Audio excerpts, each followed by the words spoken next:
Studios, this is Sean and RJ on 105.3 The Fan.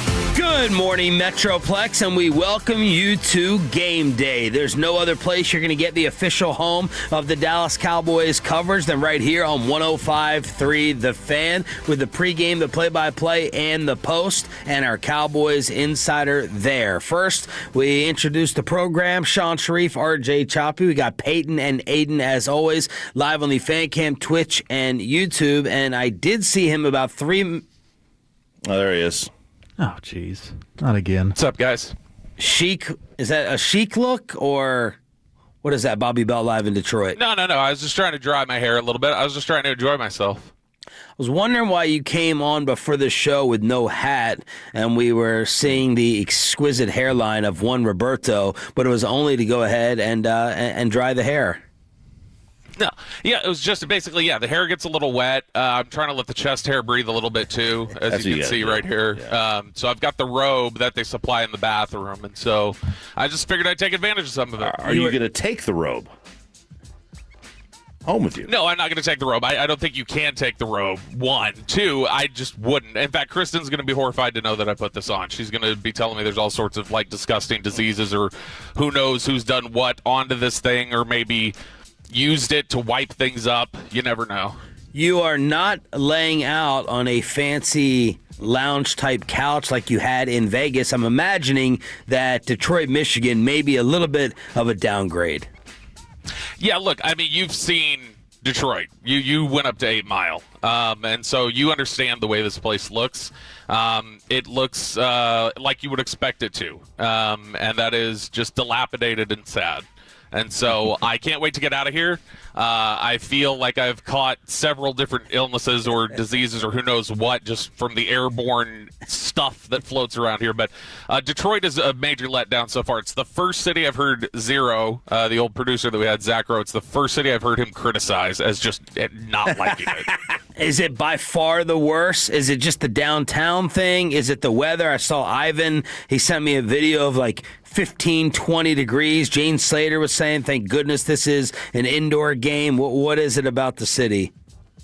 No, it's not the weather. The weather's it does suck that it's it was snowing and 21 degrees when we landed. That sucked. Well, and so it's that's freezing. RJ's wearing shorts in here. Yeah, well, it's I know he would. He's got to keep it at 80 degrees in there. So no, but the snow, awful, everything like that. The bigger issue is just it's gross. It's not as bad as Jacksonville. Jacksonville is still just a total dump. I don't love New Orleans, as I've mentioned before. New Orleans is Jacksonville with Old Bay seasoning on it. But this is like a close third. This is the bronze right here. So you got wraparound issues, sleep issues, city issues, maybe pizza issues. What happened with the travel? Ooh, we'll have to see about the pizza issues here at 6:20 when Reetma jumps on. But he was already laying the trying to gloss over it a little bit. You could tell he was sitting there talking about well, you went to the wrong one clearly. Yeah. Any location is supposed to be the exact same. It's a chain. It's a chain. Yeah. It's a chain. That's the whole point. That's the whole problem with pizza in some of these cities that they try to make their own, right? They're trying to make their own style. There's no such thing as a style of pizza. Sauce and bread. You got to remember, too, that they are using Detroit water for their dough. So you got to take that into account. Their water's fine. No, it is not fine at all. It's not fine at all. No, what you've got here is it's cold, it's snowy, it's all the buildings look super old. I did get the pizza, but that was after only I got the we checked in. We were going to check in. It took me 20 minutes to check in because I got the credit card declined several times. Oh. And I was like, okay, what's happening here? And then at first they were like, well, it's no, everything's fine on this end. So I called the bank, and the bank was like, no, everything's fine here. And I was like, yeah, it should be. I know that it's fine. I don't understand this. Turns out that two people right after me, they were getting their cards declined too, and then they were like, oh, it's our computer, sorry. And so that was the hotel's fault. But the scariest thing we had was the go around when we were flying into Detroit. We got about 2,000 feet above ground, and then we felt the plane kind of just start ascending, and you heard the engines go, and apparently the captain came on right after that and said, sorry folks, we got a little too close to the plane ahead of us, a little bit of wake turbulence they were worried about, and they told us to go around. And so that was sufficiently scary, because I've seen enough episodes of air disasters to know wake turbulence can take your plane down. Yes, we had the same thing in Detroit when we flew in there. Same thing. Probably about 10 years ago. I don't know if it was too close. I think they said it was wind shear, but that was the only time I've had a go around was in Detroit. And then speaking of pizza, you were supposed to bring us in this true, authentic Italian pizza today. Yeah, well, Bobby's not going to be here. So, it's Bobby. Yeah, well, No, I'm not. And plus, we had middle school basketball last night, so got a little late start on getting home. So I will bring that in.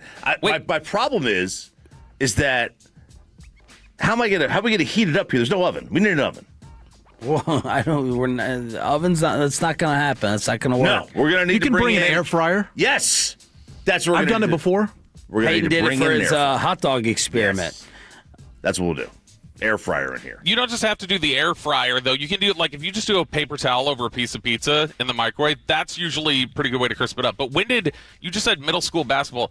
You've always been we got baseball, we got football. When did basketball start? Where did this come from? When his kids were buying the WNBA shoes. Yeah, he's at the Sabrina 2s that he's wearing this year. Maybe the 3s, I don't know. But yesterday was game one. Game one. And they completely obliterated them, the other team. And, I got so many issues. Like, why you can't have 12-year-olds out there pressing and running zone. Stupid. You're not teaching concepts of man-to-man basketball. You're not teaching half court. Okay, you're not developing these basketball players. You're just teaching them how to stand in one spot and press. That's not how you teach basketball. Maybe they're terrible defensively. You said your kid is allergic to defense like you. He is absolutely allergic to defense on football. Basketball, okay. he'll get up on you. He'll bring those Sabrinas right to your face. Let's get down to business. Jake Rietma is going to join us. He does Locked On Detroit football coverage and our Stars Insider. After the Mavs and the Stars played last night, Rietma will wake you up if that cappuccino is not doing the trick or the espresso. Rietma at 6:20. The Payload with Pepe getting stuck in the elevator. The brand new building with the broken down elevators already. We have 2 Dave Chappelle ticket giveaways, one starting in the 7 o'clock hour. Bobby's film room preview of the Lions will make the official picks at 8 o'clock. But Trayvon Diggs will not be activated off IR for tonight's game. He has been ruled out. Tyler Guyton has also been ruled out. Jadeveon Clowney with the hamstring and Malik Hooker now, Bobby, are questionable. Clowney did practice in a limited capacity yesterday, all according to Nick Harris. Yeah. Now, that's the only thing about that with Clowney is that's going to be the weakest practice of the week. Like, if you're talking about trying to define what they did. I'm taking the towel off, by the way. That's really hard to keep on my head. Oh, yeah. Yeah, look at that. People are getting screenshots. I know, it's bad. Here you go. By the way, Choppy, you didn't guess the underwear color this morning. My guess is, I was going to ask you this, no underwear. Dark green. Green. Oh God. Green, green, Choppy. Did he just flash us? There you go. Oh, my God. No, I did not flash you because it was clothes, so it doesn't count. Now back to Jadeveon Clowney and everything going on there. Clowney, I'm still not optimistic about him playing. Brian Schottenheimer, I think, kind of threw a wet blanket on that with us yesterday.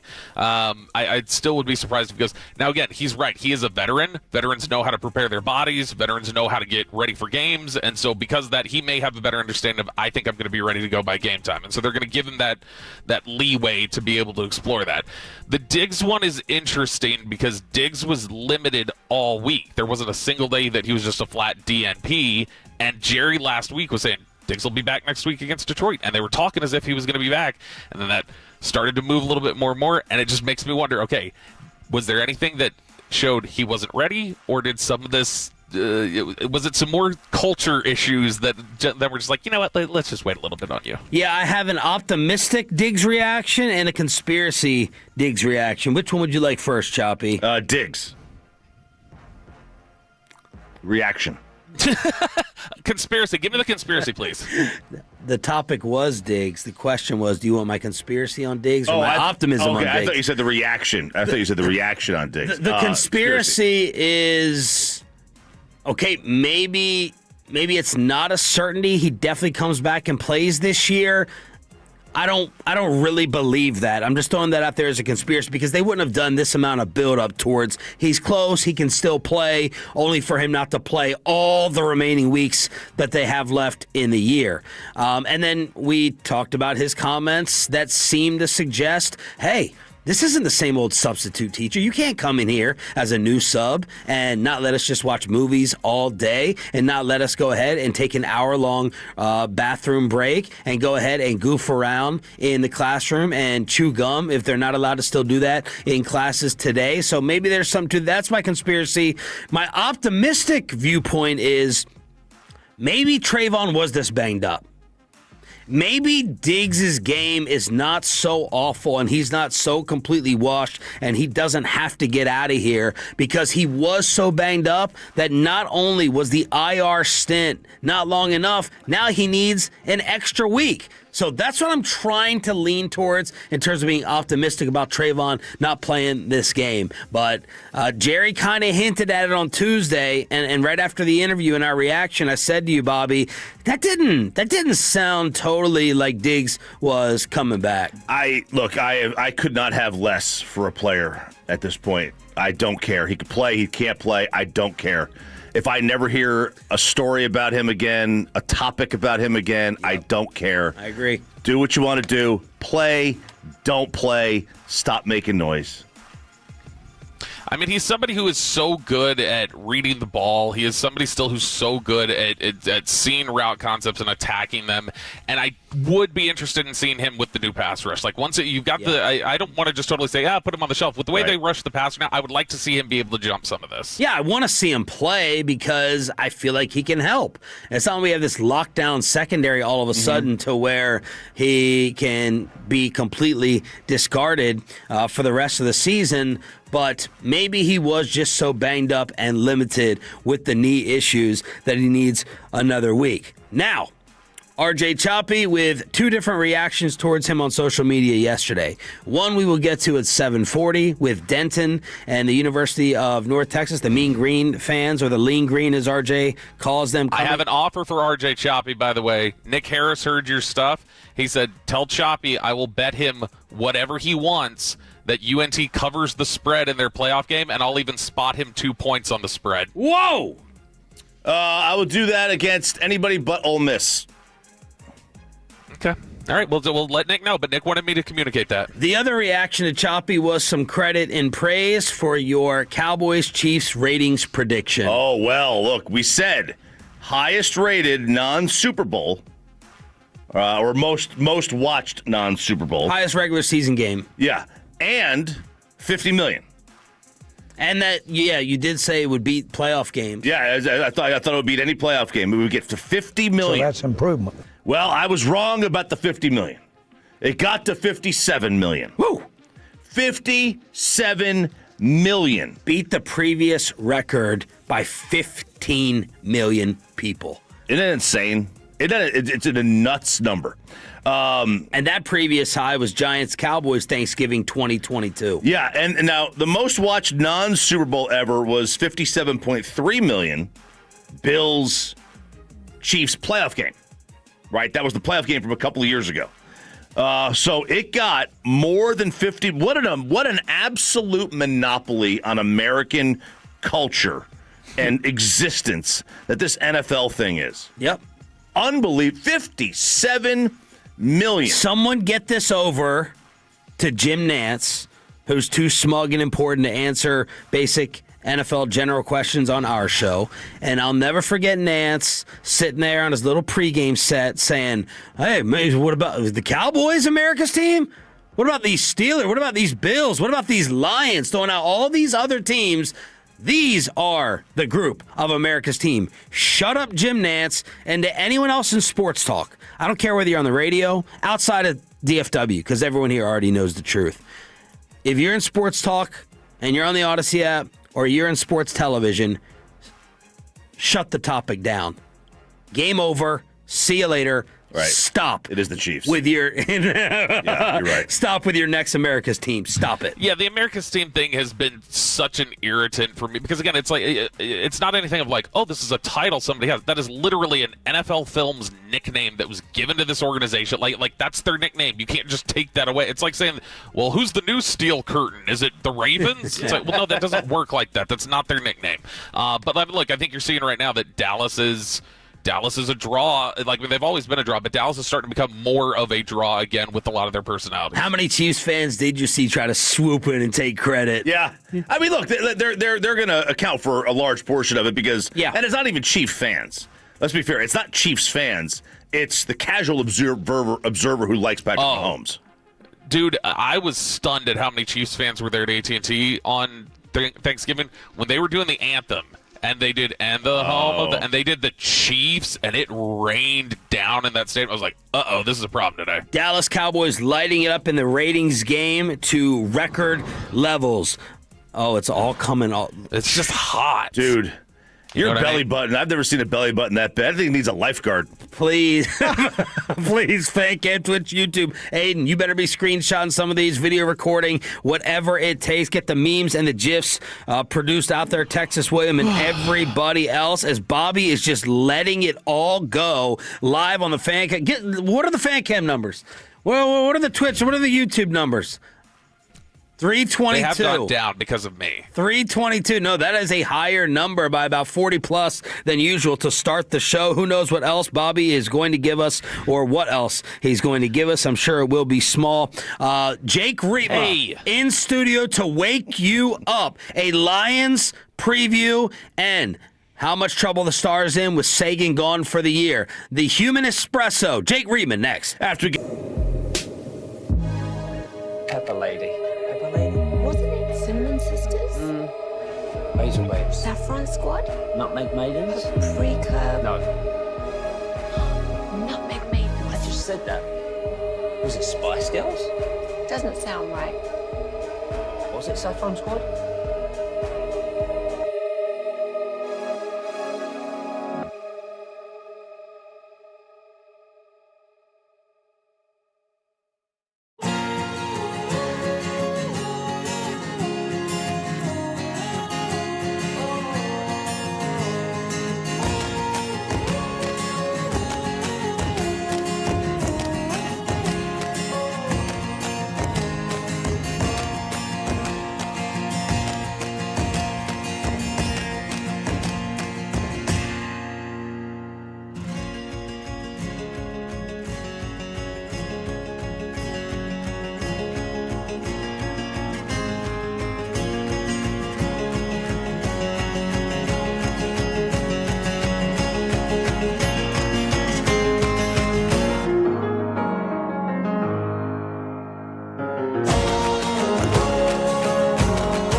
Lola V brought up? I gotta remember that. You know, they say in order to remember something, you have to forget something else. Okay, now that is a very cute. That's like a little shag. I've never seen it before. Well, I mean, of course you have. Rachel. Oh, is that your name? No, I mean, what's your name?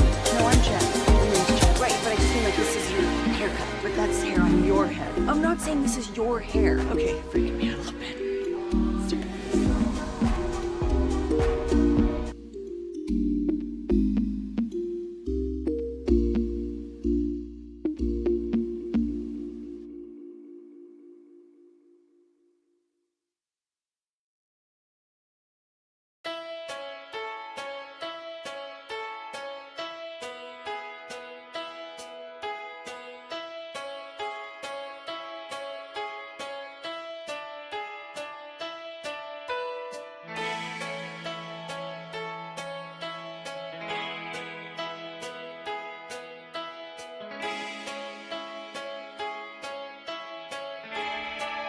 And Frankel, if you've been injured in a car or truck wreck, call Frankel first, 214 or 817-333-3333. With Frankel, there's never an out-of-pocket cost. They only get paid when you win. Frankel, the go-to car and truck attorneys in Dallas. Dillon, forward looking, and then Nason plays it in front. Andre got the save and the second.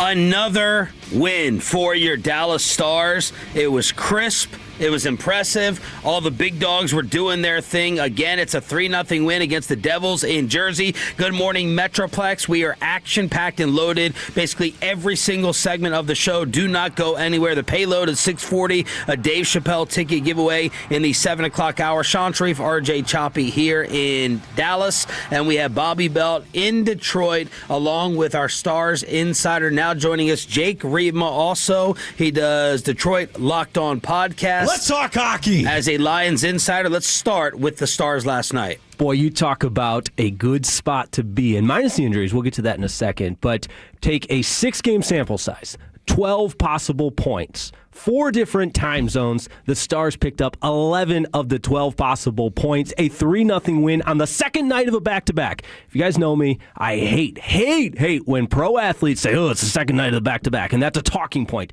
Figure it out. Go play with some energy. The Stars did exactly that. 3-0. Otter's better. He was fantastic. 30 saves. He is now beaten every team in the NHL. This is now the longest road point streak in team history.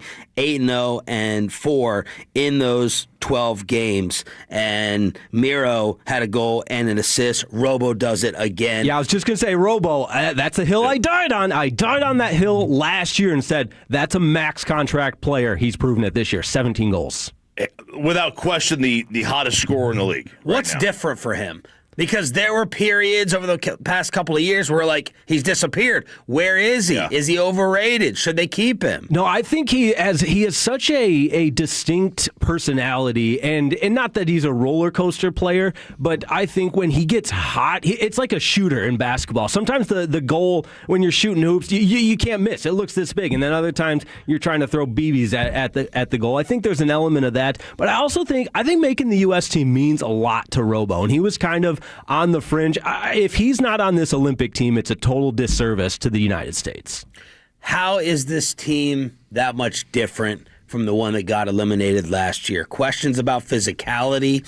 Are they tough enough? Getting tossed around. We know the Stars are going to get to a certain point, then get eliminated. Is there reason to think that is different right now? Yeah, let's back up a little bit. We don't know that, but you are seeing some signs of improvements in areas that they weren't necessarily capable of doing in the years they came up short. Now, the power play, that was the big thing with goalie, and it's lived up to the billing. He's been the Stars power play has been fantastic, but the penalty kill, they've been really good overall in special teams. They've killed off the last 19 penalty kills, and that just gives you, when you're good on special teams, that speaks to everything you're talking about with the physicality. You got to be a good team on penalty kills, and on the power play, they've done exactly that. I'll also add the last home game, Rope Hintz showed a little physicality, a little tenacity, a little mean streak, a little grit, and that's what this Stars team has lacked. And the other thing that's going to keep them from getting bounced again is Edmonton stinks. Yeah. All right? That's key. What happened? Honestly, I mean, like this. They lost Gully. Yeah, maybe. seriously. But this is like the problem where I mean they generally start slow anyway. Yeah, well, McDavid took a team-friendly deal, and I'm not attributing it to that, but you start to cherry pick. Okay, what's wrong with Edmonton, and that's one thing that stands out. But the West is loaded. I mean, even with the Stars getting 11 points in the last of the possible 12, they didn't gain any ground on Colorado. Colorado's been that good. Freaking Colorado is still 9-0-1 in their last 10 games. They're just insane. But they're also a regular season team. You know, well, they have the same conversations we do about how can they get over the hump because they've been really good and they only have. I mean, this is going back to when they won the Cup several years ago, but they only have the one Cup. Jake Rietma, Stars Insider, in studio here on Sean and RJ for Cowboys Lions game day tonight. Give me the top 3 best teams in the NHL in order. Ooh, the old power rankings. Get in there with the kids. Wait, is there? I can't see this one. I can't see Bobby. Where is Bobby? He's right next to you. I'm hanging out with you. No, look at the fan cam right You're right there. here with Look. me. You don't have a computer, so you're not going to be able to see him, numbnuts. You know what? Bobby was really irritating me too with some of the things he was saying this morning. About what? About my former residence where I used to live. Detroit? Yeah. Taking shots at the city got you worked up? No, it didn't get me worked up, but it's like when it's your brother or something. You can talk smack about them, but I know everything he's saying is true, but let me be the one to say that, not him.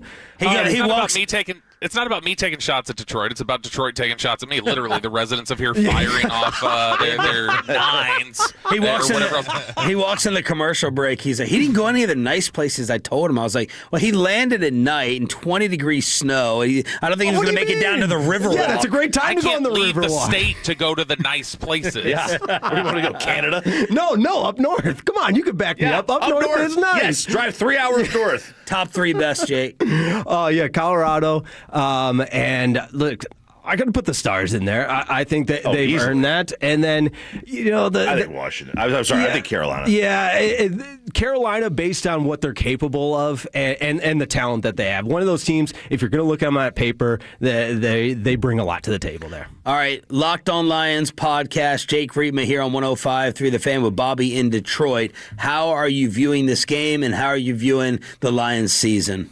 Well, it depends. I mean, it's two teams going very different directions. The Lions still, what I'm clinging to, kind of a bizarre stat, despite how bad they've been in the last 7 games, they still have not lost 2 consecutive games, and that is over 57 games since they've lost 2 consecutive games. Wow. I like them being at home, back against the wall, desperate mentality, all that, but I think there's some truth to be said of the Lions losing kind of some of what has made them in the last couple of years, and the Dan Campbell grit and tenacity, and some of those things you can't necessarily measure or quantify, but you know it when you see it. And in the last 7 games, this team just hasn't looked like the team that went to the NFC Championship game and then was 15-2 last year. Was Ben Johnson a huge loss? I'm trying to play tricks and not in my mind and not admit to it because I didn't want to admit like it. Detroit being nice. Yeah. You say the Lions haven't lost back-to-back games. They haven't won back-to-back since Detroit last saw the sun. Well, that's like September. That's very difficult to measure as well because that can go on for a really long time. But I think with the loss of Ben Johnson, you can point to that, but you can also attribute the loss of some of the players, right? You want to do the X's and O's versus Jimmy and Joe's conversation because Frank Ragnow's been a huge loss. The retirement coming out of retirement lasted less than 24 hours. What a debacle that was. And I think Taylor Decker's lost a step, and Penei Sewell's really good offensively, but he's been banged up. And everything Detroit does starts and ends with the trenches. And I know that's football guy cliche talk, but Jahmyr Gibbs and David Montgomery are when they have lanes to run through. Jared Goff, you'll be hard-pressed to find a quarterback that is less effective when they're off their spot than Jared Goff. That's just the way it is. But when he's on his spot, he puts it on the money. So talk about the matchups. Like, where's Detroit major trouble offensively or defensively going up against the Cowboys tonight? Well, offensively, I just worry about where the explosive plays are going to come from. You have Jameson Williams, and that's it. The loss of Sam Laporta is huge. Amon-Ra St. Brown, I don't think he's going to play. And if he does, what percentage is he at? How effective is he going to be? And even then in the addition of of Sam Laporta being gone, you've got Brock Wright, who's the backup tight end, and he's going to be out. So there's just not a lot of options as far as weapons offensively. And if you can't run the ball, I don't know what this offense looks like. You're a gambling guy. It's been Lions by 3.5. What would you do with that? Cowboys with the points, Lions with the points, Cowboys straight up. Yeah, I have gone back and forth on this. I think the 3 points just is quite literally just the Lions being at home. And if you're going to play this game out, I think the Cowboys have the advantage because I didn't get to my Cowboys offensive points, but the Lions can't get pressure on anybody. Jordan Love sat back there all day. And I know you're going to quantify some of them, the PFF pressures, like Aiden Hutchinson had 6 pressures. Well, what does that mean? He didn't get to Jordan Love and he threw 4 touchdowns, I don't care how many pressures you had. You didn't sack the quarterback or you didn't disrupt the quarterback. And that's been the case not just Thanksgiving, but the previous games as well. Combined on the back end, Calvin Shepard, the defensive coordinator, wants to play man coverage more than anybody. And I don't care who you are. You can't guard any of these NFL receivers, let alone 2 of the best in the league in CeeDee Lamb and George Pickens. The best in the league, sorry. Yes. Sir, oh yeah, that right. Sorry, I heard the George Pickens song. That was great, by the way. I didn't know you could. I didn't know I could sing like that either. Yeah, very, very impressive. But point being, it's a bad combination if you can't get pressure on the quarterback and you're playing man coverage on the back. But you're not thinking Hutchinson's overrated at all. Overpaid or overrated? Listen, now I wouldn't. Don't be one of these. He's only good if he gets sacks, guy. I have the text. You were thrilled when they paid him. Yeah, I'm not going to be. I wouldn't dare. Otter's better. I wouldn't dare take a shot at the king of Michigan because obviously he went to high school in Canton, went to Michigan, and now for the Lions. He's our hero. But he's paid a lot of money to register pressures. Now, he's got the strip sacks and everything, but I think he can be really, really good without being game-changing, disruptive elite, like a Micah Parsons, like a T.J. Watt. I know you love T.J. Watt. Don't fall into the sack. Don't fall into that. No. Jake would have loved DeMarcus Lawrence here. Yeah, don't be a slave to the It's sack. kind of the exact opposite of what I'm doing here is I don't think he impacts a game enough and not just looking at sacks. There's several different plays where and this is just an edge rusher, but if he doesn't get a sack, what is he doing? He can't run anybody down. He's not great in run coverage. What's your pick?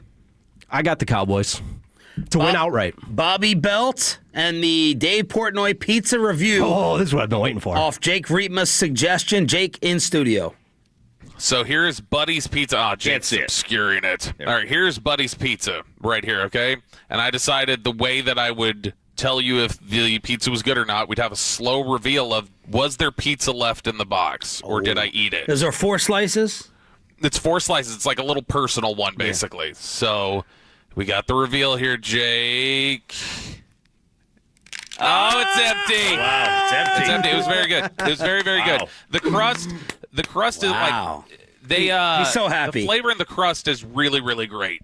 There wasn't enough sauce on it, but I mean, pepperoni tasted great. The flavor of the crust, it was like there's like this butter they rub on it after it's cooked or whatever. It's the butter on that crust is really, really good. That looked like pepperoni bread. There was no sauce in that thing. Better than Jets? That's the thing. I will defend. I will say Jets. Oh no, you and Bobby's your pizza taste to me is out the window when you trash Jets. Jets is fantastic. Yes, thank you. It's like you can't say like that's the best. Detroit, like if that's the best of your city, you just crapped on the ones who want to be non-chain makers. No.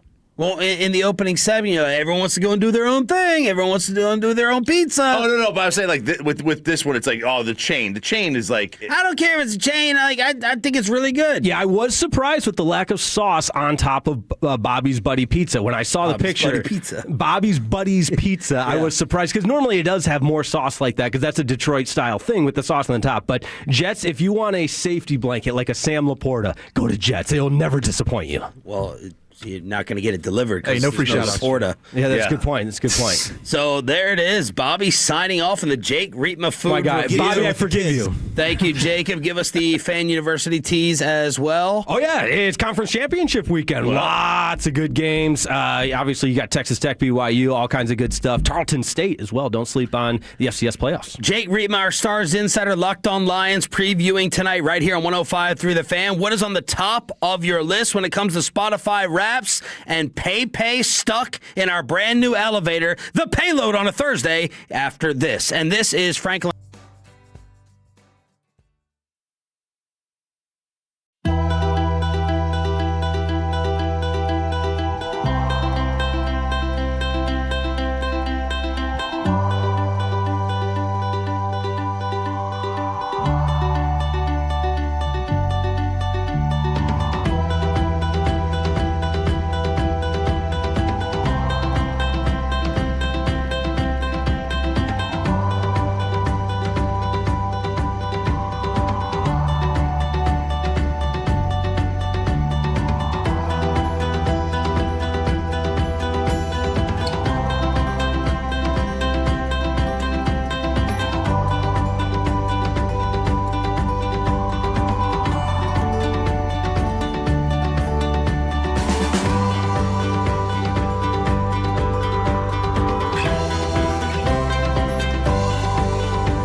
got to forget something else to remember that Uber Eats has groceries. No, that's absurd. Hey, remember when you used to be a, what was it, a pepper lady? Wasn't it Cinnamon Sisters? Basil babes. Saffron Squad? Nutmeg maidens? Pre-curb? No, Nutmeg Maiden? I just said that. Was it Spice Girls? Doesn't sound right. Was it Saffron Squad?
Classic Chevrolet and Grapevine today. The back-to-back #1 Chevy dealership in the world. More new Chevys than anyone else, all priced to sell. Visit ClassicChevrolet.com. This is Texas. This is Classic Chevrolet. Together, let's drive, relax, enjoy the difference based on new Chevrolet registrations 2023 and 2024. Okay, am I hearing this right? The morning show is letting Peyton Russell have his own segment? I just don't get it. We've known Peyton for years. He's horrible on the mic. I mean, gathering the foreigners, this is going to be a train wreck. Daddy does work, and Peyton just does board hopping. That is right. It is Thursday. It is time for a little payload action. Every single Thursday at this time, 6:40 on a Thursday. And Tolos, I want you to text in right now. We'll get to Spotify Wrapped here in a little bit in this segment. Spotify Wrapped was out yesterday afternoon. I want to know your minutes, your top artist, your top song, all that, and the age they predicted you to be. They also threw that in yesterday, too. Send all that in on the Frankel and Frankel Injury Attorney fan text. But we start off with... And your Tolo time. How much Tolo time have you put in? Yes, shout out to all the Tolos with there. We had one Tolo, Honcholo, who had over 9,000 minutes listened this year of our podcast. Baby. Tolo of the Year nominee for sure. But let's get started here. I was a victim yesterday. I got to admit, I was a victim. You know, we're in this new building. Everything's new. Everything's fancy. We're finally getting used to it. I'm trying to leave. We're on the 16th floor here at the new Odyssey building in Dallas. And, shh. What'd you tell me? Shush. What floor we're on? They're gonna be able to. You got to get a key card to get every single door. You know, you need 7 key cards to get through here. The but teabag flag will block the bullet. Yeah, but no, I was in the elevator yesterday, and I was, you know, when you do something, you're like, that's a little fishy, but you kind of just like blow past, like it's nothing, no big deal. So I hit the down button, right, and the light doesn't stay on; it just flickers.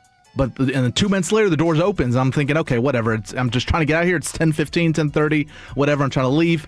And then I hit the number 2 button on when I'm in the elevator. And usually it should stay lit until you reach that floor. It didn't light up. It just flickered and the elevator closed. And I feel it going down. The numbers are changing in the top right of the elevator. So I'm like, okay, it's moving. Let me just get out of here. Whatever. It's probably just some, technology thing I have no idea of. And I get down to floor 2, what I think is floor 2, and the door doesn't open. Like, and there, usually that lady voice says floor 2 or whatever. Nothing was said. But I hear the beeping too. Like, when you get out on the floors, it beeps. So I knew the elevator was moving, and I can hear people outside, but the door doesn't open. So I'm thinking, okay, what? And so I'm spamming the button to open the door, like I'm clicking it, and it's not working. And so then I'm just spamming any floor. I'm just going 1 through 18 or whatever it is. Just give me to some floor and open this up. Nothing was working. I'm thinking, okay, what do I have to do here? I think I accidentally called the fire department because I hit the help button on there. I was like, okay, this probably takes me to security, right? So I hit the help button on the elevator. It goes through this dialing tone. Then someone answers and like, so-and-so here, what's your emergency? And I was like, No emergency. I'm stuck in your elevator. I think I'm talking to security. Yeah. So I'm from that point of view, I'm inside your own building. Instead, you talked to someone from the firehouse tour. Yeah, I know. I put out a promo there. Hey, we need a December firehouse here. And so I was talking and we to him. would be doing a show from the firehouse, and this type of call comes in, and we're making fun of the dumbass who's stuck in the elevator. Stuck in the elevator. Yeah. Yeah, so I'm still in there. I'm talking to this guy. I'm giving him the address. I'm like, yeah, it's this building. I don't know if you guys can reach him. I'll try and call security. So he hangs up, and then I call the number on the elevator, and it is security. It's the front area of the building, security building. And I talk to them. I'm like, hey, I'm inside your elevator. I'm in elevator number 5 here. I need help. I'm stuck in here. I've been here about 10, 15 minutes almost. And so they get me in contact with security. They're talking me through it. And then finally, the door opens and I leave. But I'm thinking the worst case scenario So here. no one was like jarring it open with the jaws of life. No one taking off the roof to pull you up. And you were by yourself. Were you happy you were by yourself? You had to be. Yeah, or no? Because then I got to. Well, I guess it depends with who. I guess it depends who in there. Yeah. If it's one of these news people, I don't know. I don't know. But because then you got to have small talk in there, and it's like I'm just trying to leave here. I've been up since 3:45 in the morning. Get me out. But yeah, and so I'm thinking because I'm going through all these movie scenes in my head of people trying to leave elevators. They're climbing through it, and then the elevator crashes down and they get chopped in half. And I'm thinking, I'm no way in hell, and am I gonna crawl out of this elevator? They're gonna have to put it on the exact floor and let me just walk out. And this is the first elevator you've ever been stuck in? Yeah, I don't think I've ever been stuck in any other elevator. I think you remember. I think that's the thing you remember. I've never been stuck. No, not for any more than a handful of seconds where it pauses. Bob? No, never stuck in an elevator, but this was a Final Destination day because we were doing the go-around, and then Peyton's getting stuck on the elevator and almost getting his head chopped off when they opened the doors. So as soon as the show ended yesterday, I went to the elevator. I looked back. I'm waiting for you guys for a minute or two. No one's coming along. And I'm sitting there with Dan Brunoff, News Radio 1080 weather, and it was a good 6 or 7 minutes before an elevator. I didn't mean to do that. It was a long time. And I was like, what the heck is going on? Like we were having conversations with each other and another woman who was sitting there waiting, and right there was a bad sign. I was at the elevator doors when Peyton texted that he was stuck. And I kept doing the same thing, hitting the button, no light came on. So I was going to take the stairs, but I go to the stairs and you can't open the door from inside the stairwell. So I'm like, well, I'm not going to go all the way downstairs and then not be able to open the door. So I didn't realize there's a freight elevator here in a different spot. It's over here behind some doors. It's completely removed. That was the only one that was working at that point. That was safe. Number one, you should have gone live, like Bobby said. So I missed content on your part. The Wi-Fi just doesn't work in there, though. You were texting the hell out of us. That's you not were Wi-Fi. responding to tweets. I think his text came through after he was freed because he said something like, "I just got out," and that was like 30 seconds after I got his text. Well, he texted and said, "I'm stuck in here." That's how I know. I think he sent it, and it didn't go through until he got the elevator open. Well, the Tolos did try to help, or really not. Some of the top tweets: Preload, establish a peeing corner. These seem to be great links to cancel his 640 segment. Time for all the dripping faucets and gentle stream soundtracks to be sent to PayPay. Stop breathing so much. Oxygen is limited. So these are some of the messages that came in. Did you panic at all, and did you feel like you had to go at any time? No, but it did start to get a little warm in there, and I was thinking, okay, this is going to get really bad if they can't, because that was the thing was I had left, the door had opened, I left, and then about 15 minutes later, security called me and said, hey, Peyton, we're sorry, we're still working on it. I'm like, oh, I'm out. I thought you guys freed me out. I've left already. I'm 15 minutes down the road. So she's like, oh, okay, great. That's awesome. So I guess they thought I was still stuck in there, so it could have been a lot worse. But for some reason, it went down to floor 1, doors opened, and I left. I will say, the very first day I was walking in the building, I was hitting the elevator, somebody was coming on, and I said, oh, I thought the doors weren't closing there for a sec. And the guy who was getting on the elevator with me went, yeah, in this building, there's no telling with these elevators. So that gave me a concern about the precedent for the elevator. They're awful. They're awful. Like, you hit the button, it doesn't stay lit. It doesn't lit, yeah. One side has an up and down, the other side just has like a number. So I don't know what the heck is going on. It's the Payload Thursday edition with the Dave Chappelle ticket giveaway around the corner, along with Bobby's Lions film room at 720. So let's figure out what us here at the morning show listen to the most this year. Spotify has released their Spotify Wraps for their users. They do this once a year. It's usually always the week after Thanksgiving, before the new year, sometime early December. But They give you all the stats from the music you listen to throughout the year, how many minutes total you listen to, your most artists you listen to, and the song. They even try to guess your age by the music you listen to. I think Bobby was getting offended by that on his Instagram story. So text in how many minutes you listen to this year, and let's go around the room here. Let's start with Bobby Belt, your number one listened to song of 2025. Yeah, and I knew this was going to be it because I remember there were 2 different nights that I fell asleep to it, and it played all night. And so it's a little skewed, but I did play it a lot. That one, Jack Ross, covering Monica's Angel of Mine. Turn it up. It's so good. You show me love.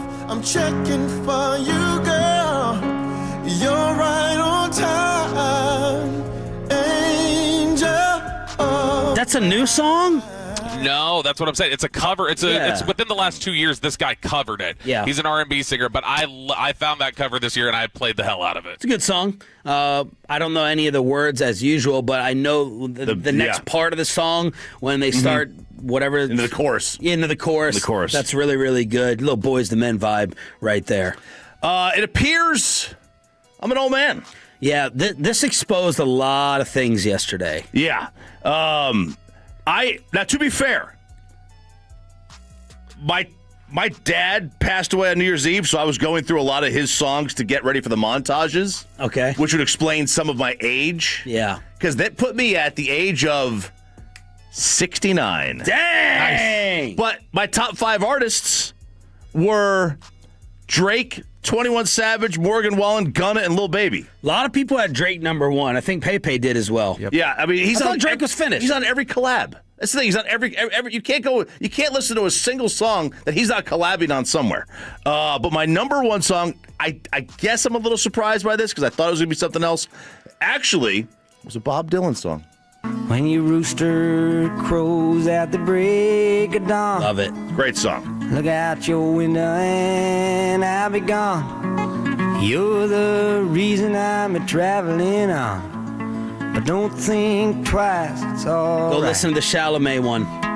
Oh, it's good. I've been wearing out the Chalamet Bob Dylan soundtrack. Yeah, really? Yeah, this is an incredible song. Yeah, it is, and like if you go back and look at his catalog of music, all the songs that he wrote that somebody else made famous is remarkable. Okay, I guess I'll go last here. This is not good. There's a lot of weird, odd statistics, but this came in as my top song. Carmelita, hold me tighter. I think I'm sinking down. I have no idea who this is or what this song is. What is this? It was listened to 674 times off my account. Number 2, Ode to Joy. Number 3, Carmelita, Linda Ronstadt. Number 4, Linda Ronstadt. And number 5, 500 Miles, Roseanne Cash. My top album was Canciones de mi Padre by Linda Ronstadt. Listen to that, 1,008 minutes. Do you share a Spotify? I share my account with my parents, and my dad is responsible for all of my Spotify Oh my rap. gosh. Yeah. So I don't even know what my age is. Probably dead. Yeah. No pulse. That's remarkable. No pulse whatsoever. We'll get to my top song. It kind of surprised me. I know I had listened to it for a while. Actually, it was from a movie I watched back in, I think, February, but I guess I listened to it a lot. So here's my top song. Nothing's gonna hurt you, baby.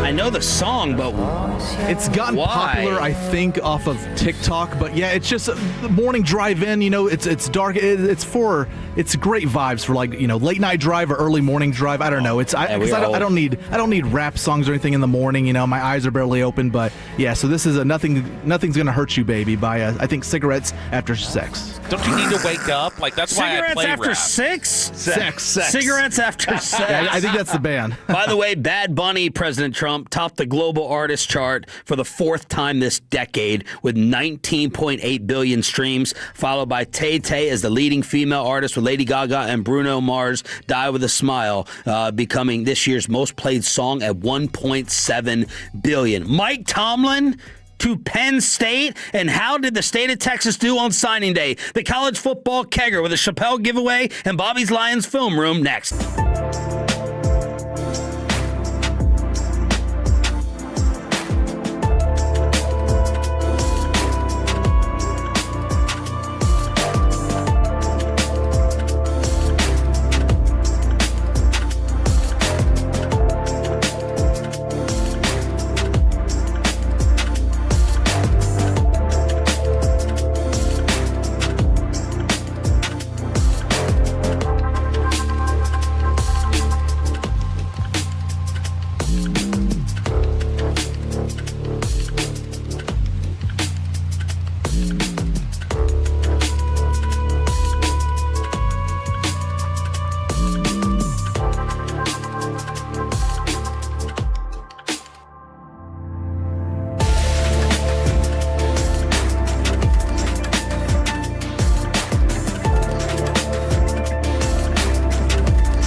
K&M Leasing Studio. This is Sean and RJ on 105.3 The Fan. Mitchell is on Nembhard right now. We like him a lot. Here's a catch by Cooper. Pass a little behind him, but he caught it. He spins. He scores. Another impressive win for your Dallas Mavericks. Is my Bobby Belt Lakers bet still done and over with? Yeah, probably. Good morning. Hell yeah. Good morning, Metro. Well, Luka's going to miss some time, I bet. We'll just see. LeBron, hopefully Austin LeBron. Reeves will put up 60. It'll be fine. Snow time. Snow time, white power, as Steven Jackson said. He said, if Austin Reeves doesn't make the All-Star team, this will be the first time where I'll talk about politics working in the NBA on the other side. So it was a hilarious clip from Steven Jackson with Matt Barnes. That was Mavs TV with the call. They beat Denver on the road, and last night at home, they beat the Miami Heat, who are having a very nice season. They are. They are having a nice season until last night when Cooper Flagg and Klay Thompson hitting some threes, knocking down some big shots. But Nembhard has really kind of stabilized things at the top. 118-108. The Mavs improved to 8-15. Miami falls to 14-8. And you look at the box score, and that was that kind of ended things. It's so funny watching Coop flex with his little white arms. Yeah. Not necessarily with the muscle definition, kind of the Bobby Belt skin tone, but he ended up with 22 points on 9 of 13 shooting. All 5 starters were in double figures. Klay was 17, and D'Angelo Russell even got to 10 points, Bob. Yeah, that's nice. I got to address something with Cooper Flagg, though. The facial hair about his really dad after you talked about his mom. You want to talk about his dad? Be careful. No, this is a facial hair comment, okay? Because he was clean-shaven at Duke. I do not like the cruise ship magician, facial hair that he's chosen, where he's got, the little mustache here, and then he's got the little chin beard. He just looks like he should be walking around with a top hat and a rabbit. I don't like it. He's 18. He's 18. He's taking what he can get in terms of that facial hair. Okay, there is a monster story in the association. It looks like Giannis is going to get dealt. And as soon as I got excited about this, I all of a sudden got depressed about it for a multitude of Maverick reasons. Yeah, because first of all, what's he going to get? I know. He's gonna bring back such a bigger haul than Luka. But I'm told that you can get a superstar player for Anthony Davis and a first-round pick. So you'd be so fortunate. Yeah. Yes, let's go. Let's lock it up, baby. The other part of this is if you just would have waited a little bit. Yeah, you could have gotten Giannis for Luka. You would have gotten Giannis. I know, right? You could have had Giannis instead of Anthony Davis. It's crazy, but then comes the non-contact injury. Yeah. Air quotes. What was that, Aiden? We should actually get that on the fan cam. Bobby, I know you were flying to Detroit. Did you see AD go down about 2 minutes into that game? I did not. No, I was dodging bullets and trying to get the Comrex to work. Now, they've ruled out an Achilles. But Dr. Choppy, what do you think? Another calf strain? What do I think? I think it's absolutely nothing. There's no injury. If he's injured, I will do this show completely naked for the rest of the day. There's no injury. You think Giannis, who I think of as an ultimate competitor, went down and will stay on the bench until he's dealt? Till he's dealt. Look, did that look like anything? I mean, he's literally in stride. He's literally in mid-stride. It's not like he had jumped and then went down like a second later. He jumped, kind of braced himself up the stanchion, and then took 3 strides and then fell. I don't know. It is sounding like they're going to let Giannis pick where he wants to go because of everything he's been to the franchise. Here is Brian Windhorst on ESPN Cleveland. The Bucks called the Knicks and asked for an offer for Giannis. Okay? And? Because Giannis said, I want to be a Knick. So people are like, oh my God, he deleted a photo from May where he had a Bucks logo in it. Guys, he asked to be traded already. Yeah. So when's it going to happen? Well, that's the thing. So what appears is that Giannis committed himself for the season to the Bucks. That's what appeared happened. Everything he said in his mood. But the Bucks are not good. This year, when he hasn't played, they're 1-5. And when he has played, they're 9-8. So they've been 500 when he's played, and when he hasn't played, they've been getting raced. What you're asking me is his viewpoint, would his viewpoint change? I don't know. Like I know that he asked for a trade, and then he said, okay, I'm going to be a Buck this year. I know that a lot of people in the league don't think he'll be a Buck next year. Apparently he wants to go to New York. That's what he said in the offseason.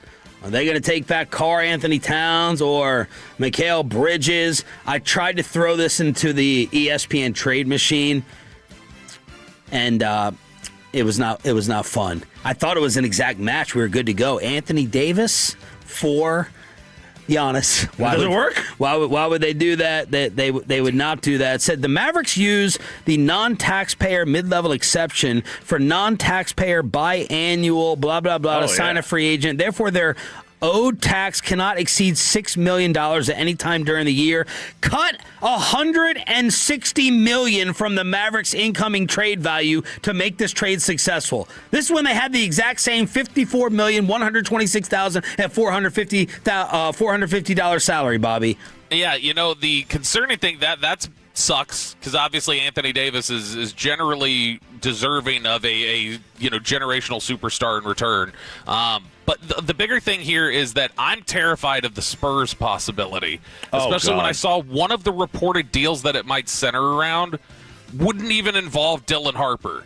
It would be De'Aaron Fox and picks, and I was like, oh god, if they're able to keep Harper, get Giannis, put him with Wemby, that's terrifying. I'm seeing Castle, Barnes, Atlanta 2027 first, Spurs 2029 first, Spurs 2032 first, thrown in with another guard on there. The Spurs are thrown into the mix. Houston is thrown into the mix as well. And, of course, what people think is his desired destination with New York. But I'm excited about this. I didn't care about Milwaukee. Nice, fun, cute story. They got a championship. Yeah. Give me another reason to watch the NBA. Refresh me, reset me, and get him somewhere else. What's more confusing, the NBA salary cap or the actual tax code of America? Just understand how to do your tax. Bobby still can't figure out how to do his tax. What about the NFL? Yeah. Or the NFL salary cap, yeah. The NBA's, man. Whatever you just said, the bilateral in tax, whatever. And then as I was going through Mavs depression for many reasons, I had to get a little chuckle because Bobby's boy, I forgot Doc Rivers was coaching them. What an absolute failure that you're Doc Rivers and you're in the state that you're in and your superstar now wants to leave, or does he? So here we go again. There's been no conversations. I want to make it clear just for I would say one more time, but for the 50th time, it clearly is not getting to one network for sure. Giannis has never asked to be traded, ever. I can't make that more clear. Okay, Doc. So Brian Windhorst and Shams are wrong. Yeah, right. Yeah, right. Yeah, he may not have asked you to be traded, but he may have asked the ownership. Or even said, I'm not asking to be traded, but, if the opportunity arises, here's where I would like to go.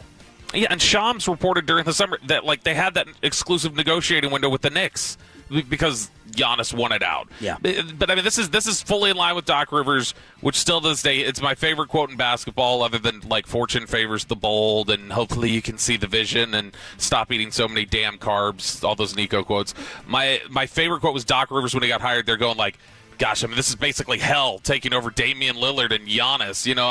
I wouldn't wish this on anybody having to walk into this situation in the middle of the year. Bobby Belt's Lions Film Room at 7:20 with our first Dave Chappelle ticket giveaway of the Thursday edition. It's a Cowboys game day here with Sean and RJ. Roberto is in Detroit, and we'll have the neighborhood watch as UNT and Denton attacks RJ Choppy at 7:40. Official game picks at 8 o'clock.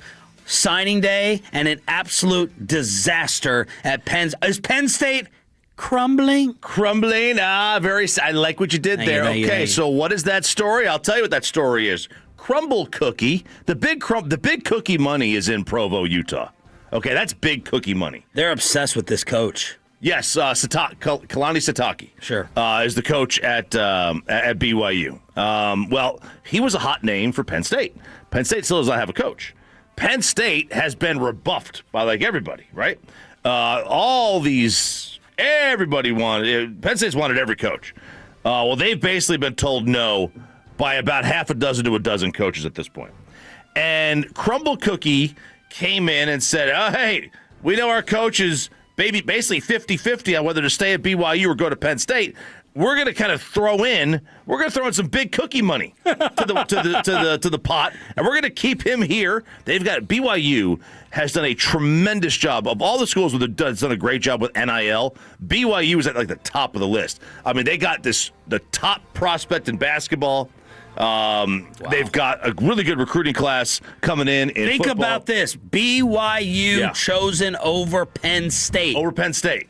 And that's where we say historically what these great programs are, but that has all changed in the last couple of years because NIL now determines where the great programs are, not necessarily geography and how many in-state players you have. But Penn State can't find anybody. Penn State can't find a single person to coach this team. Jeff Brom was at Louisville. It's his alma mater. He's like, no, I'm going to stay there. Brian Hartline is the offensive coordinator at Ohio State. Brian Hartline is known as the best wide receiver developer in the sport. And I mean, he is the guy that is getting all these top flight wide receivers to go to Ohio State. And he's like, no, I think I'm going to go coach South Florida.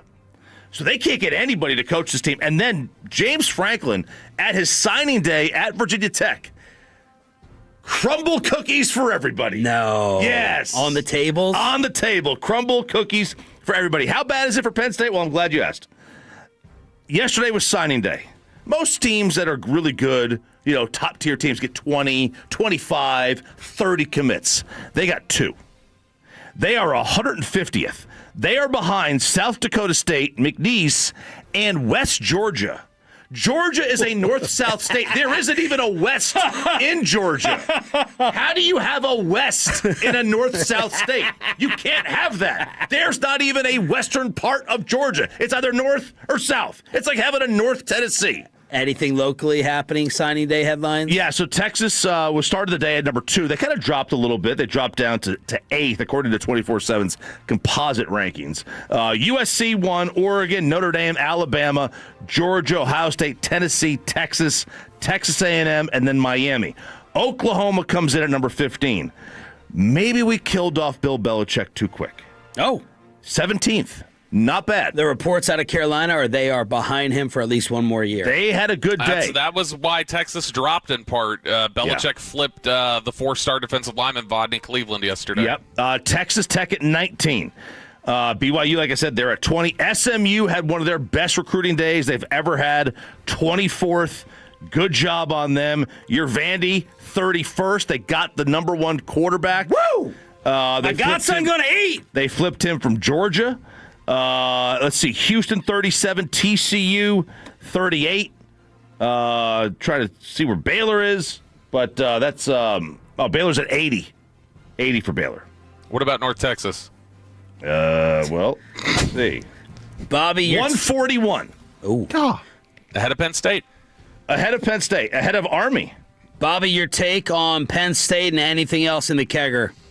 It's become the pay raise program Penn State has. They ended up getting Matt Rule an extension. They ended up getting the BYU coach an extension. Kurt Signetti got paid more money. Everybody just ended up leveraging that job basically to get paid more.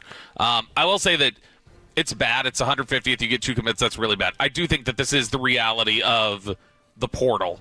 And it's the reality of signing day, and it's the reality of the volatility of NIL and everything else, that every year you have a bigger name program, not usually one as big as Penn State, but you have a bigger name program that does just disastrously fall out because of mismanagement or coaching changes or whatever else. Jam-packed Thursday edition continues here on Sean and RJ with Bobby in Detroit for Cowboys Lions tonight. We got a Dave Chappelle ticket giveaway next. Commercial free in the expressway for the next 40 minutes. And is the Cowboys carriage about to turn into a pumpkin against the Lions? A look inside Bobby's film room after this.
Do you think it's true that you've got to forget something else to remember that Uber Eats has groceries? No, that's absurd.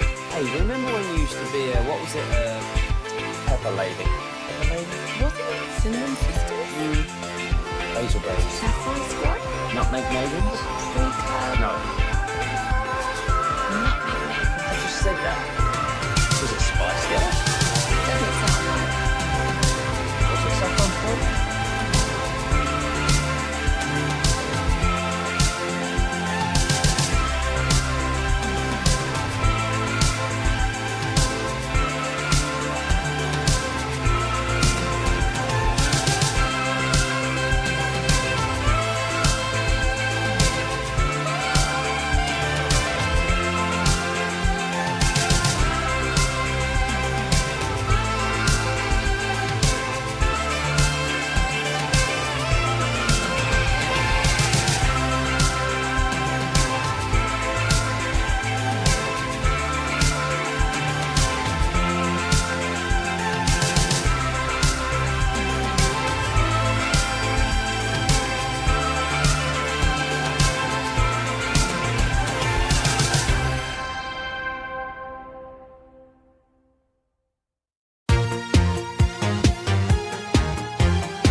Right now on the Fan, and it's brought to you by the on-time experts in the HOV lane of the Expressway. Is driven by Mercedes-Benz of Plano. We're going to do our own show next week. It's just going to be me and Bob. You know, human beings learn best and most from other human beings. Keep your friends close, but your enemies closer.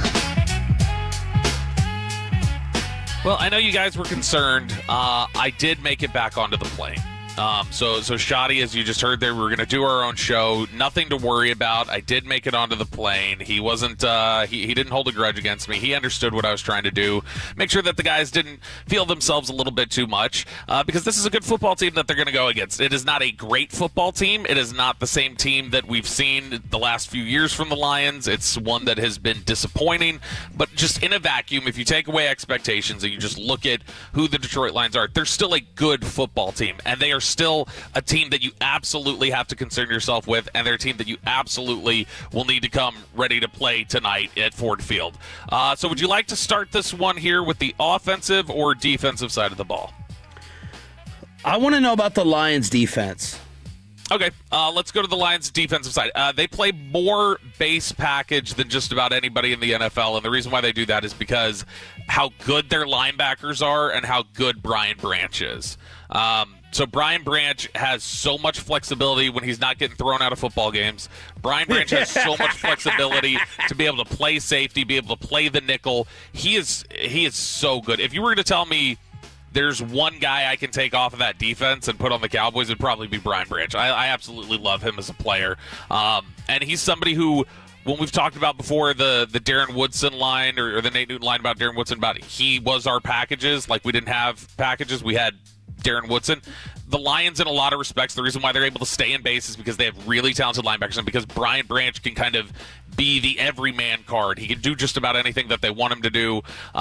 And that's why it's a big deal that heading into this game. I mean, I know we've talked a lot about the injury situations for Dallas and everything else, but I mean, Kirby Joseph not being out there, who he's missed time recently, but Kirby Joseph not being out there as a ball hawking player, that still kind of limits what they're able to do. But Brian Branch being limited and being questionable tonight, that's going to be a big factor here, because he is such a dynamic changer of their defense, I feel like. So if he's limited in any way, that's going to be a big benefit to you. But they are able to run a little bit more 4-3. I really like their linebacker group. Like I said, Jack Campbell's really good. Alex Anzalone is strong. Derek Barnes can rush. He can play some linebacker. Now, I don't love him in coverage necessarily, but if you just want to talk about a linebacker core and the flexibility of the defensive backs and the ability to kind of just play within that however you want, it's a real advantage for the Detroit Lions. So that's the biggest concern I have tonight, is just the way that Brian Branch and the linebackers can make them do things, make the defense do things that out of a base 4-3 look you wouldn't necessarily expect. It's one of their biggest advantages. This is a Lions defense that has they don't give up chunk plays necessarily in the run, and they aren't giving up like a lot of inefficiencies. It's not like they're giving up 5 yards per carry, but there's been a move from teams the last several weeks to try to run the football at them and wear them down and try to just physically kind of beat them up and set that up for, all right, let's throw the ball on you, you're tired. But they will, because they're in that same personnel so frequently, you do have guys coming up from the secondary who are having to make plays in the run game and then are having to go out there and cover. It's not like, okay, we're taking our nickel guy off the field because we're in base package. Well, no, you're keeping those same guys on the field, and so they're all being involved in these same sort of plays.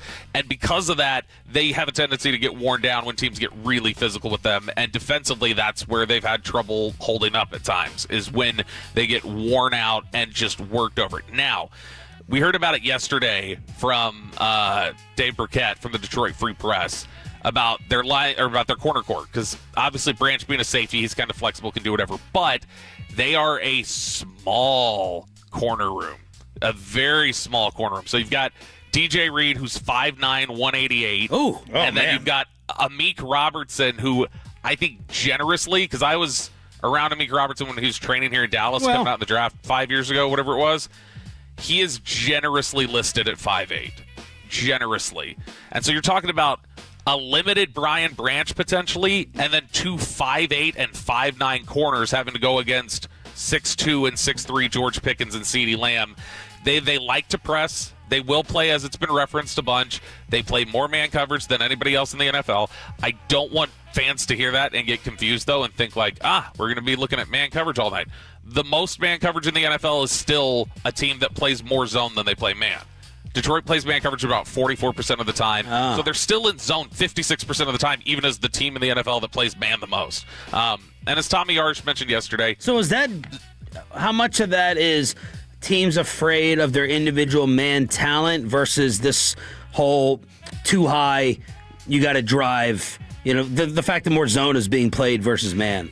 I think it's just the zone concept thing that become like the primary way the teams defend it. I think a lot of times just because you are trying to do everything you can to confuse a quarterback, or you're trying to make a quarterback find pockets. Like, hey, we may not think that this guy, there's very few corners. Sauce Gardner's was one of them. Surtan's been one of them before. The teams just go, you do it. Go out there, press him, cover him like that all day long. It's just a rare ability. And so most teams are going to say, all right, let's manage parts of the field and where you're going to be and how you react to it.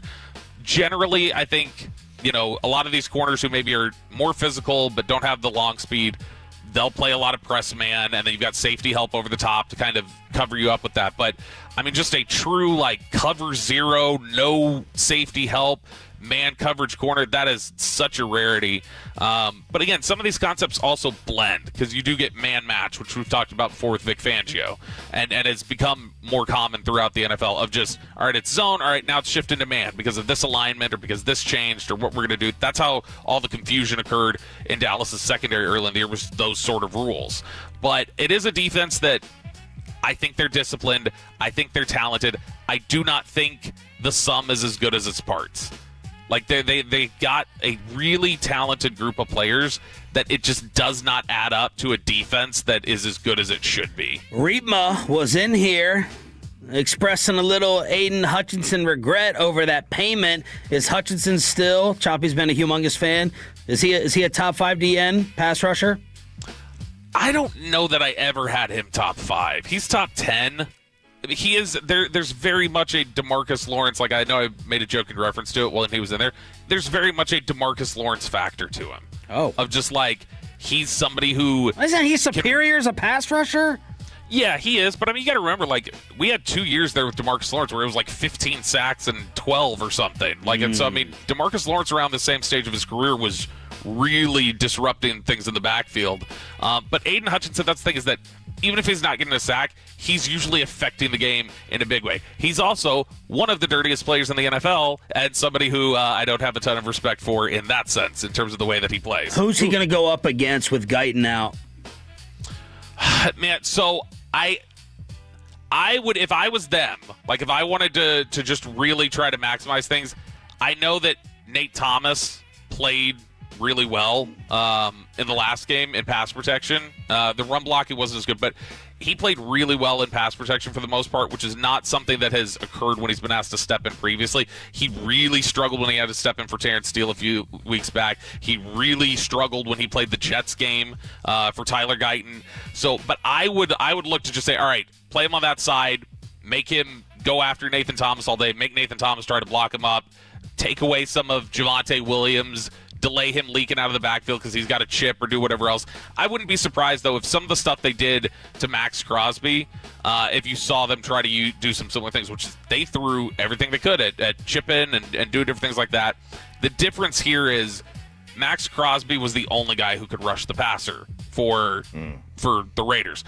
The Lions do have some guys who can still get to the quarterback, and so their ability to rush is much better than the Raiders, so you can't necessarily just say let's throw the kitchen sink at one guy and not worry about anybody else. It's Bobby's Film Room Study from Detroit right here on 105.3 The Fan. The pregame show taking over for the G-Bag Nation today. Brad and Babe with the play-by-play. Babe Laufenberg will join us at 9:20, and a Chappelle ticket giveaway is coming up.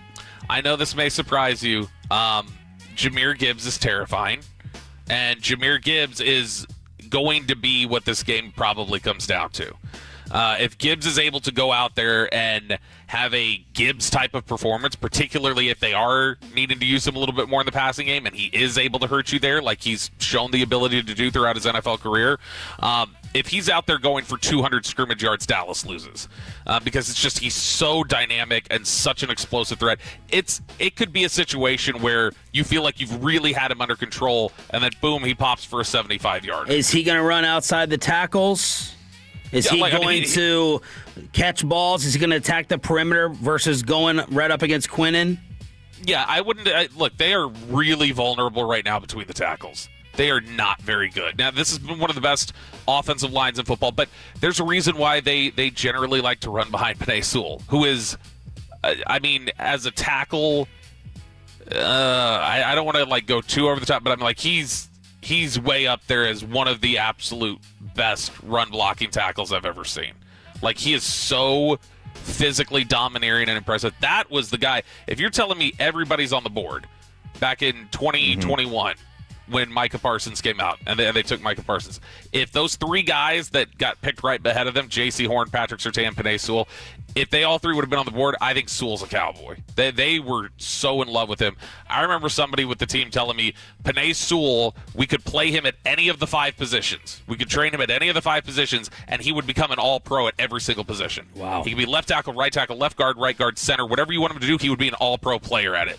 That's the kind of way that they thought about him, and he's shown it. He's been so dominant. He's such a clean pass protector, but he is a dominant, physically imposing, terrifying run blocker. So I think, trying to get behind Sewell is a big thing for them. Brian's mentioned it a lot this week. It's a right-handed running team. They definitely like to go right behind Sewell. And so they like to get the ball to the perimeter, and he's so fast. Gibbs is so fast and so explosive. We talk about this all the time. There's track speed, and then there's game speed. The game speed really pops with him. And I remember somebody saying this during OTAs when Tony Pollard was a rookie, which Tony Pollard, I don't think a lot of people realize this. I think he was a 4.49 guy coming out of Memphis. It was not like the most ridiculous top end speed, but pads on and everybody, it pops. And it's like, whoa, he's on a field of good athletes. He moves faster than Gibbs consistently does that. And he's just so explosive and so terrifying. They're going to have to be disciplined. They can't have over pursuit. But I would imagine that with the vulnerability they have inside between the tackles and the way that Dallas's defensive line has been playing, which, I'm not a big fan of PFF, but I did see the note the other day. Their defensive line is the number 1 ranked by PFF over the last 3 weeks by a significant margin. Wow. They're the highest graded defensive line in the NFL. And look, it sucks that it looks like Jadeveon Clowney's not going to play today. You still think he's not going to play? I don't think he's going to. Now, obviously, I think it really is up to kickoff. They really are like, hey, Clowney could come in here and say he feels good enough. And veterans have been known to do this. A guy who's in his 30s has been known to roll out there and go, yep, woke up feeling good. It feels good today, and I can go. So, you will get guys who do that. But, man, this is a banged-up Lions offensive line. I think their entire starting offensive, maybe one spot. Yeah, one spot on their offensive line wasn't on the injury report this week. Now, I think those guys are going to play, but it clearly shows they're compromised. So Detroit, physically, I don't know that if it gets into a trench battle there, they can help a lot. So, I think get to the perimeter, play with a lot of speed. And obviously the biggest thing we've talked about that everybody always mentions is Jared Goff and pressuring Jared Goff. So we've talked about EPA before, which is expected points added, which EPA is basically telling you how an individual play actually changes your chances of scoring. And so instead of just yards, it measures, all right, did that play make you closer to scoring on this drive or take you further away based on down distance, everything else? Jared Goff's EPA per dropback when he's pressured this season is negative 0.47. Which I know some people may go like, I have no idea what that means. The best in the NFL is still a negative rating. Drake May is like negative 0.15. He's the best in the NFL. But negative 0.47 when pressured, that is a slightly worse EPA than Jake Browning has this year, for all situations. So basically, Jared Goff becomes Jake Browning when you pressure him. Wow. That's the type of player that he is. And he's been that's not just a one-off. Consistently throughout his career, pressure, he gets frazzled. He makes worse decisions. When he can see it, when he can look at everything, he's so clean. He's super impressive. He's very accurate. There's all these things that you love about Jared Goff. But if you can get in his face, it makes things really difficult. That's why I think tonight, Quinnen, Osa, Kenny Clark, whatever you can get from the interior, get in his face quickly, disrupt him, you've got a chance potentially to take the ball away. But there's obviously, them being as banged up there, they're going to miss Amon-Ra St. Brown. That's going to be huge because I think that's somebody who absolutely, the way that he plays, it plays into a lot of vulnerabilities that Dallas has in the secondary. But with him looking like he's going to miss today, I think that this sets up pretty well from a matchup standpoint for Dallas. Bobby Bell with a film room study, commercial-free expressway right here on the official home of the Cowboys on Sean and RJ 105.3 The Fan. And Choppy, you have a look at the refs? Yeah, how about this? This is from NFL Ref Stats, their social media. How about this? Home teams with the Sean Hockley crew. Guns' kid, right, Ed? Big biceps Ed. Oh. Big biceps Ed. Yeah, this is big biceps Sean. Home teams 5-7 against the spread in 2025. And this is a career trend with them. Home teams have a below 500 against the spread record with the Sean Hockley crew. And when it's a 3.5 point spread, losing against the spread basically means you're probably going to lose the game. The all-important false start offensive holding combo point of emphasis, a category they rank third in overall in per-game average numbers. They have awarded the second highest amount of automatic first downs via penalty this year. Okay, second highest amount. They rank number 1 for unnecessary roughness, number 3 for roughing the passer, and number 5 in defensive pass interference. Who in the NFL is the number 1 beneficiary of automatic first downs via penalty and the number 1 beneficiary of DPI calls? Cleveland Browns. The Dallas Cowboys. That's right. Detroit, meanwhile, they are 31st in beneficiaries of automatic first downs. No respect for Dan Campbell. The referees hate him. Cowboys 3-0 ATS in primetime games with Hockley as the official, and they were road underdogs in 2 of those contests. Remember, this is the same referee crew that Jerry Jones drew the ire of on Thanksgiving in 2021. 14 penalties for 166 yards. By the way, both Cowboys and the Lions rank top 5 for unsportsmanlike conduct, and this crew loves to police fun. This is the fun police crew. The single most absurd officiated game I've ever seen in my life was that Sean Hockley Thanksgiving game. That Derek Carr, kudos to Derek Carr. Derek Carr knew, I can throw the ball up, and they're going to call interference. If it's a tightly covered play, they're throwing the play, and it was just, I swear they must have had 6 first downs that game on just miracle 3rd and long toss-up throws. There it is. Cowboys, Lions preview like nobody else can do it. The official picks from you on the Franklin Franco Injury Attorney text line at 8 o'clock. And Choppy's going to get you hyped up for what he is calling the game of the year in the National Football League. Let's hook you up for being a total. That stands for Turn It On, Leave It On. All right, Tolos, that's right. Right now, call on number 10 at 877-881-1053 wins a pair of tickets to see Dave Chappelle at the American Airlines Center in Dallas on Friday, December 19th of this year. That's call number 10 at 877-881-1053. RJ Choppy, once again, getting us in the middle of one of his messes. That is how we are going to start off the Neighborhood Watch. We need to take people out of their bubbles and their safe place and make them think about the world we live in. You are fake news. So what do you guys hear? What's the scutter? Bud. I'm going to start off today. All right. First, it was the Mike Florio mess I had to clean up. Hang on. I was very much in the right on that one. And you know it. Technically, you weren't. Technically, you were wrong. I didn't know that you were wrong until after the fact.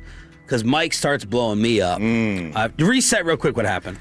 Florio decided that he was going to clickbait an article by putting Mark Sanchez in a Cowboy jersey for a story about Mark Sanchez's legal woes.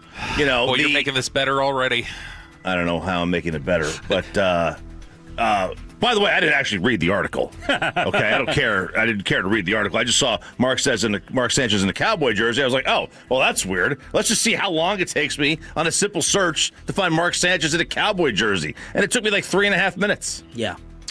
And was this on like a Friday, Saturday? You weren't working. I wasn't even working. I think it was Wednesday, maybe. Yeah. So, obviously, Florio starts lighting me up. What's wrong with your boy? What the heck is going on? This isn't actually the way it works. Here's my question to you, though.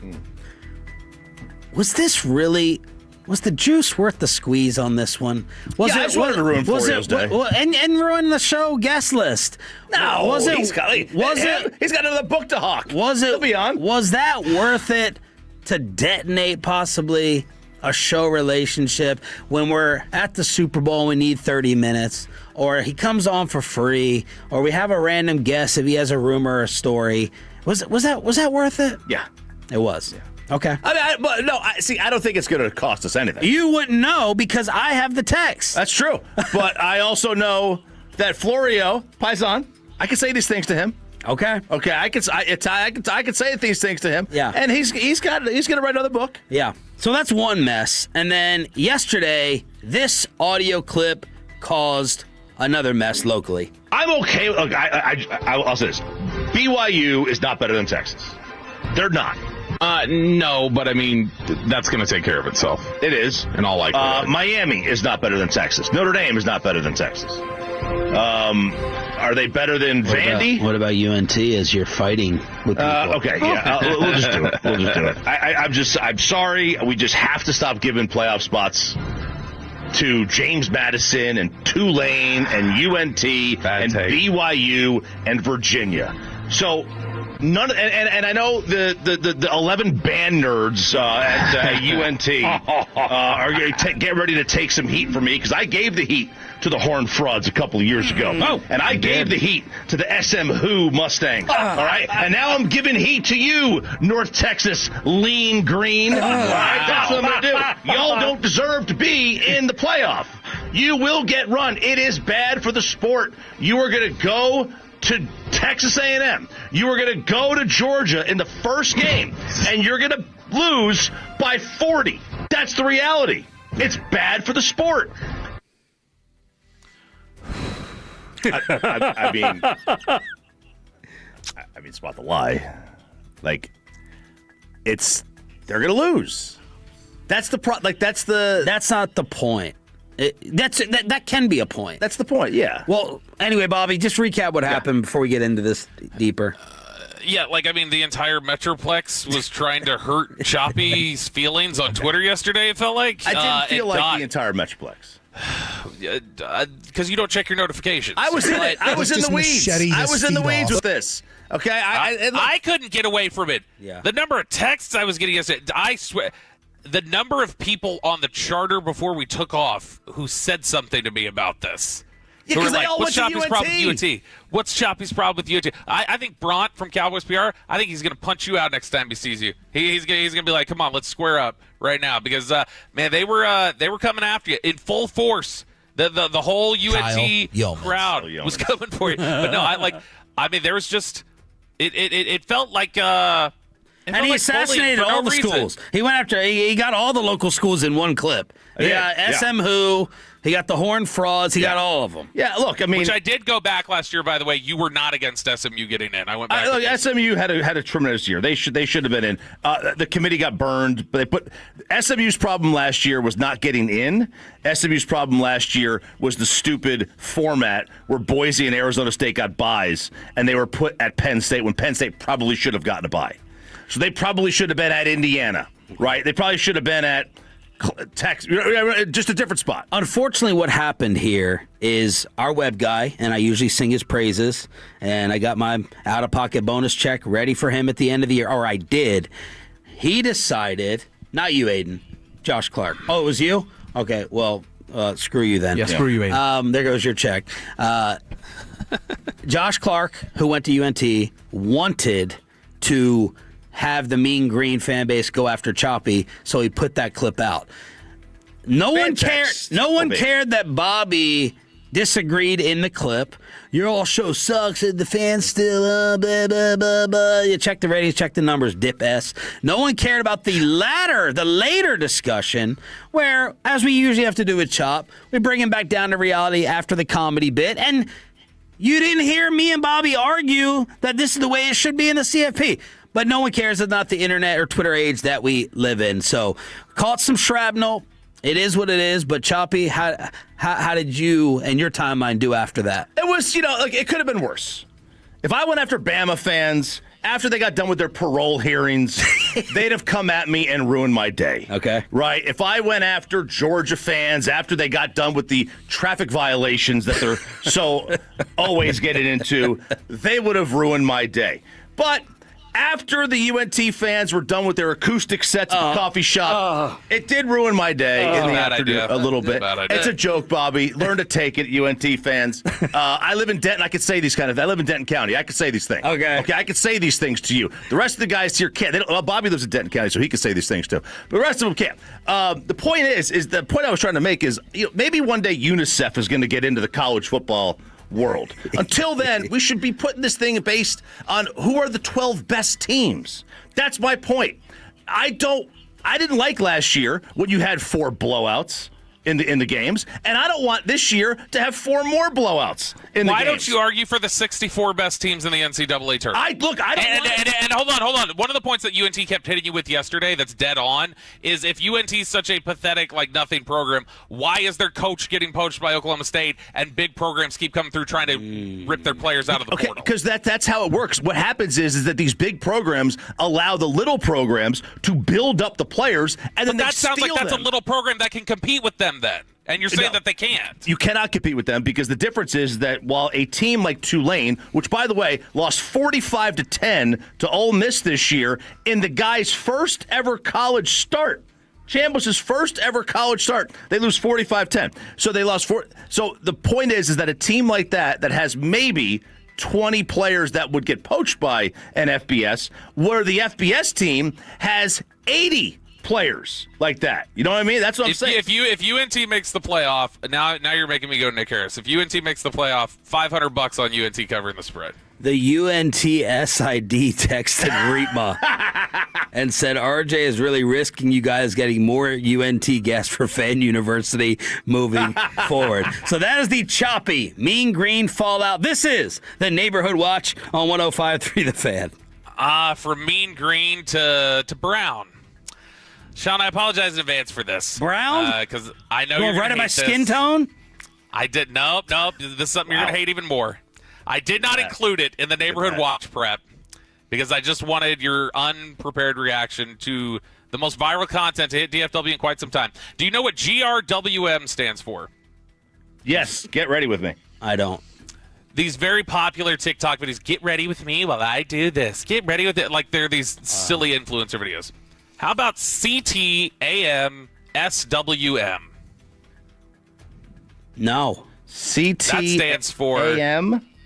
Come take a massive S with me. Oh. And it's the basis for the social media account Dump Report. Oh, my God. Which goes around various public, and I know Choppy follows him, so I know Choppy's going to know this. A man who goes around, this is a gentleman, some might say a hero, who's been posting videos to TikTok and Instagram over the last 2 weeks. Developed a rapid following. He's got over 100,000 people that follow him. He goes around DFW and takes a dump in a public restroom and reviews it for you. And so this is one of his most recent experiences at a Wendy's in Carrollton. Come try to take with me at Wendy's. Bro, I couldn't even put into words how this experience was. I don't know, someone in the comments suggested this to me, and I was dreading the entire time. I walked in and got hit with some of the worst dookie air I've ever smelled, along with trash everywhere. And some idiot stuffed the lock with toilet paper, and the staff didn't bother to clean it up. Bro, holy when I tried to put the toilet seat down, it deadass fell down. And there was no support holding the toilet seat down, and at that point, I genuinely gave up on trying to take a here or rate anything else about the experience. The sink was dirty as but the soap was standard, I guess, and water pressure was okay. Since I couldn't take it here, I'd rate the experience a 0 out of 10. Would not recommend. So this man has become a viral sensation around the DFW area. In fact, Sean, you looked like you enjoyed that a lot. Well, Bobby, I'm disappointed in you. You're supposed to be along with me. I'm with you usually, and I'm covering what needs to be covered. The news is the news, Sean. I'm reporting this on TikTok. I'm reporting this guy. Really? Yeah, this is great content. I'm going to TikTok and I'm reporting this as indecent. This is great. I'm going to try to get this account suspended. You know who turned me onto this account? Gavin Spittle. No. Yes. No. He said, this is made for you. And he's right. And, have you ever come up with that? Like, you see something and you're like, you know what? Who just clapped? Was that you, Peyton? Me. That was me. Bobby. Why didn't I think of this? And that's what I had that moment when I saw this. It's like, what an idea. Just going door to door, dumping all over the place. Just door to door. It's like the Baylor Pier. The urinator, yes, the Baylor urinator who got caught filming himself just marking his territory all up and down Waco. They finally caught him. Freshman kicked out of school. Good. But that's disgusting. I'm going to get this account suspended. This is a public service. He's reviewed Buc-ee's in Fort Worth, Chipotle in Dallas, the Omni Hotel in Las Colinas, a Dallas Starbucks, and Moxie's inside the Crescent in Dallas he also reviewed. And you know what? Since you love that first one so much, Sean, one more. Costco in South Lake. Man, come on. Come take a massive with me at the Costco in South Lake, Texas. All these motherfuckers don't know I'm about to eat all the samples and then drop the nastiest dookie and then dip. You know why? 'Cause I'm the f***ing goat. I'm the dookie goat. I low-key had to wait a little bit to use the restroom due to how many people were there, and the bathroom itself looked very dull and commercial, which I didn't really like. I heard the dude before me drop some nukes on this bad boy, so I was kind of nervous, not gonna lie. But the toilet area was very standard and also dark. The seat itself was American Standard, not the usual Toto brand that I like. The toilet paper, I believe, is the Kirkland signature brand 2-ply toilet paper, which is consistent with the ones actually sold in the store in bulk. But I talked to them and they said they use whatever rolls damaged that's not sold. And it showed that they didn't really care about their own toilets that much, so minus points there. The soap had a very light scent to it, and the water pressure was mid. So I'd rate my 5.2 out of 10. Man. The only people I want to hear from on the text are the ladies. I want to know from the female Tolos if this guy's an automatic disqualification for you, or is he actually going to have dookie groupies? Yeah, he might. Are there going to be groupies off his TikTok fame? I don't know. How many followers? How many followers? What, the what, Pepe? He said the Dookie Goat. That's what he is, the Dookie Goat. Will women be drawn to this? 877-881-1053. Also, the text for you to make your official pick for tonight, and the 5 things RJ wants to see from Cowboys Lions after this. What I want to see is that platter that...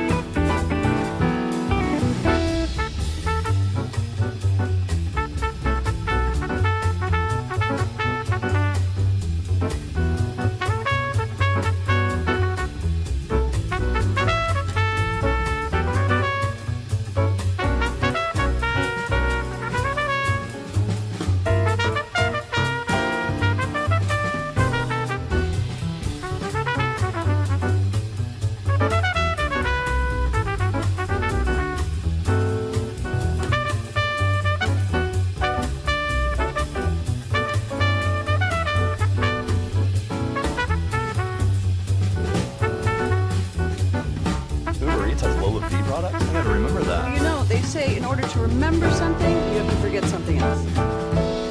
Okay, now that is a very cute haircut. That's like a little shag. I've never seen it before. Well, I mean, of course you have.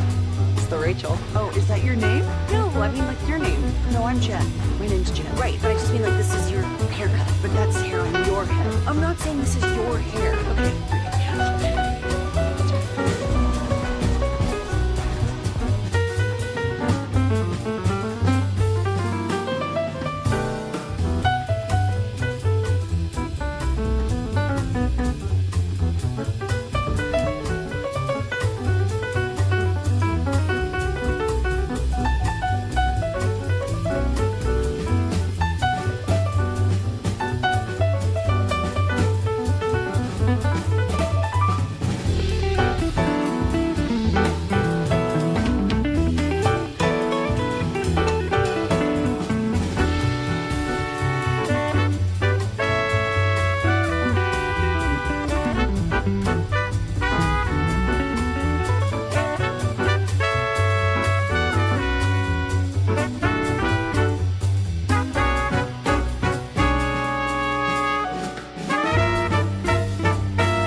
Driven by our D&M Leasing Studios. This is Sean and RJ on 105.3 The Fan. 8 o'clock hour here on your official home of the Dallas Cowboys. Sean Sharif, RJ Choppy, Bobby Belt is in Detroit. We got Peyton and Aiden running the fan cam, Twitch, and YouTube, and it is prediction time on the Franklin Franco Injury Attorney text line at 877-881-1053. We do have some female Tolos that hit up the text about, I don't like that term. What term? The D word. The Green Day album, huh? Dookie? Yeah, I never called it that. I don't like that term. Dump Report, that's his name. Yeah, Dump Report guy. Because Bobby, you were going over some of the female Tolo numbers the other day. Yeah, we do pretty well with the ladies, which I think anecdotally we've seen, like that we are the official show of the Lady Tolo. So from the 817, female Tolo here, and Dump Goat is my hero. You could just use the urinals, you guys, but us ladies have to use the actual toilets, and having this type of intel is so helpful. Oh. This guy's fun and creative. I appreciate the review of the bathrooms. Oh, no. Female listener, dude is funny, but automatic disqualification for probably being a douchey bro. Female Tolo here. I don't like poop talk, but the background music and his narrative had me laughing. Yeah, his delivery in the background music is pretty good.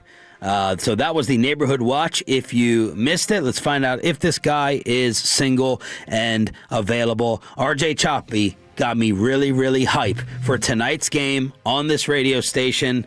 In your email. Yeah, well, like we said, that 50 million, 57 million game, that was the most watched game of the year. That was the Thanksgiving Day game. 57 million, Chiefs, Cowboys.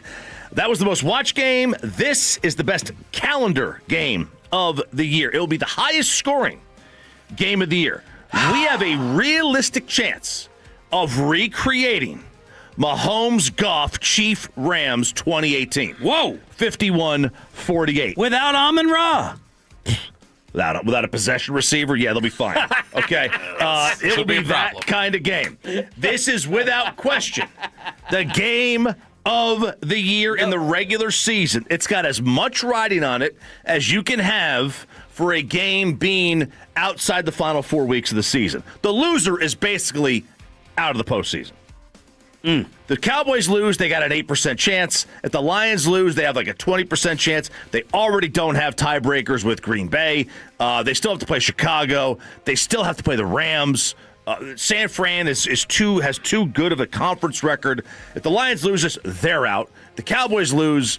I mean, they don't. That's another team you can add to the list that they don't have the tiebreaker going for them on this one. So I am pumped. I hate that it's on Thursday night, but I'm glad it's standalone.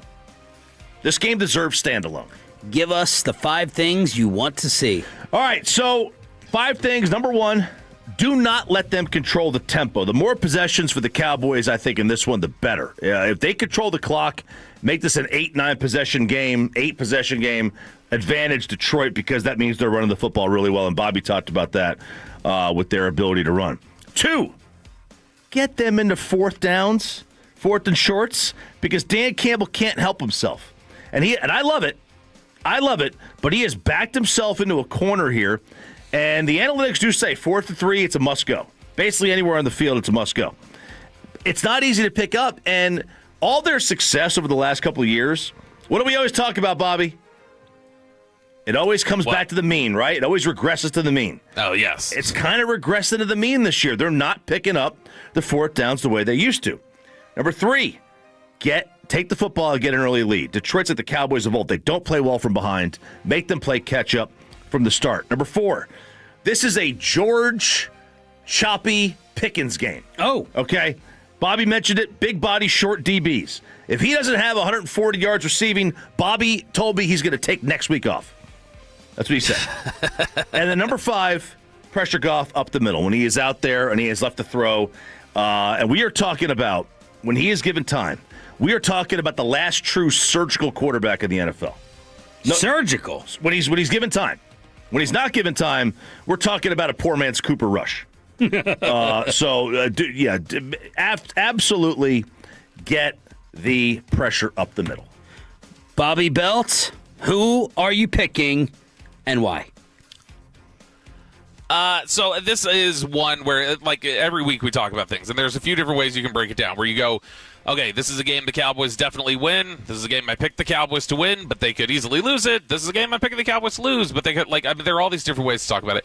This is one where I'm going to say that I could see this being an either-or. This could absolutely be a game that either team wins. I feel like the lean right now has to be, when you look at everything that's on tape from both teams, where both teams are with their injury situation, how both teams are playing, the things that both teams are doing well right now and struggling with, I feel like this leans Dallas. And so right now I'm picking Dallas. I would say, if I was going to put a percentage chance, if the Raiders was 100%, this one tonight is 65% Dallas. But something that, absolutely, if Clowney being out, if they can really just destroy the edge, that'll cause a problem, obviously. But I'm going to pick Dallas in this one, 31-28.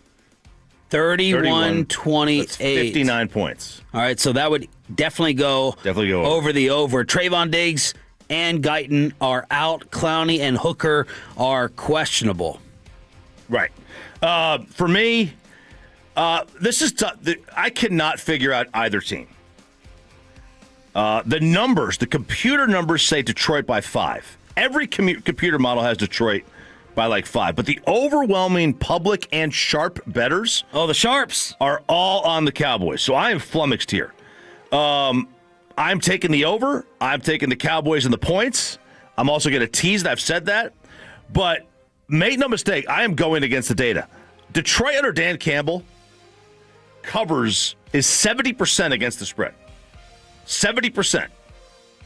For reference, Tom Brady was 68% against the spread for his career. It's the highest in NFL history. Nobody covered more spreads. To go against Dan Campbell and Detroit against the spread is madness. But I am. Cowboys 51-48. I'm sorry, 51-49. 51-49. 51-49, Bobby. That's a lot of points for a Detroit team that has they're 4 out of their 5 highest scoring games this season. Actually, it was out of their 5 highest scoring games this season, 4 of them occurred in the first 5 weeks of the season. Like, they've been banged up. They have not been nearly as explosive this year or in the second half of the season. So I don't know. And I think, by the way, Dan Campbell, I think there are 3 straight games now where they haven't covered. Right. Yeah, this year it's gotten a little bit squirrely.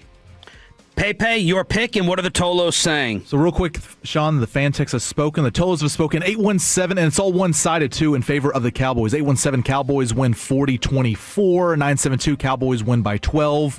2-1-4 Cowboys win 38-27. All these have shattered the over. They're all in the 60-point range as well, so that's good news for RJ.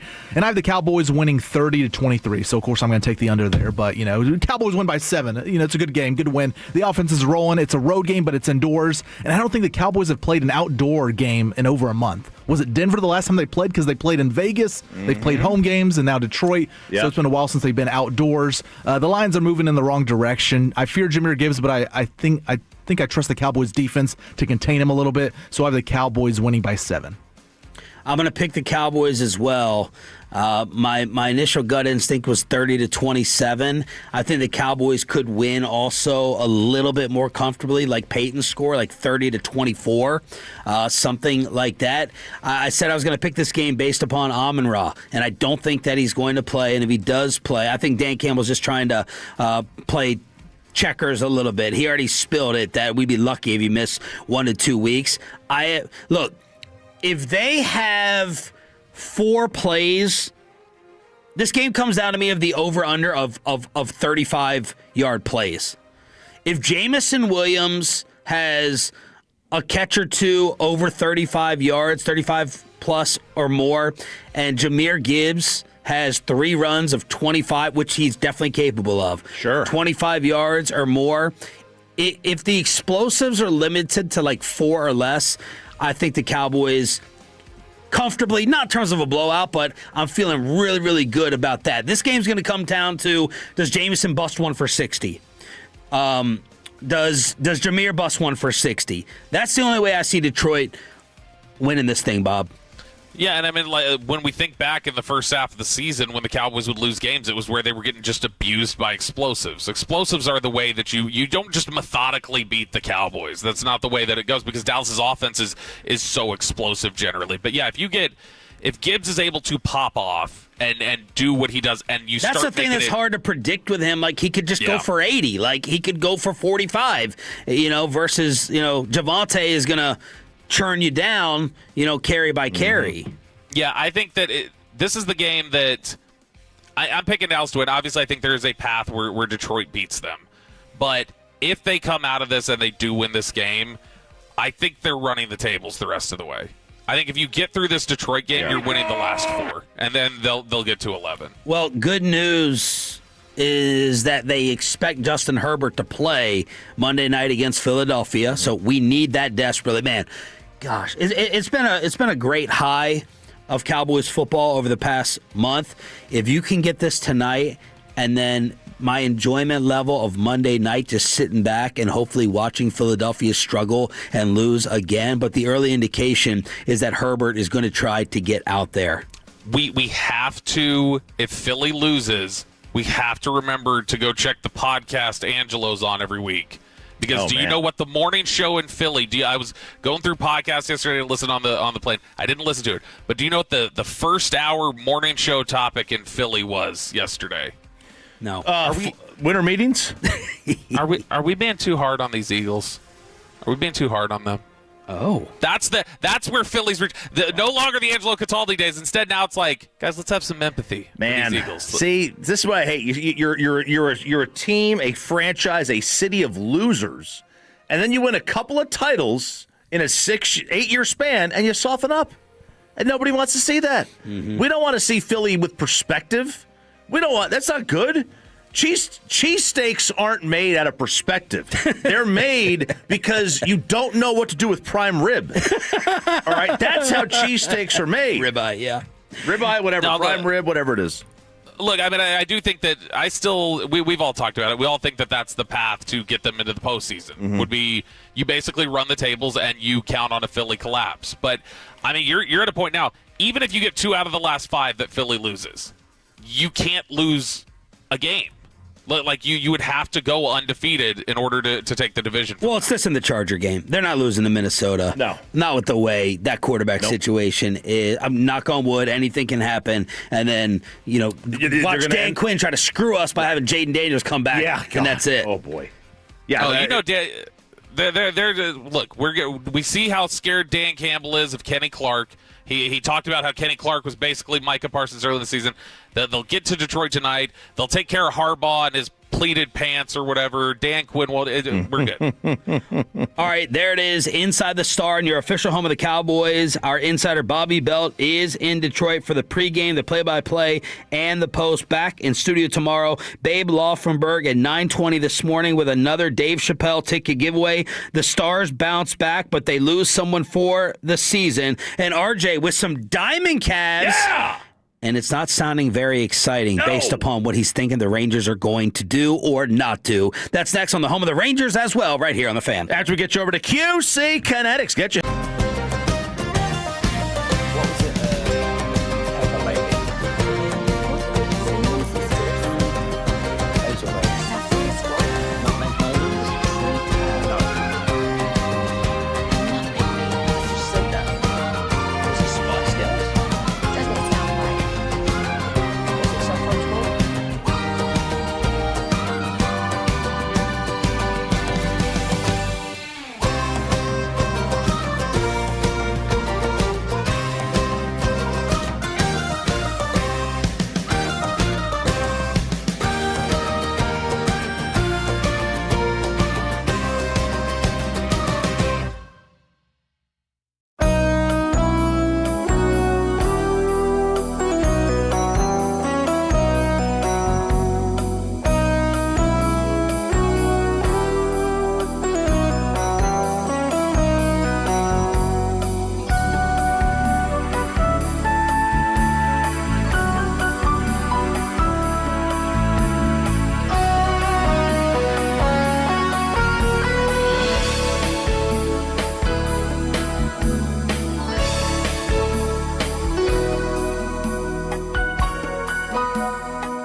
Lights has Lola V products? I gotta remember that. You know, they say in order to remember something, you have to forget something else. Okay, now that is a very cute haircut. That's like a little shag. I've never seen it before. Well, I mean, of course you have. It's the Rachel. Oh, is that your name? No, I mean like your name. No, I'm Jen. My name's Jen. Right, but I just mean like this is your haircut. But that's hair on your head. I'm not saying this is your hair. Okay, freaking Jen.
Brought to you by the personal injury lawyers Frankel and Frankel. If you've been injured in a car or truck wreck, call Frankel first, 214 or 817-333-3333. With Frankel and Frankel, there's never an out-of-pocket cost. They only get paid when you win. Frankel and Frankel, the go-to car and truck attorneys in Dallas.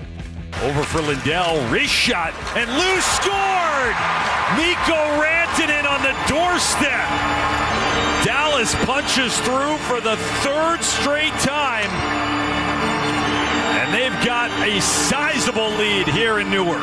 Victory plus with the call. Glenn Gulletson talked about the effort the night before. Stars responded as they had 24 block shots in front of Ottinger. Went 2 for 2 on the penalty kill, and it was a nice, sweet, crisp 3-0 beatdown against the Devils in New Jersey. Ottinger, back from the illness, made 30 saves for his second shutout of the season. They extend their road point streak to 12 games, and Otter has now beaten every team in the NHL. And Spittle points out to us now the longest road point streak in team history, 8-0 and 4 in those 12 games. Let's talk hockey. And Miro and Robo again. The Stars, their stars are getting it done. Their stars are stars right now.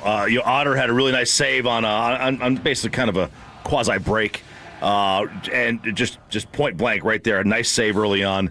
Miro, the goal he had, he was left completely open, cross ice, and one of the Devils' defensemen really kind of blocked out their goalie, and Miro had maybe a shoebox size hole to hit, and he, point blank, crushed right in there. It was a 3-zip, great win, great road trip they've been on, great road run. But the problem is they are in the division with the toughest dang teams. Minnesota, we talked about Colorado being like 9-0-1. Minnesota's only 8-0-2 in their last 10. Look at Bobby's screen. Yeah, look, a big part of this is you got to win the games you're not supposed to. And the deserve to win meter for Money Puck very clearly states, as you can see on my background, Dallas didn't deserve to win that game, but they pulled it out anyway. Very impressive. Well done. It was all I could talk about all last night. Jake on the shutout win after. The blocks that we had were incredible. Guys did such a good job around our net.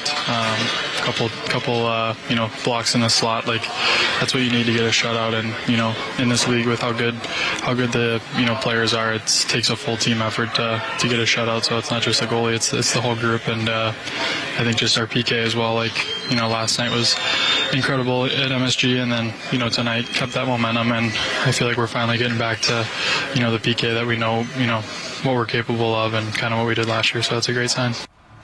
So there's the Stars, Spits and Suds, with even more hockey knowledge wherever you may get your podcasts. The Dallas Mavericks with their second impressive win in a week. They won at Denver, and last night, basically everyone was in double figures as they beat the Miami Heat. Hey, this is Nico's vision last night. That was Nico's vision, man. 17 and 17 for Anthony Davis, and the 3 blocks, and All the defense. Let's have Fortune a little favors the bold. trade fun with the Chris Paul story and Giannis wanting out of Milwaukee, even though people think that he wants the New York Knicks. Bet Online sent me the trade odds this morning for where Giannis ends up, and Bobby's number one nightmare leads the way in San Antonio at plus 150. They're plus money? 3-2. Then New York. I mean, I'm dang near even money right there. Then the Knicks at 2-1. Then Atlanta, who's put together some nice basketball. Miami, high-scoring offense. Hero was going off early last night. The Heat are 7-1. Pat Riley needs to kind of remind people, what are you doing? All I'm seeing is your left eye today. You know, I got a like an ingrown hair on my leg. First it was trying to pick it out. Bobby's breast and now I'm seeing your groin. Well, listen, man, thighs out, skies out. Miami 7-1 to get Miami 7-1 to get Giannis. Then the armpit at 8-1, and then Toronto, Cleveland, Detroit, Oklahoma City at 25-1, and then the Mavericks and Grizz at 28-1.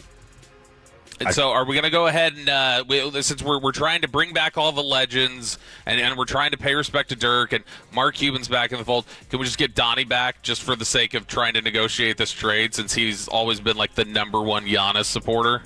Here's a Mavs proposal from Fansided. The Mavs get Giannis. The Bucks get Anthony Davis.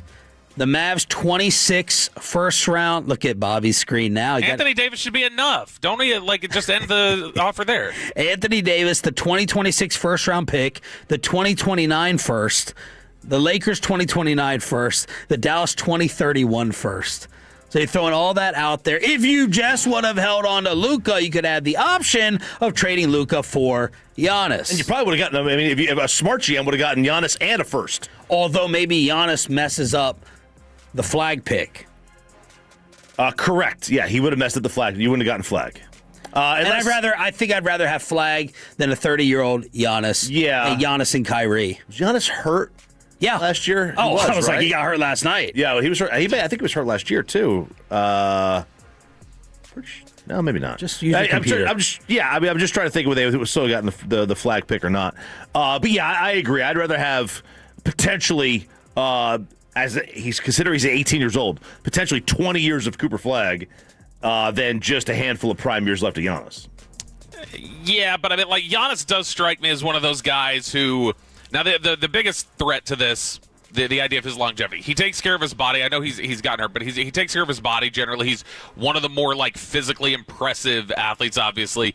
I think if he wants it, he can be one of those guys who's LeBron, KD, whatever else, who like into his mid-30s is still playing really high-level basketball. The question is just, he's expressed so many different times before some of that European basketball mentality that we've talked about, where it's like, hey, this is not my whole life. There are bigger things than basketball. And so, like, you do wonder if just, like, is he willing to stick around? But if he's locked in and he's engaged, I mean, I think he's still going to be a top-level player that we're talking about for, like, 7-8 more years. And so that would be the question. It would be, like, 7-8 more years of potentially a top-flight player versus somebody you think is going to be good, but you don't really know. CBS Sports came out with trade destinations. The bottom tier, he's not going to re-sign there: Sacramento, Charlotte, Washington, Utah, and Memphis. Then you go to, they don't have enough to trade: Phoenix, Minnesota, Denver, Dallas, and then the Clippers. And then this writer on here goes, okay, Dallas does have enough to trade, but the Mavericks aren't giving away Cooper Flagg, and without him, this is a team mostly devoid of youth and picks. Best case scenario would be trading AD for a pile of assets that they could then flip for Giannis. But who on earth is eager to trade Davis while Antetokounmpo is available? Davis just is not worth enough to get this done. Ouch. Ouch. This came up yesterday. I was talking to somebody on the plane. And I know we mentioned every now and then, the thing that still blows my mind about that, because I was sitting here trying to think of like, oh, what assets could you put together for it? And then I sit there and think, like, Pelinka really looked at him and went, that's second first. I can't. Yeah. You understand that, Yeah. right? Like, I bet he bought it. He bought it. 100%. He's probably sitting there on a conference call going like, Nico, look, and then he's muted. Guys, watch this. And then he's unmuted, like, dude, you know I can't do it. I just, you know how big a risk he is. The other tiers, how attached are you to your stars? Boston, Philly, Orlando. Then you Orlando move. would be scary if they got him. Well, yeah, but they'd have to give up, so they wouldn't be scary anymore. Right market, wrong time. Bulls, Nets. And the gold medal in cap gymnastics would have to go to the Cleveland Cavaliers. Are you willing to gamble on a rental? Toronto, Indiana, Atlanta, old money, Miami, Warriors, Lakers. And then you get to the Pistons, Rockets, Spurs, and the number one favorite, because that's where he apparently wants to go, is the Knicks. So Giannis probably getting dealt. And which tier was that? I missed. Which tier was OKC in? OKC I did not name because it's actually disgusting to read the justification here. The OKC tier is they don't need him. Oh. Dude. Because they're 21-1. They have the best net. About to be 21-2. They have the best net rating in NBA history. Why? Mavs are going to beat them next. Oh, they're kryptonite. That's right. No, McMahon talked about this the other day because, we were looking at Tankathon recently, and we noticed, oh, gosh, they have 3 lottery picks right now for next year. And McMahon was talking about, I saw him on ESPN mention this, that he was like, the league is terrified right now of the Clippers being bad the next 2 years and giving these really high lottery picks to an Oklahoma City team that already looks like they're just so much more dominant than anybody else. Well, maybe don't trade 5 firsts and Shea for Paul George. Below the belt to continue to preview Cowboys-Lions coming up at 8:40. Another Chappelle ticket giveaway and Babe Laufenberg in the 9 o'clock hour. We are also your home of the Rangers. You're an idiot and you don't know baseball. Ranger fans, you're not dreaming. How can you not be romantic about baseball? How can you not be romantic about elite pitching? Because that's what's going to happen. Question to you fellow men. I got caught up between words there. Yeah. It happens every now and then, especially when you're a moron like I am.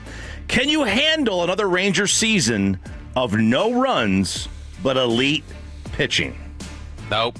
No? Out already. Well, out on it. That's what's going to happen here. Baseball go. What do you mean, RJ right. Choppy, and just entertain me? It doesn't matter what happens, just entertain No, you? I'm saying, you can bring what you're telling me. You're asking me basically then, are you out on finishing 80 and 82? Yeah, I'm out on that. They need to be able to hit. They lost so many games last year where it's 2-0. They allowed 2 hits and they lost this game rather easily. Okay, so ESPN, the MLB baseball winter meetings get going this weekend for Florida. And that obviously is a area where a lot of the GMs will get together and start discussing, hey, what about this guy? What about that guy, right? A lot of deals get done over bottles of Camus and some bourbon and some late-night ultras, right? That's what happens. Well, ESPN's got the trade candidates, and one of the things that I stuck out here was that there's nobody on the Rangers that is a subtraction. They don't expect the Rangers to trade anybody of note. These are the top 25. So Seager, nobody's getting dealt of note. But of all the players that are on this list, I was like, okay, well, let's see who they have as best fits for the Rangers. So they are one of the 3 or 4 best fits for Freddie Peralta, Milwaukee. That would lead into run prevention.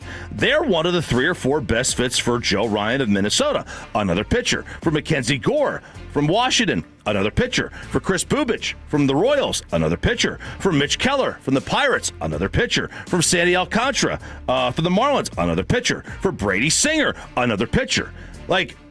They are not in on any offense. They are completely, according to this, right? This is just speculation, leaning into run prevention.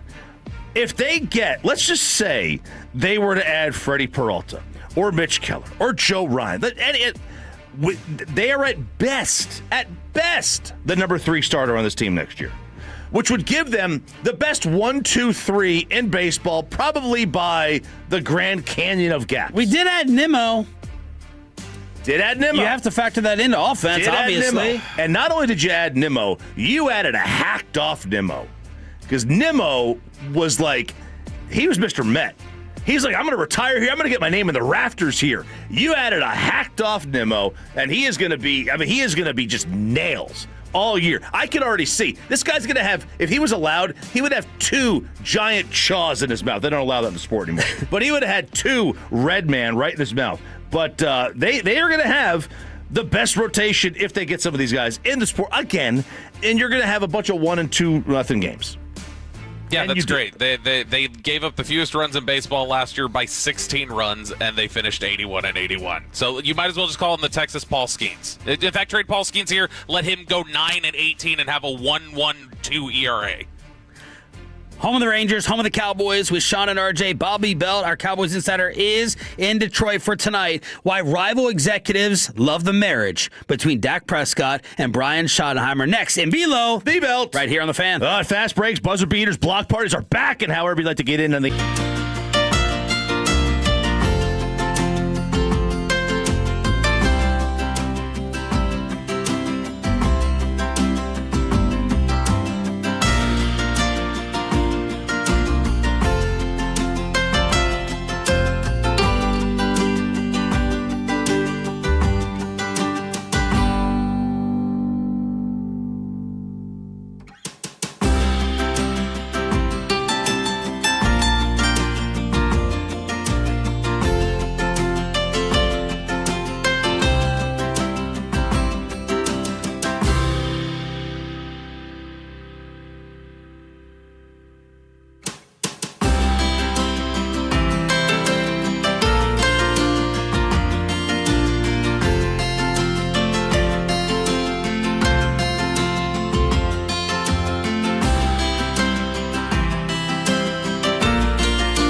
Do you think it's true that you've got to forget something else to remember that Uber Eats has groceries? No, that's absurd.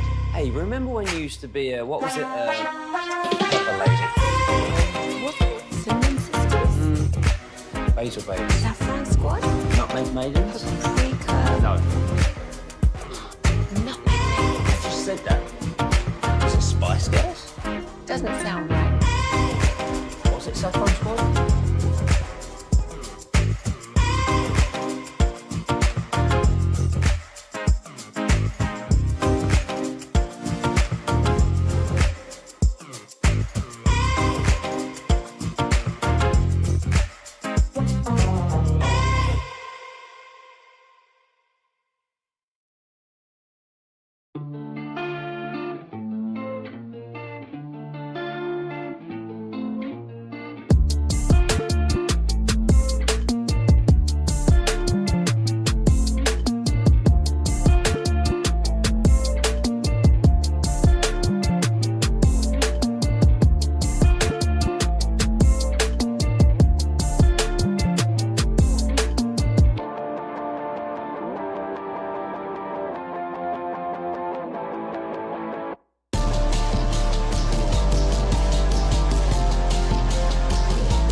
Shipped in the world, more new Chevys than anyone else, all priced to sell. Visit ClassicChevrolet.com. This is Texas, this is Classic Chevrolet. Together, let's drive, relax, enjoy the difference based on new Chevrolet registrations 2023 and 2024.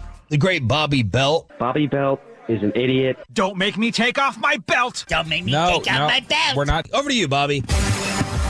Peanut butter and jelly, bacon and eggs, macaroni and cheese, whatever food combo you want to compare them to. That's Brian Schottenheimer and Dak Prescott. Navy bean soup, Below the Belt, which is sponsored by D&M Leasing and Window Nation. Hey, what was that? I keep forgetting. What was the soup we had in Indy that was really good?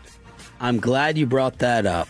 And we did not talk about it in the commercial break because Bobby's there. I made this yesterday, and my wife, I was on the edge of getting angry. I asked her, she went to the grocery store, I said, get me a package of dry navy beans. And she's like, beans? What? And then she gets home, she's like, what are you doing with this? I said, I'm making this soup that we had at the famous steakhouse in Indianapolis. I was blown away by it. I loved it. You thought it was good, Bobby? You still remember it? It was really good, yeah. I'll take a little sip. She's like, now what's the difference it was between like navy ham beans? or bacon or something in it. What's the difference between navy beans and Yankee beans? I don't know. I think it's the same thing, It right? could be the same thing. Military service. And she's There like you go. making fun of me, and I was like, we have all this leftover ham.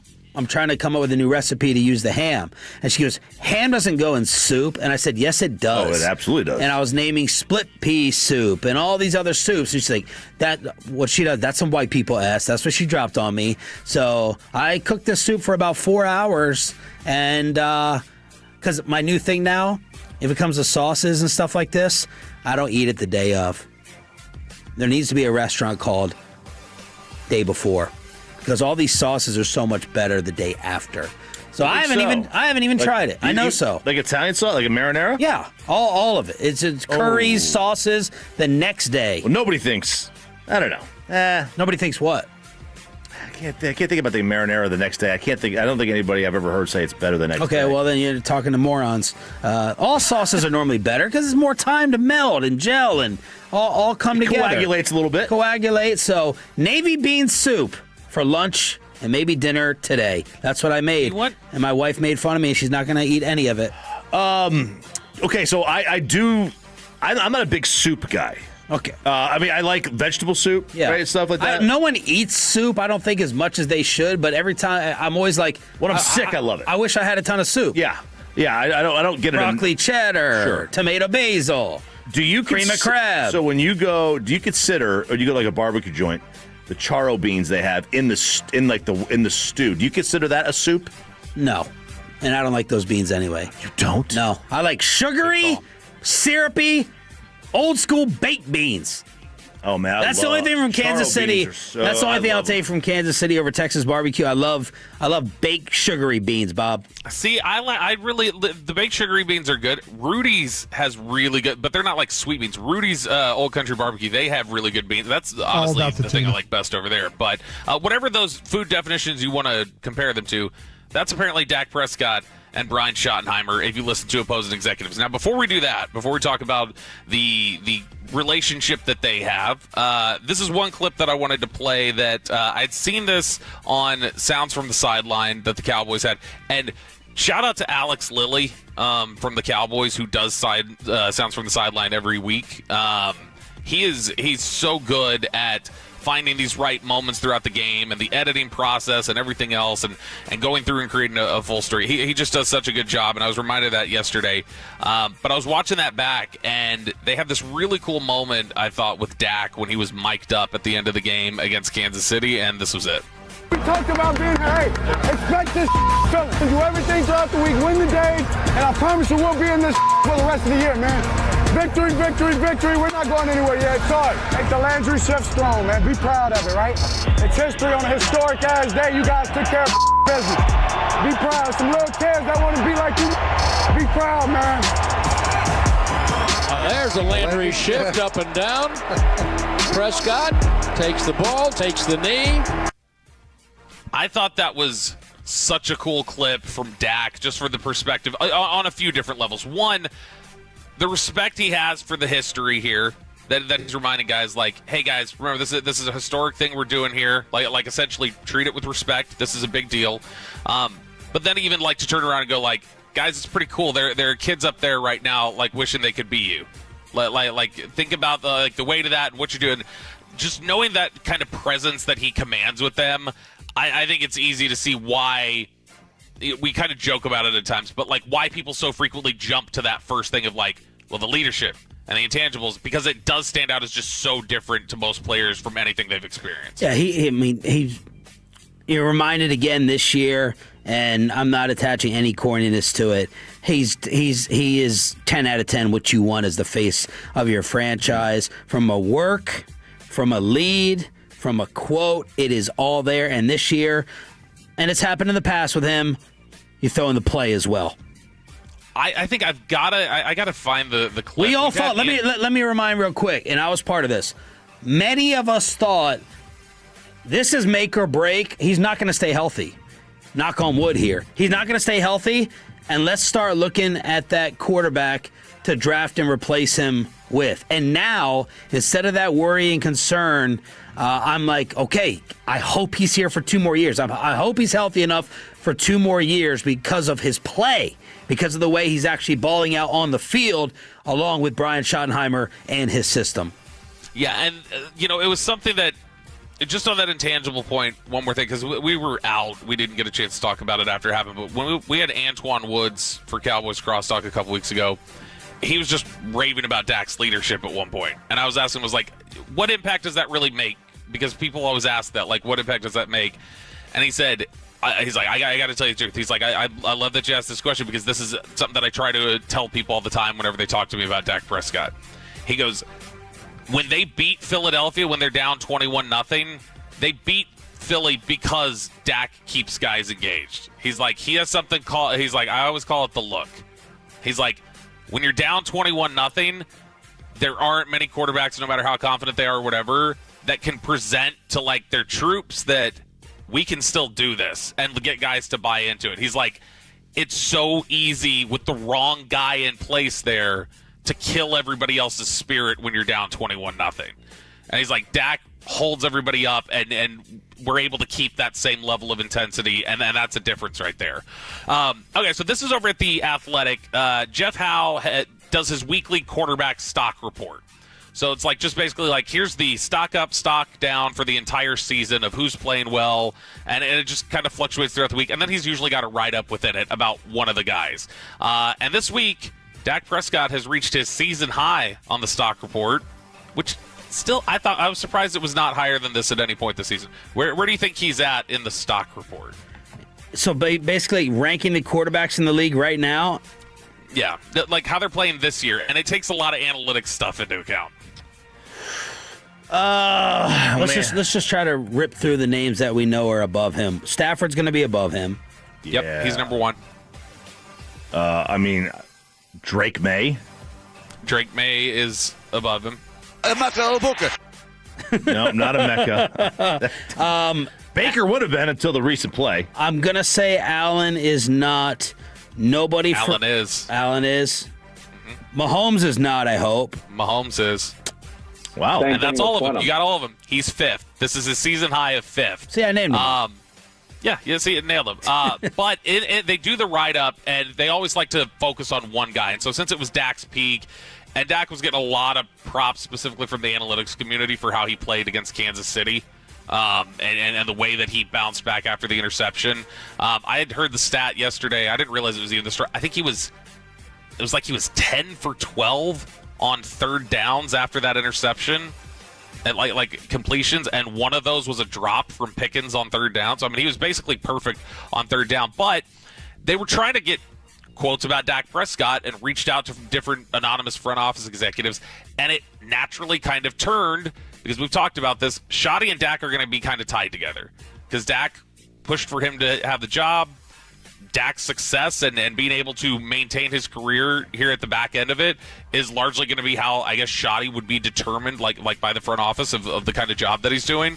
But even rival executives are talking about that. So they were talking about Dak, and one of them said, I've always liked the guy. When he's on, he's legit. Schottenheimer's offense suits his game really well. That's a good duo that is clicking right now. Another executive added, Prescott is playing really well for sure. It's a really good offensive unit overall. Schottenheimer has done a great job designing it. And then there was another quote in here, too, talking about just that they're so synced up as coach and play caller and the value of that, where you can kind of be the mental processor, the guy who steps up to the line of scrimmage. And, all right, I got the call, and I know what they're looking for, but I also have the autonomy not to just, like Aaron Rodgers almost arrogantly, like, LaFleur, you're dumb. I'm going to overrule what you called here for the Packers. But, like, to be able to say, all right, I got your call, but I know when to check out of it because I know I'm your eyes for what I know you'd see out here and what you want to do. And that, to me, has been the biggest aspect that, like, when you can look over Dak's career recently and the leaps that he's made, we can almost always tie it back to him drilling down and having a really strong personal relationship with a coach. Kitten and him were really close, and he took a big leap. Nussmeier and him got really close. He took another leap. Shoddy and him got close. He started to push the game forward. I think that's why they always talk about, man, you can't have three coordinators in 3 years. That's why people wonder about Caleb Williams' development and how much you potentially stunted him, because that coach-quarterback relationship is so clearly critical for, like, how are you going to develop? And these guys who have hands-on work with the quarterback, how much are they going to move them forward? And Schottenheimer's done a good job of helping Dak move forward. We've heard people talk about this from Brady talking about how he had different coordinators, but it was all the same system, right? It was Bill's system. Right, and these guys who have had the same – Stafford has had the same coordinator now for, 5 years in a row. But in Detroit, it was a mess. Right? It was a mess there. Trevor Lawrence he's had 3 coaches now. It's a mess. When you're able to get a single coordinator, whether you have a great relationship with them or not, to me, that would be great. But obviously, if you have a great relationship, it's even better. B-Lo on the home of the Cowboys with our insider in Detroit for the monster game tonight. Babe Laufenberg will have the call of the game. He joins us at 9:20. We have our final Dave Chappelle ticket giveaway of the day. 2 more tomorrow, by the way, with a Cowboys Friday along with Star Up and Star Down. But let's go around the rest of the National Football League. Indy has won their final game of the season. It's time to take the Bears for real. Mike McDaniel has earned another year, and Dan Campbell has gone too far on 4th down. RJ Choppy around the rest of the NFL with overreactions or not with a Chappelle ticket giveaway after this.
Uber Eats has low fee products? I gotta remember that. Well, you know, they say in order to remember something, you have to forget something else. Okay, now that is a very cute haircut. That's like a little shag. I've never seen that before. Well, I mean, of course you have. It's the Rachel. Oh, is that your name? No, I mean like your name. No, I'm Jen. My name's Jen. Right, but I just mean like this is your haircut. But that's hair on your head. I'm not saying this is your hair. Okay, freaking me out a little bit.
John and RJ on 105.3 The Fan. Final hour, fist pump time on the Fan Cam, Twitch, and YouTube. Bobby Bell is getting it, maybe giving you, what's it called, vertigo? Bobby could be giving you vertigo right now as he is live in Detroit. We got Peyton, we got Aiden, we got Alec Medford getting it as well in the hallway. I'm Sean Schrafe alongside RJ Choppy on DFW Sports Station 105.3 The Fan. Babe Laufenberg will join us from Detroit. Were those are you in your boxers? Still rolling pantsless, boys. All right. Does your wife watch these like live on the Fan Cam ever? Nope, she can't. In fact, the reason she doesn't listen as consistently anymore is she said that too frequently I was making her angry and she was feeling like compelled to call and like defend herself in a story or whatever. And so she's like, I just had to stop listening to you. Nah, I think the fame has worn off. It sucks. It happens to all of our relationships. I don't know. We've talked about it. Our significant others, they just don't care about our fame. They don't care. Our G-list status. They don't care. They don't care. But Sarah listens, but she gets mad a lot at things I say or do. Does she listen to spy, or listen to support, or listen because of interest? Sports interest. She listens to it the whole day.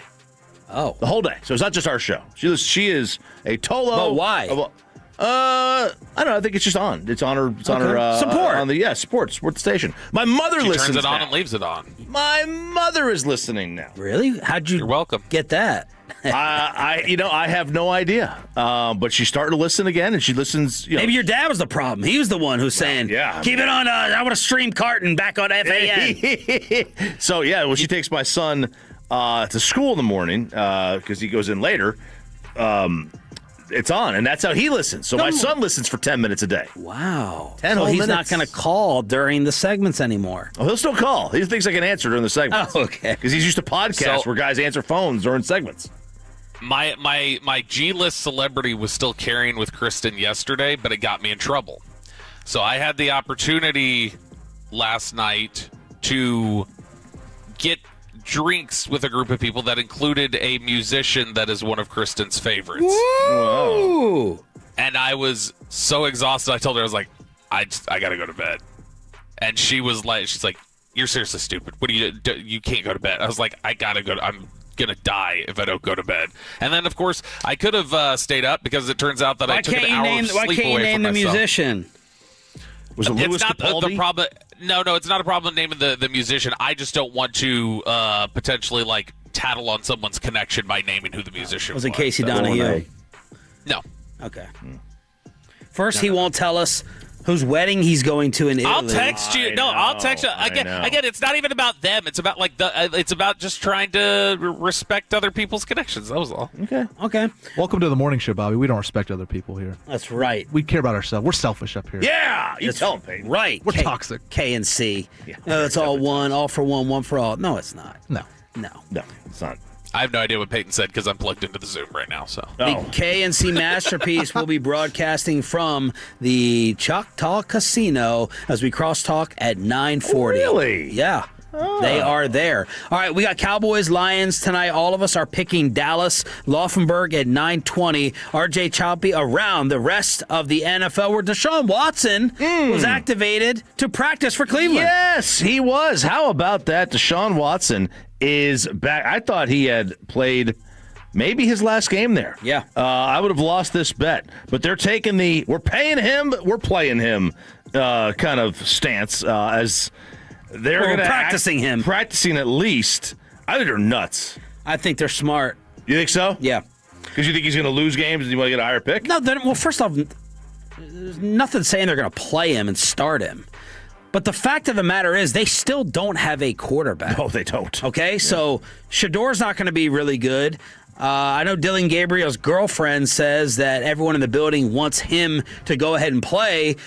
Deshaun Watson will go down right now as one of the greatest mysteries in the history of the NFL in terms of what happened to his play. Right. Did all the sexual assault stuff just make him a total complete bum? This guy was as good or better than Dak Prescott at a time. What's his age? Is he 30 or less? He has to be. Let's see. He's probably 30. Around 30, I would guess. He's 30 on the dot. So if I'm Cleveland, I'm absolutely still searching for the quarterback. Yeah. And you signed him. You're paying him. Let's go see what he does. Why would you not? You're paying him guaranteed money. No, I get that. It's like it's almost like you're gonna get mad because they're stopping the growth of Shador and Gabriel. I just play him for the final game or two. Okay, fine. Play him for the final game. If he balls out, it's like you got yourself a quarterback. Well, I don't know if it means you definitely have yourself a quarterback. What do you think, Bobby? Break the tie. I'd love the idea of playing him one last game. Because here's the thing: if you play him for several games, if he plays well, you're potentially ruining your draft position. If he plays poorly, you're taking away all value. If you put him out there one time and he happens to play okay in a week where maybe some people are resting their starters or you're not facing a full, it might just spark enough interest from the rest of the league to go, Deshaun looked like maybe that time away. He kind of fixed his head. Yep. Maybe we should trade for him. I think playing him 1 week is the best way to get his value up. I can deal with that. But it's like, then, what you don't want is, obviously, like you said, you don't want the draft pick to get ruined. The cap hit with a completely guaranteed contract is going to be astronomical, of course. Then, if you wanted to, this is a team that could trade Myles Garrett for 3 firsts, which is what they probably should be doing anyway. Because by the time they're even remotely good, he's going to be so old, it's not going to even matter. All right, so overreactions or not. Indy has won their final game of the season and will finish 3rd in the South. Right off the top, without looking at their schedule, I'm going to say that's an overreaction because I can't imagine there's 5 straight losses on their schedule. But so I'm going to say overreaction as I look up their schedule. They play the Jaguars, the Seahawks, the 49ers, the Jaguars, and the Texans. Never mind. Maybe. They got it all on the back end. I'm still going to say they'll snag one of those. Yeah, it's an overreaction just because of the way you worded it, but that's tougher than I was anticipating. Right? I thought I was going to say, what are you talking about? They're going to win 1 and definitely 2. That's tough. Yeah. Depending on what you think Jacksonville is. Yeah, my Indy faith has imploded. God, isn't Jacksonville like 2nd in the entire conference? They get on a little run. Yeah, they're 3rd. Sorry, they're 3rd. They're 8-4. Denver is 2nd in the conference. Is everybody out on Indy? They're not a playoff threat? I'm out on them. Yep, not going to make the playoffs. I'll still hang on a little bit just to try to be right. They could make it. They're just not going to beat anybody. Right, yeah. I think Jacksonville's going to win that division, or Houston. I think Indy does finish 3rd. Next one. It is time, overreaction or not, it is time to take the Bears for real. Overreaction. I'm not doing it. Not doing it. Bobby, you sent some ugly Caleb Williams numbers, didn't you? This was an insane stat that I had seen yesterday. So NFL Research had pulled this one out, and I agree with you. Overreaction. The Bears are not for real. But Drake May and Caleb Williams, obviously, they were the 2 top picks when they were coming out, and there's been a stark difference in their accuracy. So this year, Drake May has an NFL-high 71.5% completion percentage, despite throwing into tight windows at one of the highest rates in the NFL. Caleb Williams, on the other hand, throws into tight windows at the lowest rate in the National Football League, and his completion percentage is the lowest in the National Football League. 58.1% without any tight window throws, essentially.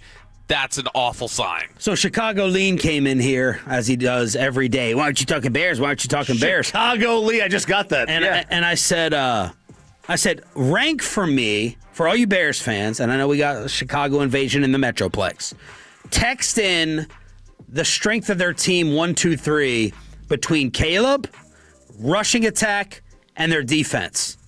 Ben Johnson. And Chicolene, or coaching if you want, and Chicolene said Caleb last. And I said, that's why you guys are fraudulent. Are you going, and your defense is 2nd. He put the run game 1. So is that run game going to go into the postseason? Maybe cold weather in Chicago, if you get a home game and run everyone over. They say road game travels. But the fact that Caleb is not 1 or 2, and definitely not 1, I'm not buying it. Okay, so this is. By the way, their defense hasn't even been good. Right. They take the ball away, but they don't stop people. I think their pass D's bad. I gotta look. Their pass defense and their run defense, they're both really inefficient. They just take the ball away. Of the 3 teams, I'll leave the Rams out, but of the Bears, Patriots, and Broncos, the 3 teams that are leading, so Broncos are obviously 2nd in the AFC. Yeah. Strike the schedule for the Patriots is 342. For the Broncos, it's 403. That's awful. And for the Bears, it's 376.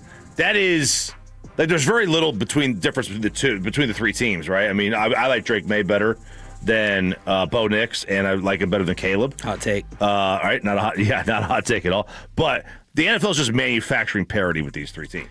Well, but there was a point yesterday. I was just trying to find it. I can't remember who put it up here, but it was a good point that they were talking about the strength of schedule for the Patriots, and they had said that Drake May has not faced good teams. Drake May has faced, in several instances, excellent pass defenses, though. and he's put up really good numbers. So Drake May himself has been tested, even if it's not against great teams, because the pass defenses he's playing are good. Chicago or Denver for you, RJ? Chicago or Denver. Denver's defense is better. So Denver. Yeah. All right. All right, next one. Winners of 4 or 5. Mike McDaniel has earned another year. Man, this is kind of impressive. And they lost Tyreek as well. They've won 4 out of 5. Bobby, it is, but I think you reached a point with Mike McDaniel where it's like it's time. And like I think everybody already reached that point. Like it was a question heading into this year. There was so much that happened earlier in the year that I'm just like, no, you got to commit to like don't let anything that happens in the second half. It's like the same thing that happened with McCarthy at some point, where it's like, no, McCarthy's got to go. I don't care if they win 5 out of 6 at the end or they look competitive at the end. You can't do it. We saw during big moments what they looked like, and you got to move on. If Tua was like balling out during this, I may think if I'm Stephen Ross, well, I can't go ahead and get rid of the Sean McVay mental connection. He's not.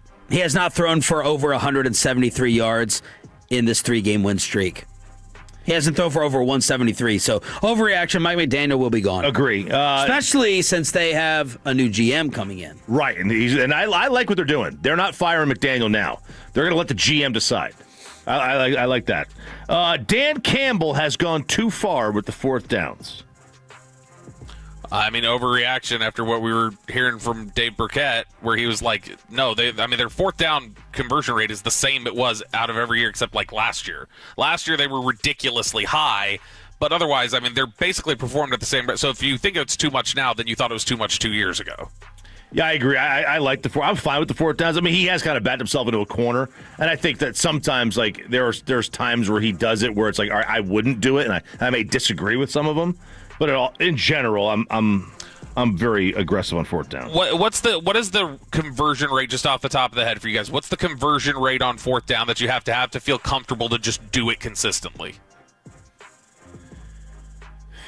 58%.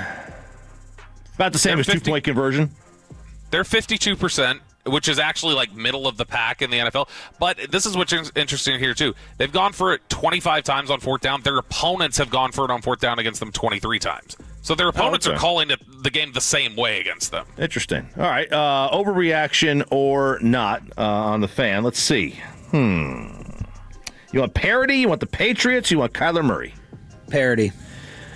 This year, with the Chiefs, Lions, Cowboys, Steelers, potentially Buffalo, potentially Baltimore missing the playoffs, parity is a bad thing for the NFL. Overreaction because I'm fine with it for like a one-off? Yeah. Now, maybe it's not going to be a one-off. The league probably designed it so it's not a one-off. But this is setting up to be the wildest, craziest playoffs. We're going to have 1 or 2 seeds maybe get knocked out. And it'll be a huge upset by seeding. It won't be a huge upset in reality because we don't know who to trust. So I'm fine with it right now. Yeah, I think that the lack of great teams right now are you've kind of found them in this purgatory space, the NFL, where it's like New England and some of these teams are coming on. They haven't developed into what they're going to be yet, and some other teams are on the downswing, and there wasn't a lot of crossover yet. Babe Laufenberg talks about the viral Myles Garrett story and his keys for tonight in order for the Cowboys to try to get that victory in Detroit. The Cowboys color analyst joins us next. And I'm already asking you, what are you going to go ahead and order platter-wise from her top...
forget something else to remember that Uber Eats has groceries. No, that's absurd. Hey, remember when you used to be a, what was it, Pepper Lady? Pepper Lady? Wasn't it Cinnamon Sisters? Basil Babes. Saffron Squad? Nutmeg Maidens? Paprika? No. Nutmeg Maidens. I just said that. Was it Spice Girls? Doesn't sound right. Was it Saffron Squad?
Make hard truck right call. Frankel first, 214-0817-333-3333. With Frankel, there's never an out-of-pocket cost. They only get paid when you win. Frankel, the go-to car and truck attorneys in Dallas. When Luke got to Texas A&M, he's a scout team tight end. Well, guess who you block?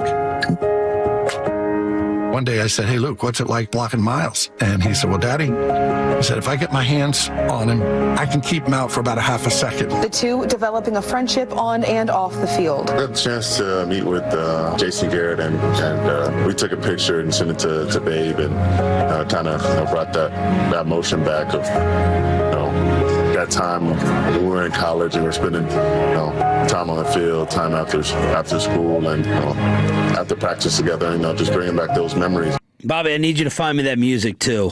I'm a sucker for scores and themes in the background of those types of pieces, and of course, that is what Cleveland media ran for Live Like Luke, and Myles Garrett paying homage to his teammates. Luke Laufenberg and his pops is joining us now. Cowboys color analyst Babe Laufenberg with the special Thursday appearance on the D&M Leasing Hotline here on Sean and RJ.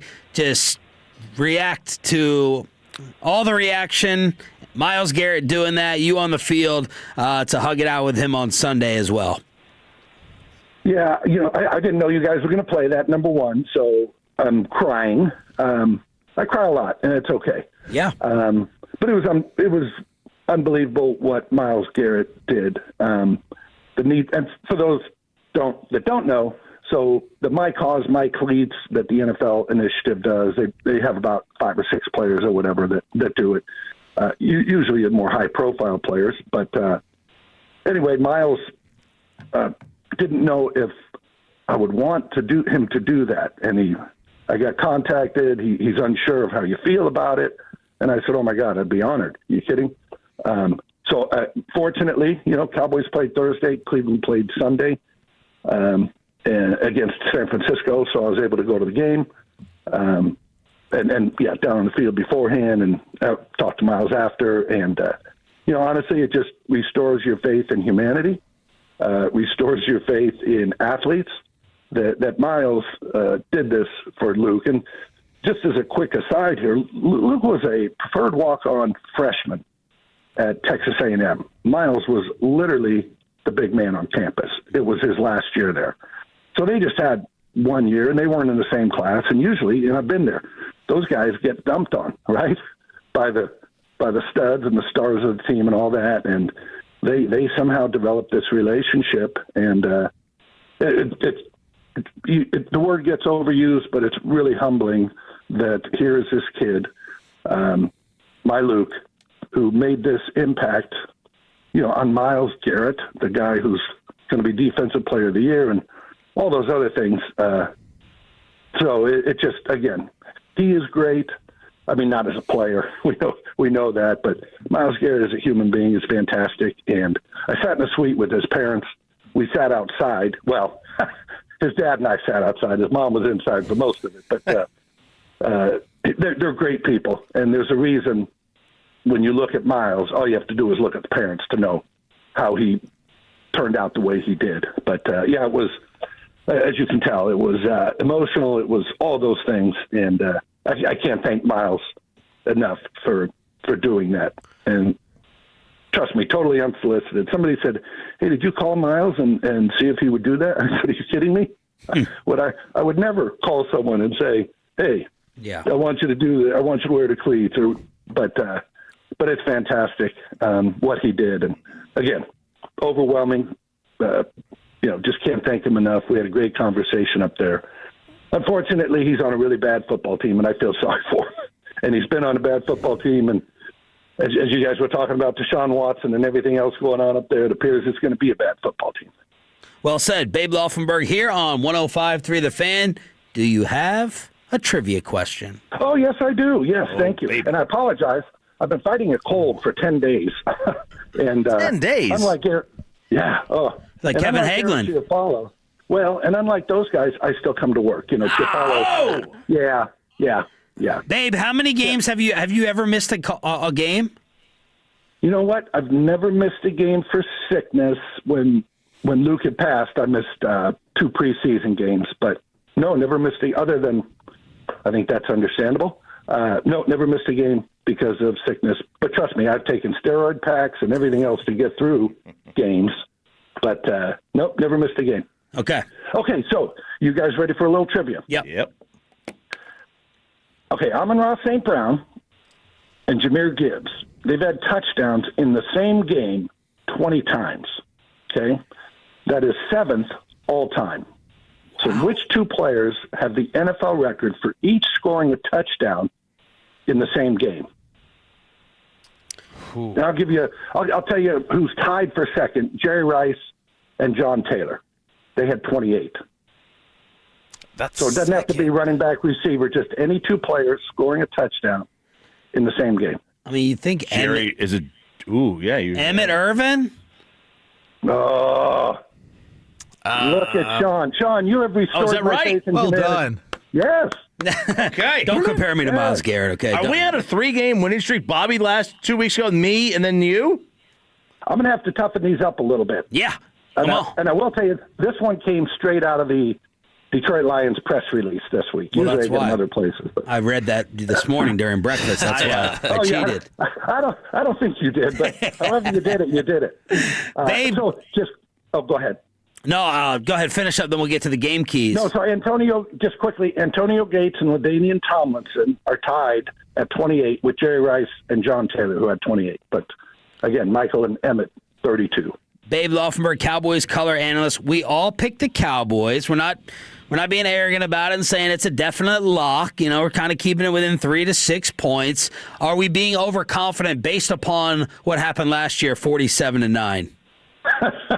Wow, that was amazing. I'll never forget, before the game, I was talking to Brad, and he said something to the effect of, this talk about they're going to rub it in and they want revenge, and that's crazy. I said, oh, no, trust me, I know. They are coming after him tonight, and they did. That was crazy. I mean, 47-9. But, you look at these games, and they're all so close. I mean, the difference, right? You watch the Sunday night game, Denver, who's now 10-2. They'll be 11-2 after they play the Raiders this week. Guarantee. Yeah, but I mean, Washington, who we know is terrible. If Marcus Mariota throws that pass for the 2-point conversion 6 inches higher, Washington wins in Denver. But they're so close. And you go back to last week with there were 16 games played last week. The Rams were the biggest favorite of all 16 games, right? They were 9.5-point favorites, and they get beat by Carolina. So I'm done predicting who wins and who loses these things. They are all so close, as we know. Why is Detroit just not as invincible or good as last year?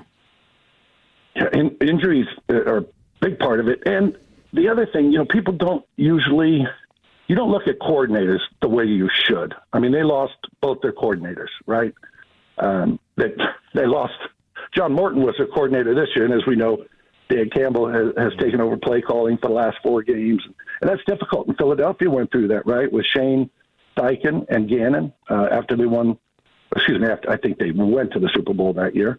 They lost both coordinators, and it took them a year to kind of regroup and figure it out, and they went through different coordinators. And I think that's part of it. And, again, Detroit, they have lost more games to for starters to injury this year than any team in the NFL. And that's just, it's tough to overcome those things. They're going to be out two of their secondary players today, their best corner, and their safety who's leading the team in interceptions, Kirby Joseph, he's out. So, I mean, you see the uniforms and the names, and you see Goff, and you see this guy, and you think, oh, that's the same team. But there's so many moving parts on these things, and they're just missing a lot of the parts. Babe, how much, or have you ever seen a quarterback who has as strong or as wide as a gap in terms of their level of play as Jared Goff seems to under pressure versus with time to throw? It just looks like two completely different players. Yeah, I think you're right there. I don't know if I've ever seen another one. I was bad under pressure, and I was bad with time. So at least I was consistent, right?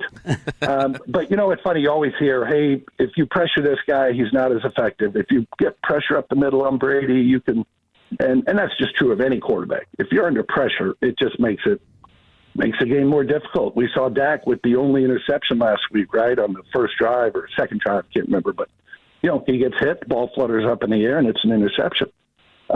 So anytime you pressure a quarterback, they're just not going to be as effective. But you are right. Goff is, if you can get pressure on him, he doesn't seem to handle it as well. Now, that being said, he is tough as nails. So it's not from the standpoint of, chuck and duck. And let me see if I can not take the hit here. I mean, he'll stand in there and take the hit. It's funny. I see, people may not like this, I see parallels between Jared Goff and Dak Prescott. Not that they came out of the same draft, but they're both not mobile guys. Dak certainly isn't anymore. He was at one point. They can both run a little bit if they have to. If you want to turn your back, play man-to-man, and they'll go pick up 5, 6, 7 yards. They're both really pocket passers. They both excel in play action. They both throw a lot of play action. And, again, I see both these guys but I like Jared Goff. And let me just tell you, he was 0-7 to start his career with the Rams. He was 0-9-1 to start his career with the Lions. Wow. You have to be mentally tough to go through those times because, trust me, people will say you suck. Do you think when they got rid of Stafford and Goff came in that first year and he doesn't win a game in his first 10, do you not think the Lions fans were like, what the hell were we thinking? Yeah. Now, everything's changed because of Dan Campbell and the players he's got around him. And but anyway, I don't question his physical or mental toughness, but when the heat comes, he's just not the same guy. Now, can the Cowboys provide that heat? I mean, Green Bay, I hate to say this, Micah Parsons wrecked them last week. If you watch that, he just wrecked them. And do the Cowboys have that guy to wreck Jared Goff? I don't know. Babe, real quick, do you think it's as simple with this where you could just say if the Cowboys' interior of their defensive line gets the best of the Lions' interior of their O-line, that's the simplest, easiest way for this team to win tonight? Oh, yes. Yep. And, Detroit gives up a lot of big plays in the secondary, and again, they're missing their best corner. They're missing their safety. But Dan Campbell is a hold my beer and watch this kind of guy. So he's not going to change. They're going to play man-to-man. They're going to bump. They've got the most penalties in the league in the secondary, right? Because they play all that man-to-man. They grab, they hold, they push. So a lot of it's going to come down to that as well. Cowboys have been very good, obviously, big plays, top of the list in the league. And Detroit's given up a bunch of big plays. So I do think, while it's always the trenches, I do think the big plays are going to have a big factor in the outcome tonight. Awesome stuff, babe. Feel good throughout the broadcast. We'll be listening. Yeah. Thank you, guys. I appreciate it. I appreciate you mentioning Maluk, too. Thank you so much. No problem, brother. Babe Laufenberg, Cowboys color analyst on the D&M Leasing Hotline. Two shows are living RJ Choppy's dream. It's not just G-Bag, KNC also at Choctaw for Crosstalk at the Casino and our final Dave Chappelle ticket giveaway after this.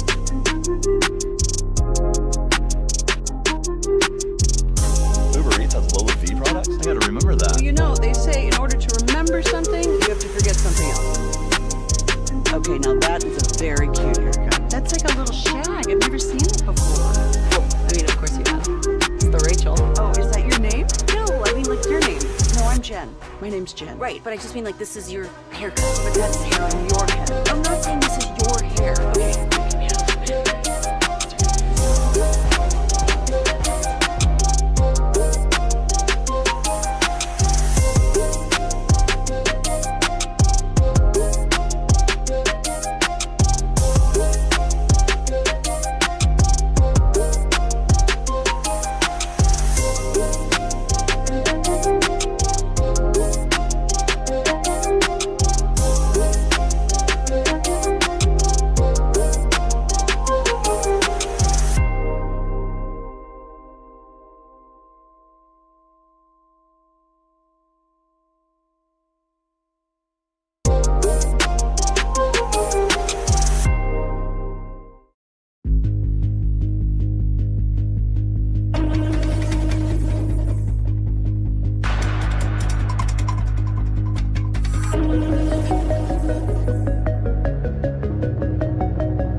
forget something else to remember that Uber Eats has groceries. No, that's absurd. Hey, remember when we used to be what was it, Pepper Lady? Those grapes. What? Nutmeg Maidens? No. Nutmeg Maidens. I just said that. It's a spice, yes.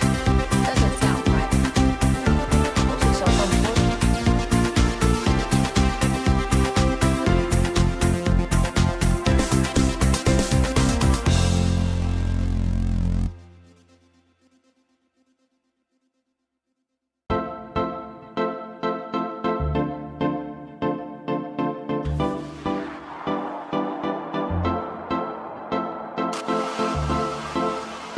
Classic Chevrolet. If you're in the market, upgrade your vehicle. Get to Classic Chevrolet and Grapevine today. The back-to-back #1 Chevy dealership in the world. More new Chevys than anyone else. All priced to sell. Visit ClassicChevrolet.com. This is Texas. This is Classic Chevrolet. Together, let's drive, relax, enjoy the difference. Based on new Chevrolet registrations 2023 and 2024. All right, Tolos, that's right now. Caller number 10 at 877-881-1053 wins a pair of tickets to see Dave Chappelle at the American Airlines Center in Dallas on Friday, December 19th of this year. That's caller number 10 at 877-881-1053. Mitchell is on Nimhard right now. They like him a lot. Here's a catch by Cooper. Pass a little behind him, but he caught it. He spins. He scores. And one on Corey Majors. It's Sean and RJ. It's not looking like... Are you faking that you can't hear us right now? Kevin and Corey? Not faking. Huh? They're not faking.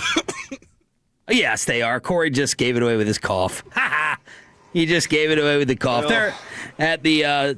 where are you at Choctaw? That looks like a cool room.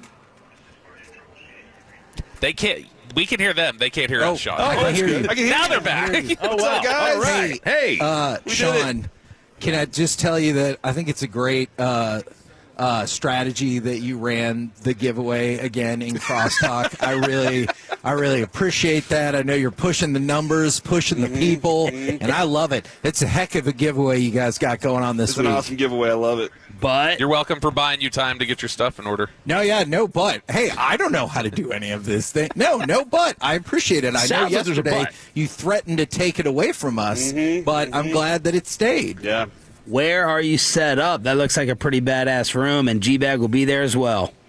Guys, we are at the dude, look at this place. Here, let me just kind of pan around the room. Is that okay? Can I do that? Or the security? I really don't know if you're supposed guys, you're not supposed to be taking pictures and videos and stuff. Choctaw Casino and Resort up here. We're in the Skybridge area. The Sky Tower is where we are, and the casino's right in front of us. We got the sports book right here, so we'll have all the sports on throughout the day. You can bet the horses over here. I know. We got behind me all the foods. We got a Velvet Taco over here. We got the Pit. We got South Hot Chicken, some Italia Kitchen, everything you could possibly want at Choctaw and us. Let's go. Who's next to you in the white shirt?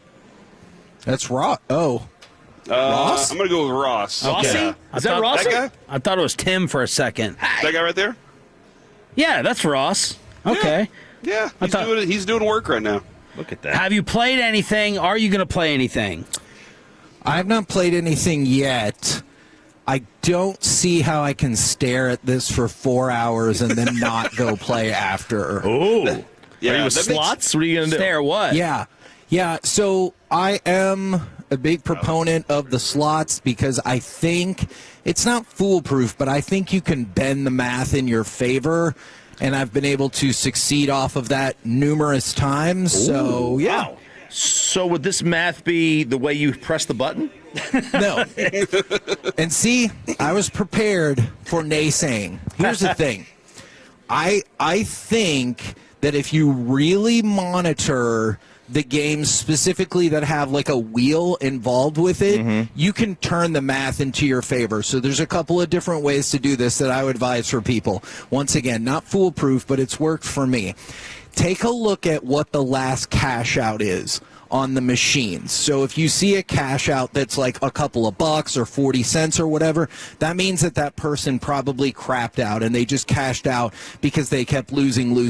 If you see the cash out at a pretty reasonable amount, $80, $120, whatever the case is, there's a good chance that person came away with some money, and so you've hit the wheel more recently. You want to stay away from that. Sometimes they have machines that will give you a count of how many times it's been since the wheel last went round and round. And I realize that is set up to be randomized, but there are limits in place. And so if you see one that's particularly higher than the rest, go hit that one. You have a better shot of getting the wheel spin, hence a better chance to win. I've seen that. That sounds like psychology more than math, though. It's not. Because you're trying to talk about the psychology of why somebody would have cashed out. Okay, but like that part is more psychology. The other part is straight up math. But there's more math in it than psychology. I've seen it happen. I've watched him, like the way he does it when we were in Vegas the first time, and then the last time I've watched how he kind of approaches and does things, and he comes out rather successfully. Could you count cards? That's you know what? I was going there because this sounds an awful lot like the slot version of counting cards. Well, it's not my fault that they built in an inefficiency. I think you're giving him way too much credit. He's basically saying what machine. No insult to you, Kevin, but it's too much credit of card counting. He's basically saying go to the number that has the longest dead streak on it and play that. It's like what we do with roulette. But you'd have to, but you'd have to. But how do most people do it, Sean? Most people will walk by and they'll go, "Ooh, that one's drawing me," and they'll sit down. Yeah, oh, it's calling to me. I'm going to sit down at this one. But I would have to get like 3 to 5 machines, and one that is just one versus one that hasn't in 100 spins. And I wonder how many times the one that hasn't won in 100 spins will definitely pay first. Right. Like if there's no way they've just set it up to where the one that just paid you 300 isn't going to pay you for the next 200 spin. And I'm not saying you're saying that, but if it is also just randomized, if it is randomized and it's not put in control, then the math would still say that it's going to hit more sooner than the others because it hasn't hit in forever. I would assume that Kevin just watches a specific machine, and if it doesn't hit in the 4 hours that you're there, go play it. I think that you all should do that's a good point. You guys should play a game in every break. I think it is pretty close. I think that is definitely doable. You take $10. You take $10 a break. You let it ride, baby. You both go to a machine, and that would be make Ross fire up the fan cam. That's why I was asking who was there, and follow you guys for every spin. You come back. That is you want TSL? You want the nerdy radio stuff that I've been doing for Crosstalk? I would listen to see if anyone hit it coming back from break. Dude, actually, that's not a bad idea. Yeah. And see, here's you want ratings or not? You can stick around after the show. Today, I got to run straight home because I got Bearded Monkey and Levon tonight for the official 105.3 The Fan watch party. Guys, so you're doing the break. You're doing the breaks. Yeah, I think this sounds like a fantastic You might need gas idea. Money, so yeah, that's fine. That's fine. I do. You guys, our drive up, it was about an hour drive. Y'all did a fantastic job of hyping me up for this game tonight. I am so pumped. I was kind of like, Kevin, you heard me yesterday. I was kind of like, man, I'm so excited about the potential of what this game could be tonight. Thank you very much for what y'all did this morning. Thank you for that. That was choppy. What are you hyping it as? This is the absolute game of the year regular season in the National Football League. It won't be the most watched. That's come and gone. We already own that. We already own that. We're also going to own the game of the year. Jim Nance, you hear that, Jim Nance? This is going to be 51-49. This is going to be Chiefs Rams 2018 or 17, whatever the year was. This is going to be fantastic. Disrespecting the Cowboys defense, Bob. I was about to say, as we're talking about like percentages and how recently things have hit, why would, as the Cowboys defense is clicking and like the entire Lions offensive line is out, would this be the game they're like, yeah, we're going to go for 50? Well, because this is still a really good Lions offense. It's still the kryptonite of this Cowboy team. It's been about middle of the league the last 7 weeks. It's still a really good Lions offense. Like yes, it has because of the injuries. But again, what is the kryptonite this team has faced all year? Running the football, defense against the run, and against the pass. So they are getting the quarterback, and they do have the better interior of the line. But like you said, Detroit loves to run right behind Penei Sewell. This is just, it's going to be, it's a track meet, baby. You love that about them. Track meet. So this has been painful for me. Every commercial break, I've basically been on my phone with Underdog. So I need Corey and Kevin to put these in order. Cowboys to outright win for the most amount of money. Cowboys plus 3.5, or the over-under 53.5 for the same amount of money. So I'm getting the most money, but the least safety net with Cowboys outright winning. That your most money return, or you're going to place the most wager? Okay, return. Okay. So Cowboys outright winning, Cowboys with that 3.5, that field goal safety net, which is not as much of a return. So let's say Cowboys outright winning gets me $75. Yeah. Cowboys with the points gets me $50, and the over gets me $50. I'm taking the over, outright win, and then the points. Okay. Ooh. That's the order I'm going. I mean, if Choppy thinks it's going to be 51-48-ish, even if you way 49, undercut that. sir. 51-49. Okay. 48 at first, and then I'm sorry. 49, but I got you. My point being, even if you undershot that, you'd still be pretty safe. I would feel pretty good about Cowboys plus 3.5. I realize it's a cut in your money, but I think I feel pretty good about that play. Bob? So the only thing about the 3.5 number is, like, if they lose a close game, I think they lose. Losing by 4 makes more sense than losing by 3.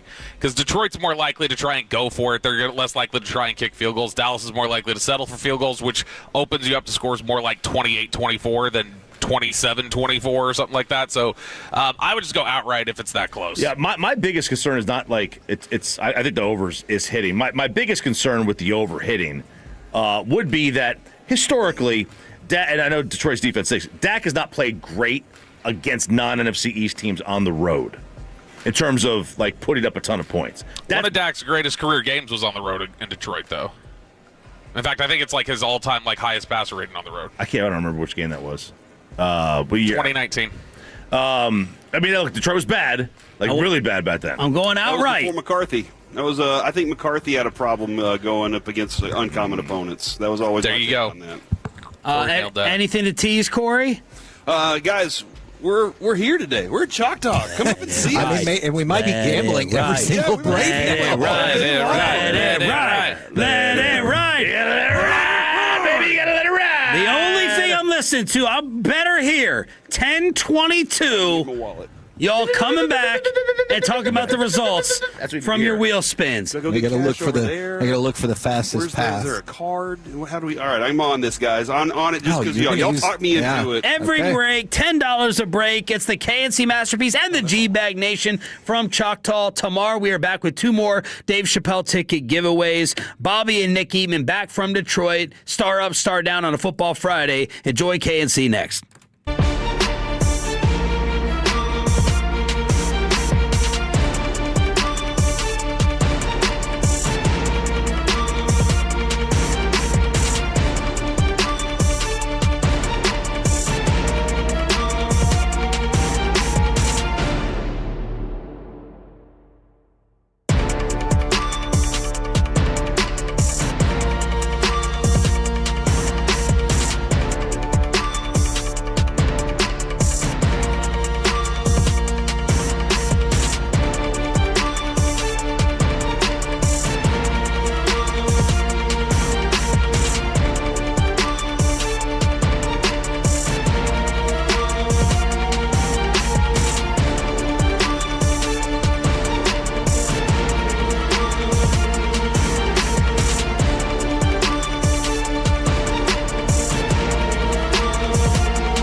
that. Well, you know, they say in order to remember something, you have to forget something else.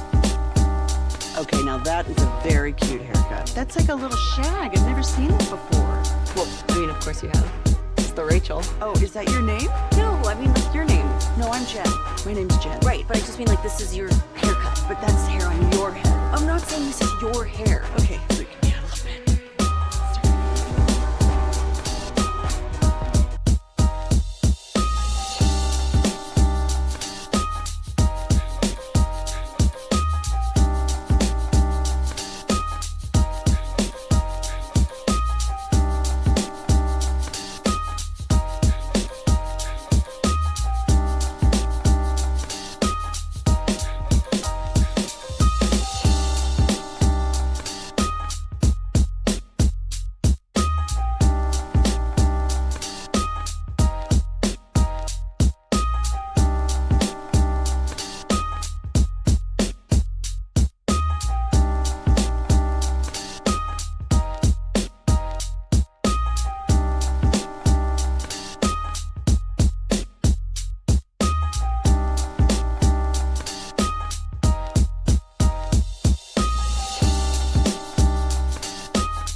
KRLD-FM and HD1, Dallas, Fort Worth. Let's go, Cowboys. An Odyssey sports station.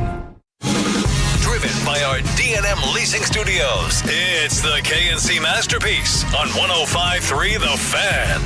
KNC Masterpiece right here on 105.3 The Fan. We're live from Choctaw Casino and Resort in Durant, Oklahoma. If you want to come and see us, we are right over by the Sportsbook and the Rewards Club, and we're in the tower, so come on out and see us today. We've got brand new Tolo flags. I had never seen these flags before until the other day. They are super cool. If you want to come get one, you got to come out here and register. Are you afraid to say sky?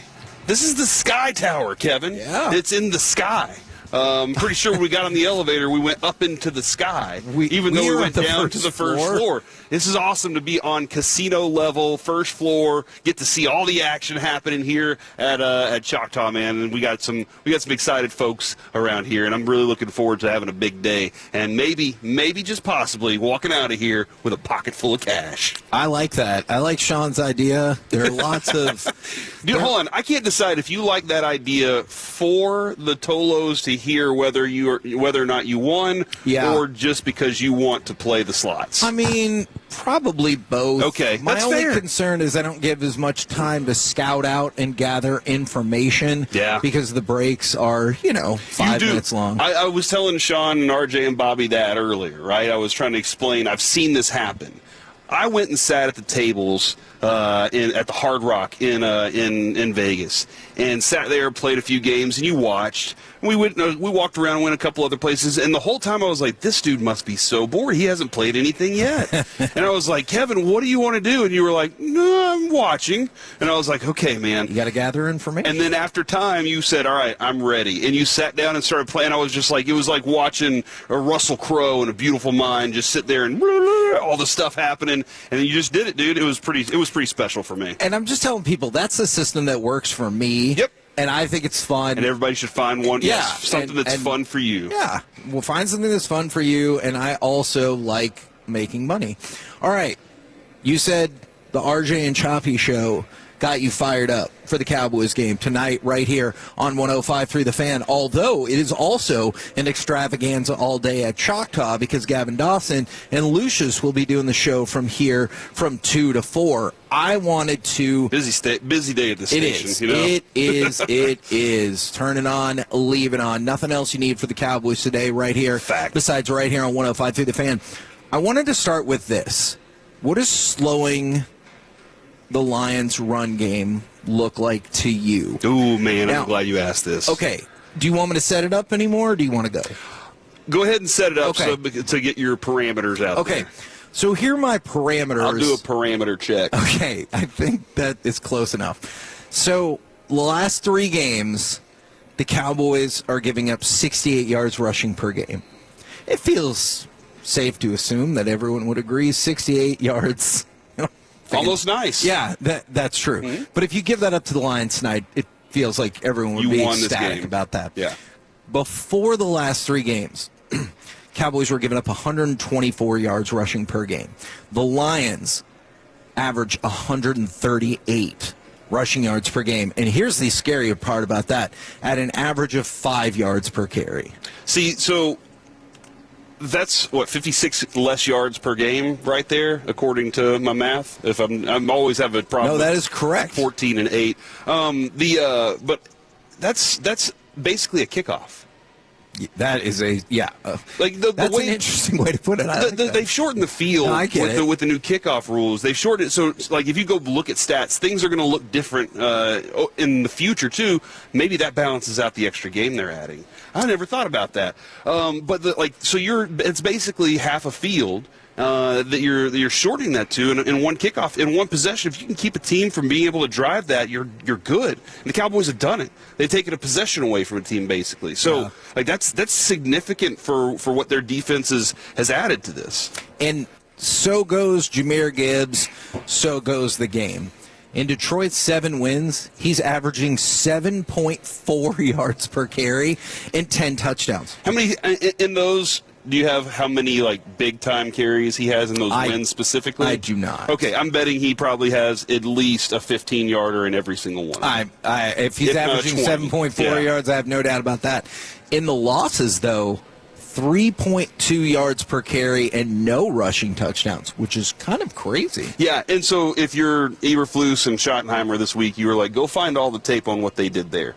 Do we have the talent to do what those guys did? Yes, we've done it. The one thing that concerns me this week is Jadeveon.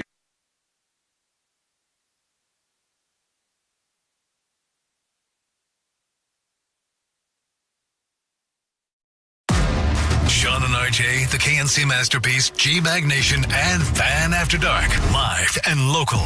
Turn it on and leave it on.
Injury Lawyers, Frankel and Frankel. If you've been injured in a car or truck wreck, call Frankel first, 214 or 817-333-3333. With Frankel and Frankel, there's never an out-of-pocket cost. They only get paid when you win. Frankel and Frankel, the go-to car and truck wreck attorneys in Dallas. Alec Medford back here with you in studio here in downtown Dallas. We are experiencing some technical difficulties at Choctaw. We invite you guys to still go visit the guys out there at Choctaw outside of the sports book. In the meantime, while we rejoin the guys, we will be running some of the late night snacks from yesterday. So here's a bit of a fun conversation about the remaining opponents on the Cowboys schedule that Kevin, Corey, and I got into yesterday. The following program is pre-recorded. You're listening to the KNC Midnight Snacks on 105.3 The Fan.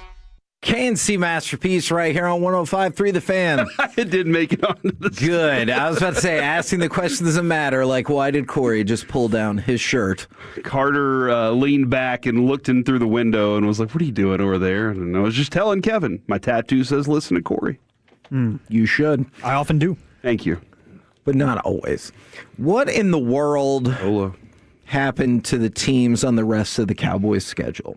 Dude. So I really wanted to dip into this, and we've done some research on it to go along with this discussion. But let's go back to before the beginning of the season, before the season started.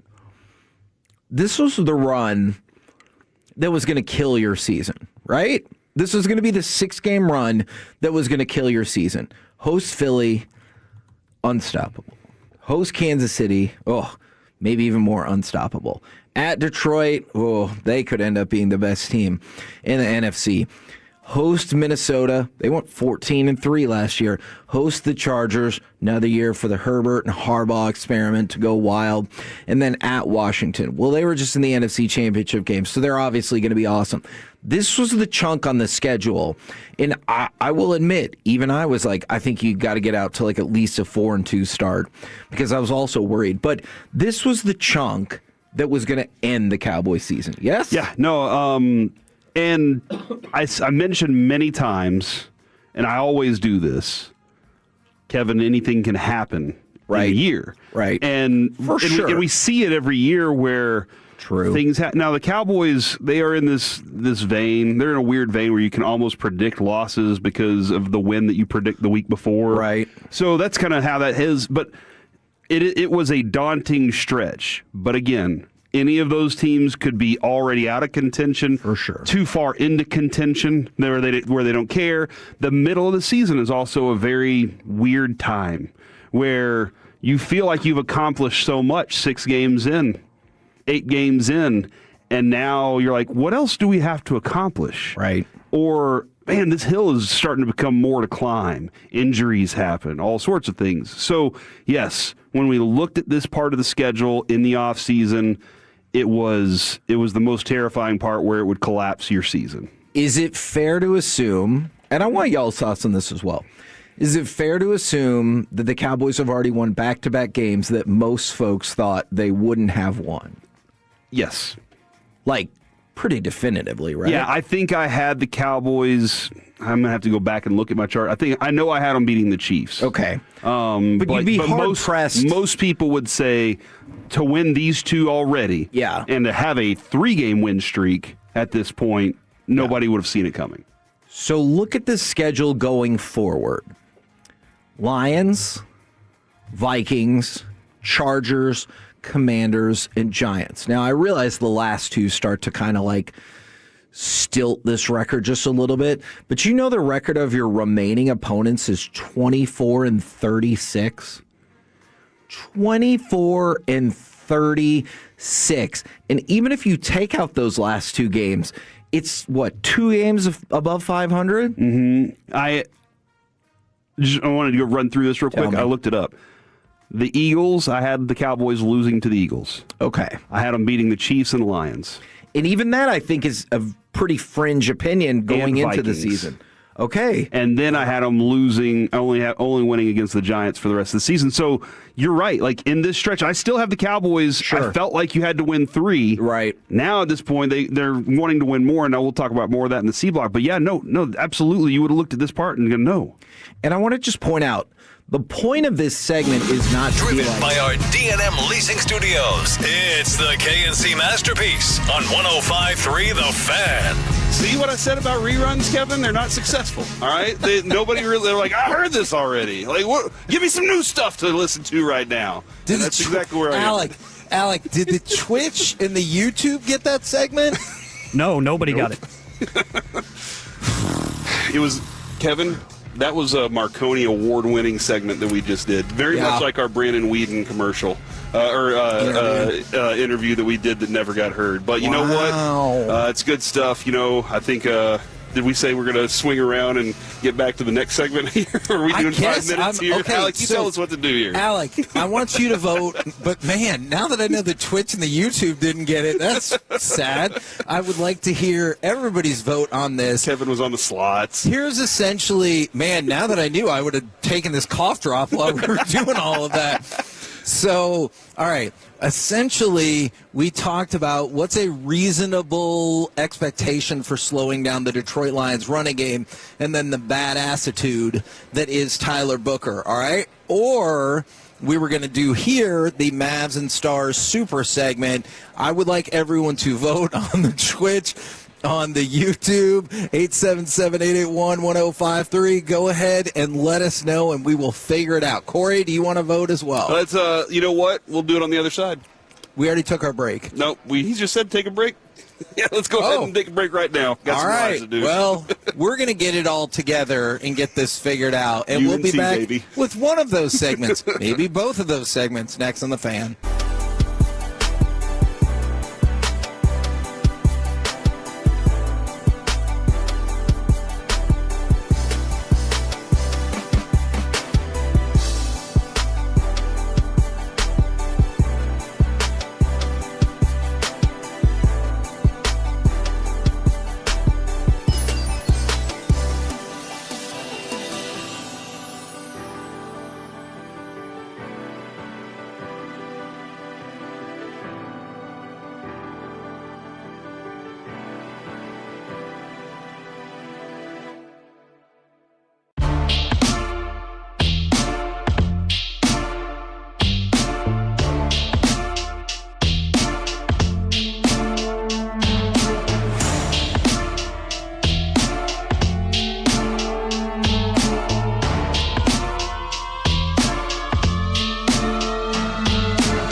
But we are back We are rolling. We are ready to go. And Alec, I know people are excited about the Cowboys, and I also know some people think I went off to go gamble. You did. Not true. Yeah, it's true. Not true. Facts. But it's okay. The big boss is here. He went with you. Okay. Let's just address this real quick, and then we'll get to as much content as we can. All right. From the 214, I'm listening on the Odyssey app. What the hell happened? All right, so we were unaware of this as it was going along, but really quickly, we're out on remote, obviously at Choctaw. All the technology died on us. Every technology. And Corey and I did an entire segment for us. It was an award win. I promise you. Listen, first off, well, it's not going to win any awards because nobody heard it. All the microchips failed. It happens. Okay. All right. Secondly, award-winning segment if it had been heard. I promise that. But you know what? You believe that, right, Alec? Now we turn our attention to exactly where we're going with this. And Kevin, people want a Mavs Stars super segment is what I'm seeing. Okay. All right. Go ahead and give me cut number 4. Then will you please, Alec? And we will start with the Stars. Over for Lindell. Wrist shot. And Lou scored! Mikko Rantanen on the doorstep. Dallas punches through for the 3rd straight time. And they've got a sizable lead here in Newark. Now, it was a super fun day yesterday because we will get to the Mavs as well. But you get double wins. You get points for the Stars. You get a win for the Mavericks. And realistically, it was controlled by the Stars.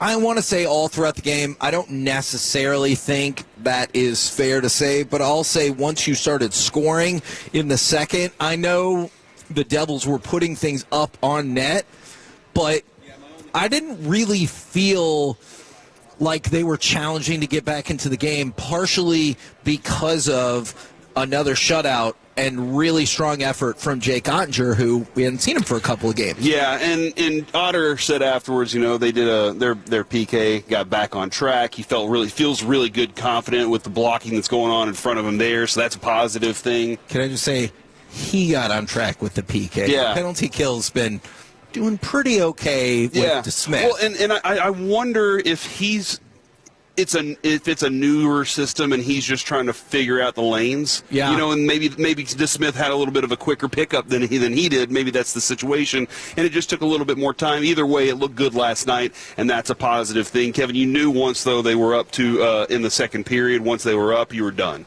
Because I think I do agree with that. Well, they're 12-0-0 this year whenever they are leading in the second period. Is that right? Yeah, according to ESPN's stats. I did not know that. I saw that. So, yeah, I'm feeling very confident. If they're leading after the second period, this team they can salt it away on you. Are you excited that I was confident not knowing that stat? I still had that confidence in my heart. Well, that comes from feeling, right? Like, you're not much of a gut feeling guy, but you just kind of noticed every time after the second period, you're starting to feel pretty confident. You're like, I don't know exactly why, but there's a stat to back that up, and sometimes you do need a stat to back it up. Got a Bears fan in the house right now. Number 1 seed. Yeah, they're the best team right now in the NFC, I think, until the Cowboys take that back from them. But yeah, man, the way they attacked last night was nice, but the defensive side of it I think there was a little bit of what Gulletson said the night before about their effort. I think they were like, he was right.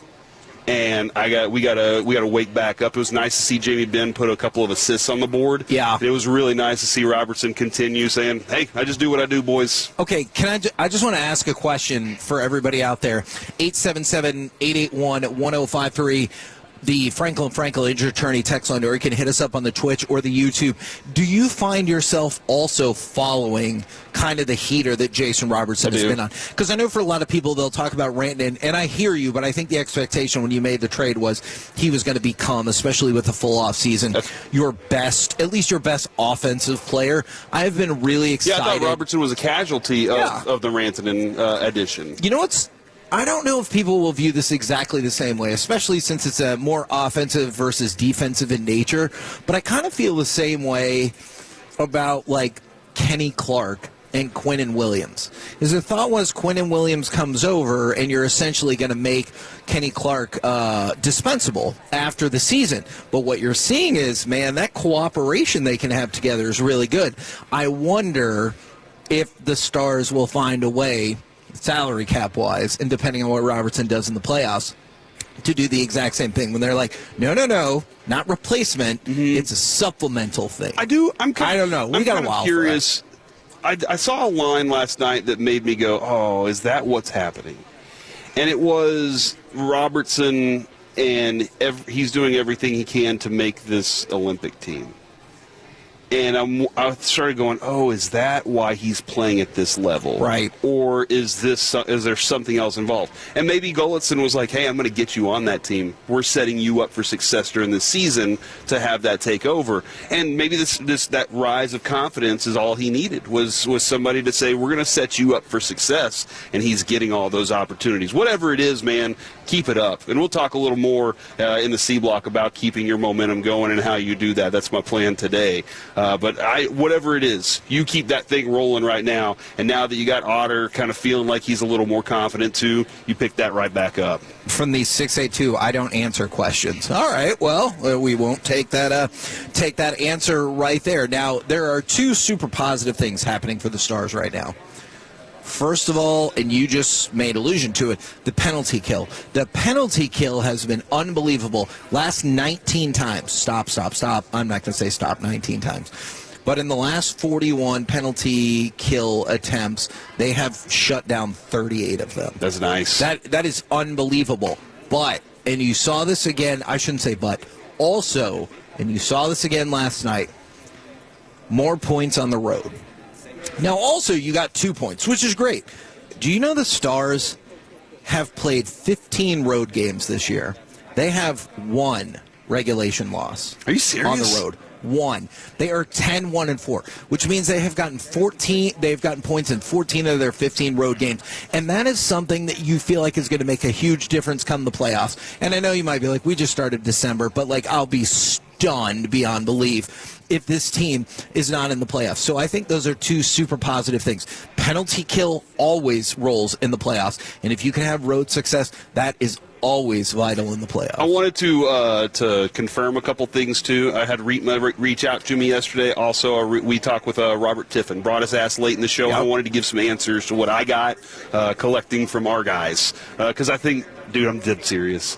I think the Stars coverage that this thing produces is the best. Yeah. Robert Tiffin's phenomenal. Jake Reetma does a fantastic job. And then we got Spits and Suds. You don't need to go anywhere else. He said, hey, I said, hey, Otter, this rotation. Broadus was asking about the rotation at goalie. And he said both of them were like, hey, Otter was sick. I understand that. Can you explain a little bit more about this? Gulletson said earlier this year that they want to keep Ottinger closer to 50. And DeSmith at 32. And then he added this. And he said it's Hellebuck's job to lose, is what he was saying about the goaltender situation. Yeah. But, hey, keep playing your lights out. But he said that Gulletson cited some studies earlier about how playoff performance tends to deteriorate for goalies with every game played over a certain threshold, something like 45 to 50 games. But he said they're on track for that. So that's the idea behind it. I think they're looking to keep him as fresh as possible, especially with the compressed schedule. So if you're, as Broadus was asking that, I just wanted to kind of update what we were able to. Gulletson has a study that he says, I want him fresh for the playoffs, baby. Sure. I want him rocking. So there we go there.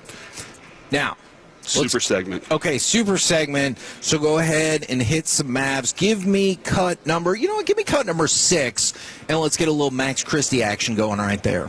Back from a double-digit deficit to make it close down the stretch. We may have history the other way tonight. Marshall, corner 3, rattles home for Christie.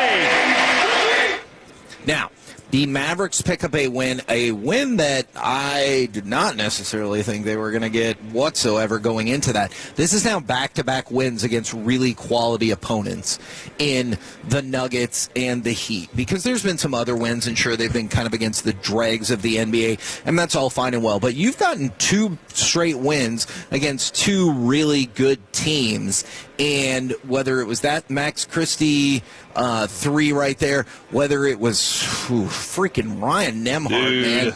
And this is one of the things, like, we kind of joke when somebody goes, oh, he's a football player. But, like, Ryan Nembhard, what does he do? He's a basketball player. Well, what does that mean? It means he'll figure out a way to do what you need him to do. You saw that in college, and that's why I thought it was kind of like Brunson-esque in terms of the slightly smaller, scrappy player who's smart enough to figure out whatever you need. Yeah, seeing the what you get from Anthony Davis with the rebounds, what you get on assists-wise from Nembhard, and then seeing what you get from Christie through Marshall through Flagg, like those three. And Kevin, you're long there too now. Yeah. You know, like that's a big deal that you're long there. But you have a complete team rather than a bunch of guys that don't really have roles. And I understand positionless basketball and all that stuff. That's great when you have Steph Curry and Klay Thompson and y'all can rain threes from wherever on the court and terrify teams. Whenever you're a regular team like this, you got to figure out ways to do it the right way. And Nembhard being the kind of traditional point guard who can also get after it and score is a big deal. Alec, how insane was that angle of Nembhard going between his legs and then just knocking down that jumper? Yeah, shout out to Landon Thomas for that shot, because seeing like the backcourt view of it was incredible, and that was some Mixmaster stuff right there. I didn't know Nembhard had that in his bag. I knew he was a great ball handler, but like I didn't think he had that pace in him in ISO coverage like that. That was incredible, and that's going to be something that I'm probably going to watch a few times throughout the year and be like, dang, we really did that. We really found this dude, didn't we? It's nice, dude. It's nice to see this. You know what else I really liked yesterday? And they're on a streak now.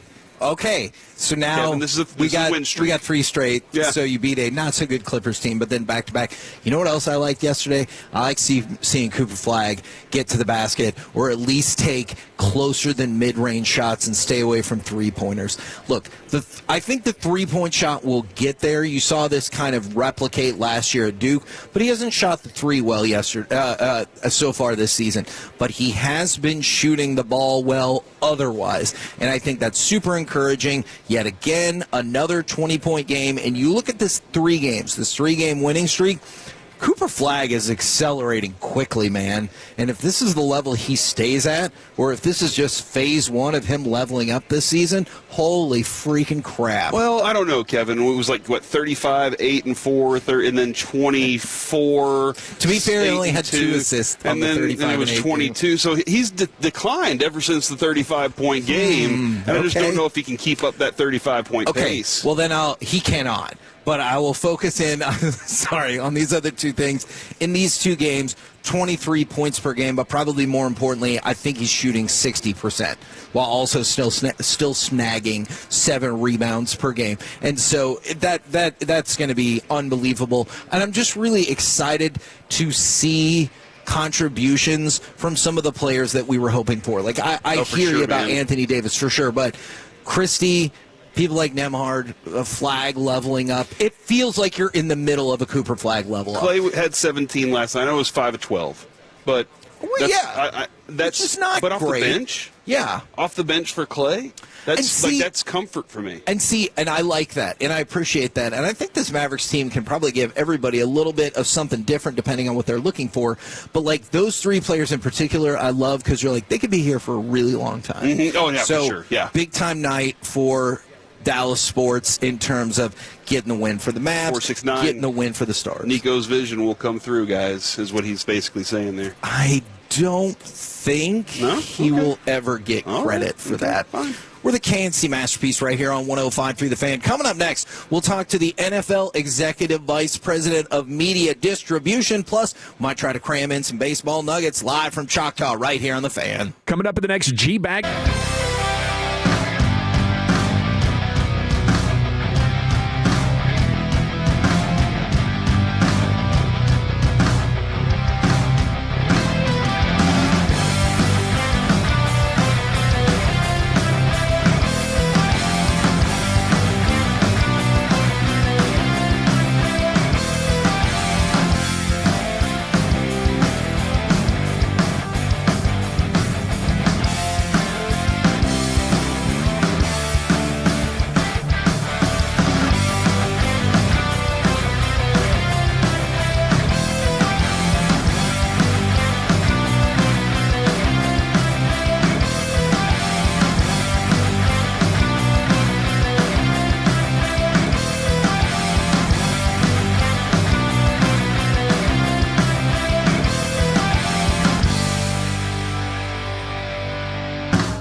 This segment is brought to you by Classic Chevrolet. If you're in the market to upgrade your vehicle, get to Classic Chevrolet in Grapevine. Back-to-back #1 Chevy dealership in the world. They've got more new Chevys than anyone, all priced to sell. Visit ClassicChevrolet.com. This is Texas. This is Classic Chevrolet. Together, let's drive. Based on new Chevy registrations 2023 and 2024. KNC Masterpiece back here on 105.3 The Fan. We're live at Choctaw, and right now, let's talk with the NFL EVP of Media Distribution. It is Hans Schroeder. Good morning, sir.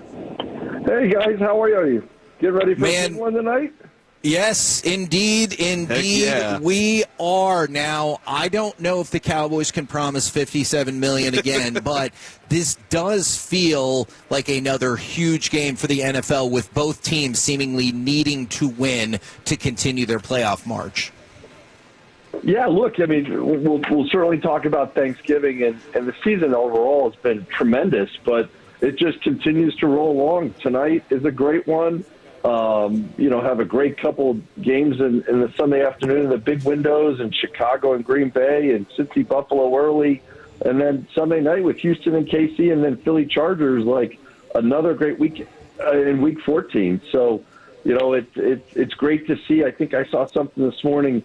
There's at least one team in every game playing for something meaningful this week. So a lot of meaningful games in Week 14 of the NFL season.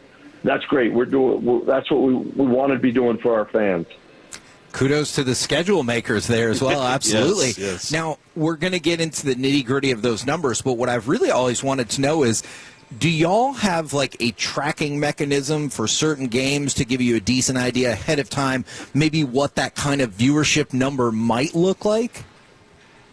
Yeah, it's a great question, and we have taken, over the last few years, and really over the last 20 years, and a former colleague, Howard Katz, who was a legend in sports, ran our scheduling process for close to 20 years and really added so much sophistication to it. And what we've tried to do with Mike North leading the way for us is layer on more data and insights into that. And certainly when we're going through the scheduling process, we do have a tool now that tries to estimate viewership. I think for us, it's more directional. There's too many variables and too many ways and that the season will play out to know exactly. But, going into this year, we had a lot of great matchups in particular.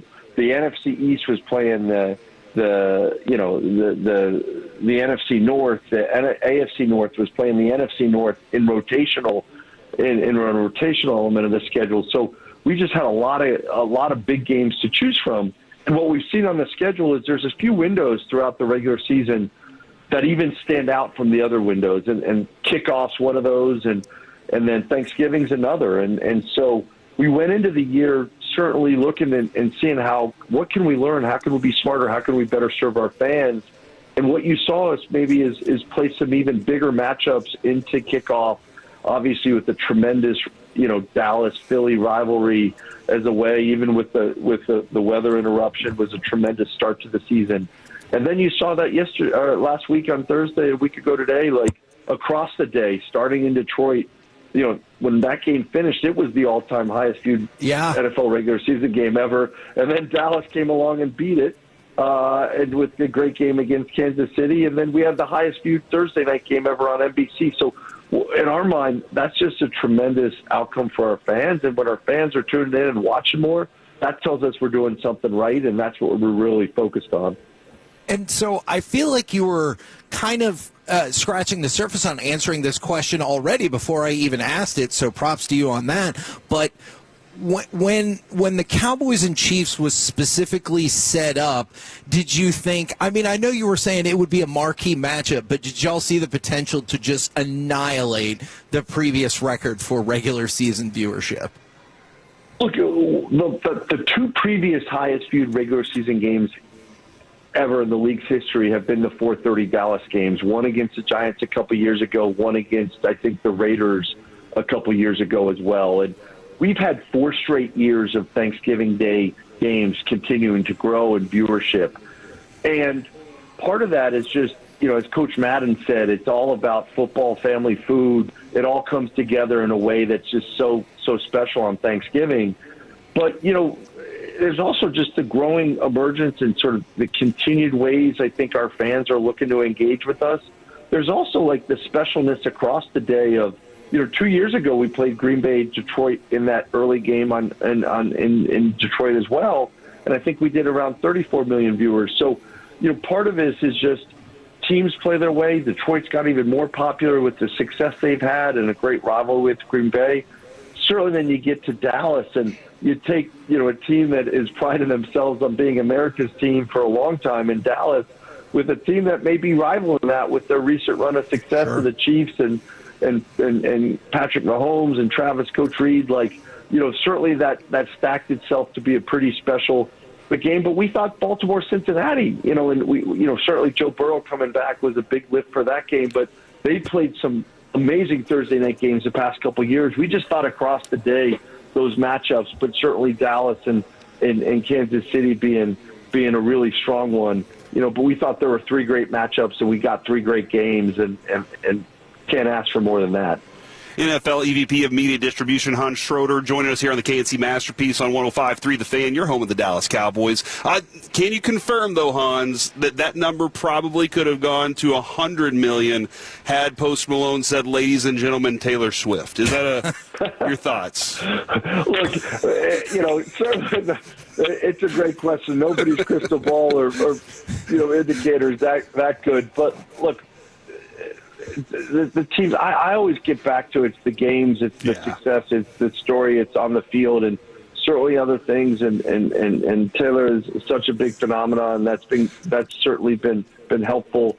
And look, but we saw across the day, I think we had some of our highest female viewership we've had and maybe ever across Thanksgiving Day. And so, but the whole year we're up in every demo in every age group.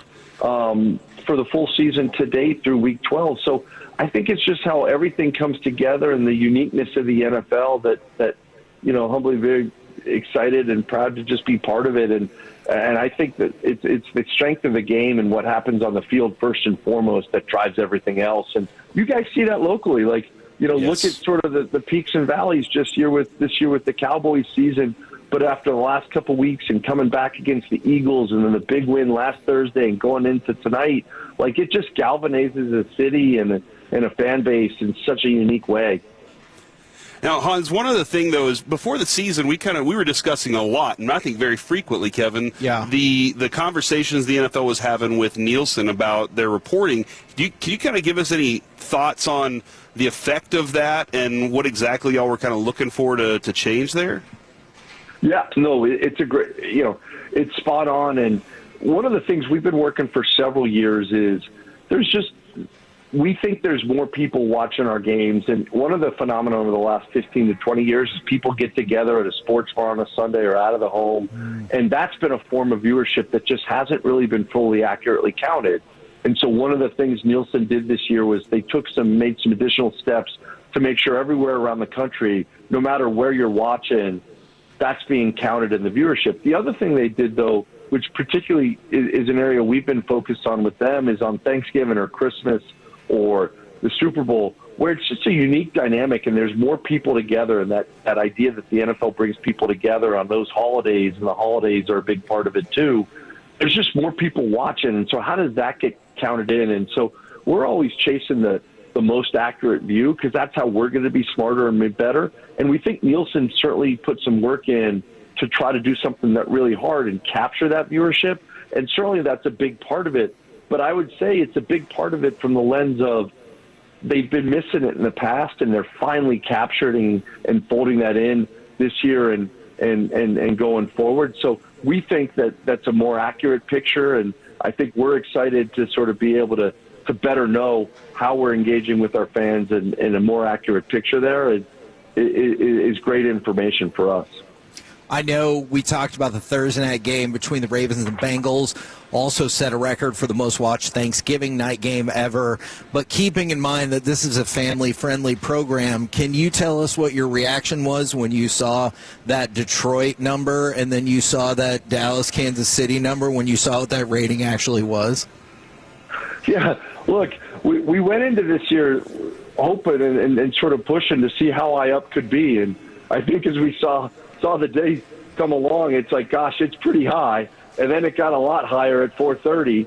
And then even like the Sunday, the prime time of that game, it's still the highest ever. So we were excited. And look, we still think there's opportunity out there ahead of us. We think it's shaping up. It's going to also, signal how strong Christmas will be and another great holiday day. So we were incredibly happy, excited. It told us we're doing something right, and let's figure out how we can get it even better going forward.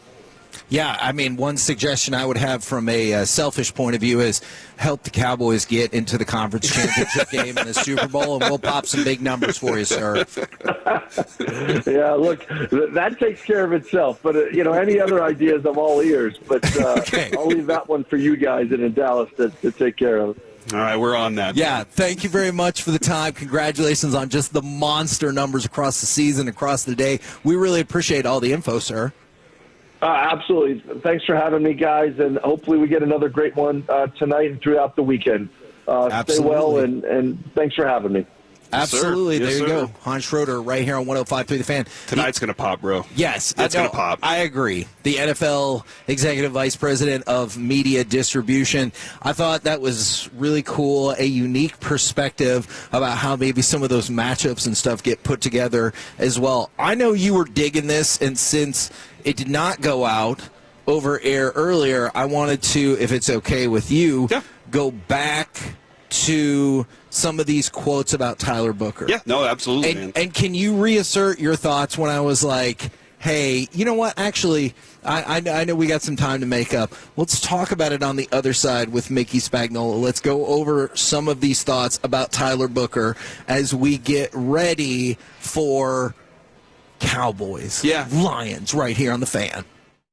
The more time you give, the more our crush grows. Together we continue to build something special. Keep turning it on and leaving it on 105.3 The Fan and the...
masterpiece right here on 105.3 The Fan. We are live from Choctaw Casino and Resort in Durant, Oklahoma. If you want to come out and see us, we got those brand new Tolo flags available. And right now, brought to you by Ford and your North Texas Ford dealers. Ford is the best in Texas. It is our Dallas Cowboys insider, Mickey Spagnola. Good morning, sir. Boy, you guys are all over the place, huh? That's what we do, Mickey. That's right. And tomorrow we'll be in Arlington. We just keep moving. It is what the people demand.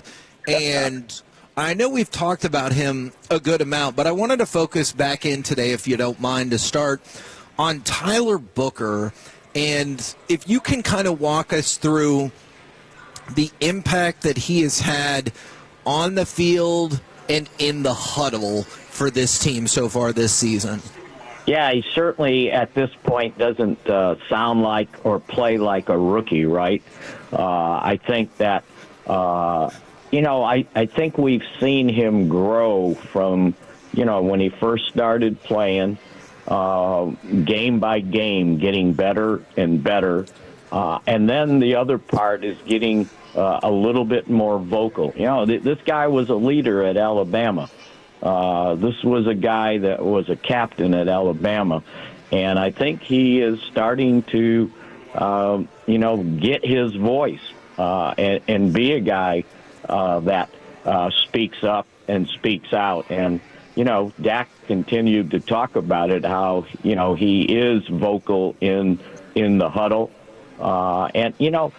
But in the locker room, he's not one of these guys that's boisterous or anything or seeks attention. But when you talk to him, what he says just seems to be meaningful. It's not just cliche stuff. I think that, he's more than qualifying where the Cowboys drafted him this year. How much do you love? Because I love the idea that Tyler talked about, like, hey, you got to learn what it is to be a pro, and then Schottenheimer kind of giving him permission to, like you were just saying, revert back to that, like, more intense personality and don't be afraid to speak up, even if you are, like, technically a rookie and everything like that. I think that's just super cool. And I think they needed it on that offensive line. Yeah. Because if you look at the personalities of the different guys there, I think that they're kind of quiet, humble. And now Tyler Smith will speak out and speak up, but he doesn't go out of his way to do it. But he's a no nonsense guy, and this is another no-nonsense guy. And I think you need those guys. You need leaders in the different position groups. And I think those two guys, just with their kind of quiet but demanding personalities, have really achieved that on that offensive line. Speaking of that kind of position group leadership, and I know you talked a little bit about him yesterday, Mickey, but I saw, Solomon Thomas getting Walter Payton Man of the Year nomination for the Cowboys, and I saw him last night. I was watching sounds from the sideline, and there you are in late third, fourth quarter, and he's going to all the guys and telling them, I've played this guy before. We were up against them by 14 points in the Super Bowl, and they came back and beat us. Don't get down. He's talking to all his defensive linemen saying, you cannot let up on this guy right now. Solomon Thomas is a great addition to what this defense needed. And I think it's overlooked, by the way. That's fair. Because I think he's been a solid player, and you need veteran guys like that have been around the block, right? And he is outspoken. And, I don't see him or people flocking to him to do interviews all that much. I think that you see that and you're going, okay, that's a pretty good addition in the offseason. And if you look at it, most of these additions they made have been pretty darn solid for, what they've not only produced as a player, but as a person in the locker room. You need those types of guys. And, maybe it's no wonder why they've kind of pushed through what they've had to go through in that locker room with some of the veteran guys that are leaders that you're starting to see from basically behind the scenes, right? Yeah. Well, so I wanted to get your take. We always talk about the injury report from the Cowboys' perspective, but Amon-Ra St. Brown for the Lions is listed as questionable. He hasn't practiced all week. I realize he's a veteran and everything, but in your experience, more often than not, if you don't practice all week, does that usually mean you're going to be a no-go for the game? Yeah, I think so. And I think from the start, when you first heard about his injury, me too. It sounded like it was going to be a little longer term than, we're just going to get back in 2 or 3 days, right?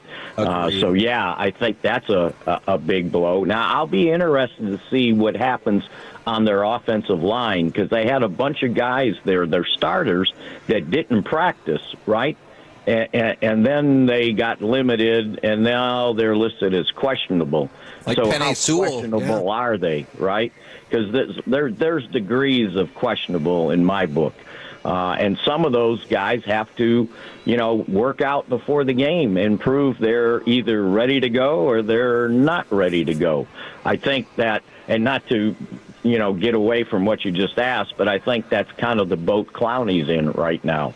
I bet they work him out before the game and see just where he is and then make a decision. And we see that because we get to the game so early when we ride the early bus to the game, and there's normally guys, Britt's out there working them out. The position coach is watching. Will McClay is keeping an eye on it. And it's almost like you're being interviewed if you're going to play or not. So, yeah, I think a lot of that probably will go on in this game. I mean, think about, how worried they were about the center position, the Lions I'm talking about. Yeah. With Glasgow. They were going to sign Frank Ragnow, right? Yeah. The veteran who hadn't played, and then he didn't pass the physical, and that didn't work out. So that kind of gives you an idea of either where they thought their starter was or what they think of their backup at center. By the way, how crazy is it that Ragnow was just walking around in the world with a hamstring tear? That's tough men right there. Come on, didn't he know that, if they're going to call you in and you're going to get a workout, it's like, hey, man, you know what? I don't think I'm healthy. No, you come for the workout, right? Although I've seen similar to that in training camp where, some guy is not on a team and they bring him out for a workout and he can't pass the workout. He can't finish the workout. Right. They brought some guy in one year and he was losing his lunch during the workout. And it's like, yeah, buddy, thanks for showing up, but you just wasted our time and our money flying you in, right? And then I think you should get pissed at the agent, right? Because the agent's got to speak up. Don't send somebody that's, already in bad shape to try to work out for a spot on a roster. Yeah, no, that makes sense to me. Now, I've been waiting to use this line all week. The Lions defense got smoked like a turkey last week, giving up 31 points and 359 total yards. And you have seen multiple teams hang plenty of points on the Lions this year. How confident are you then, especially playing indoors, that the Cowboys can follow a similar path? Well, once you hear my score prediction, I'll answer that. But yes, I think this team can come in here and score. And it's a good thing it's indoors, right? Because it's like 22 degrees here.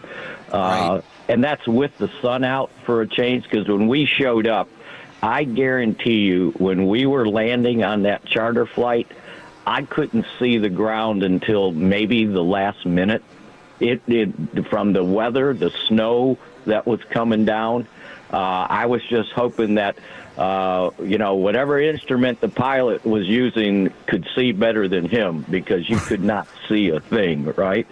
So, yeah, good thing they're indoors. And I think indoors, then that evens the playing field for these offenses, at least for the Cowboys, right? The way they want to play. So, yeah, I think this Cowboy offense, that if they can make sure a guy like Aiden Hutchinson doesn't ruin the day, and I think that they obviously know that if it takes help to deal with him, then give whoever needs help. I think they can score some points. I just think from what we've seen of this offense, and again, if they can get off to a faster start, the whole team, and not have to get behind in every game like they have in the past 5 games, then I think they can put up a good amount of points and enough to be able to win the game. Now, you mentioned Aiden Hutchinson. He's clearly awesome at football. However, he did struggle by his own standards in the month of November. Whenever you see something like that for what has been an elite player, are you like, ooh, maybe we'll catch a break? Or are you thinking he's got to be chomping at the bit to destroy everything in front of him? Yeah, I don't think he's sandbagging by criticizing himself. Sure. You know what? And remember, he had to come back from that injury, right? Yeah. And sometimes, the more you play after, you're basically maybe a year removed from it, it might have an effect. And that could be, he's not saying it, but he's somewhat saying it, right? So, yeah. And if he's struggling, I'm not gonna trust him because I'm gonna make sure if I need a tight end over there or a running back over there or 2 tight ends over there, then I'm okay with doing that because I don't want him to ruin my offense. That's for sure. Are there any hard feelings left over from that last outing, Mickey, within the Cowboys' walls? Yeah, I haven't heard any players kind of express that. I'm sure they're aware, right? And you don't, and your memory is not that short that they didn't realize what they were doing last year, kind of rubbing it in, right? Just the way they handled things and doing a hook and ladder to an offensive lineman. It's like, come on, please, right? Mm-hmm. There are some new faces around this organization since then. So. Yeah, and maybe enough to say, we didn't go through that. So, I thought Jerry handled it well, like he couldn't get the 47 points out of his mind, and sort of some of the things they did. I had forgotten, and I went back and looked up the play-by-play how they sent in 2 offensive linemen eligible 3 plays in a row. All right, just to rub it in about what happened the year before with the way they screwed up. Well, they didn't screw it up. They were trying to fake out not only the Cowboys but the head referee on who was eligible, right?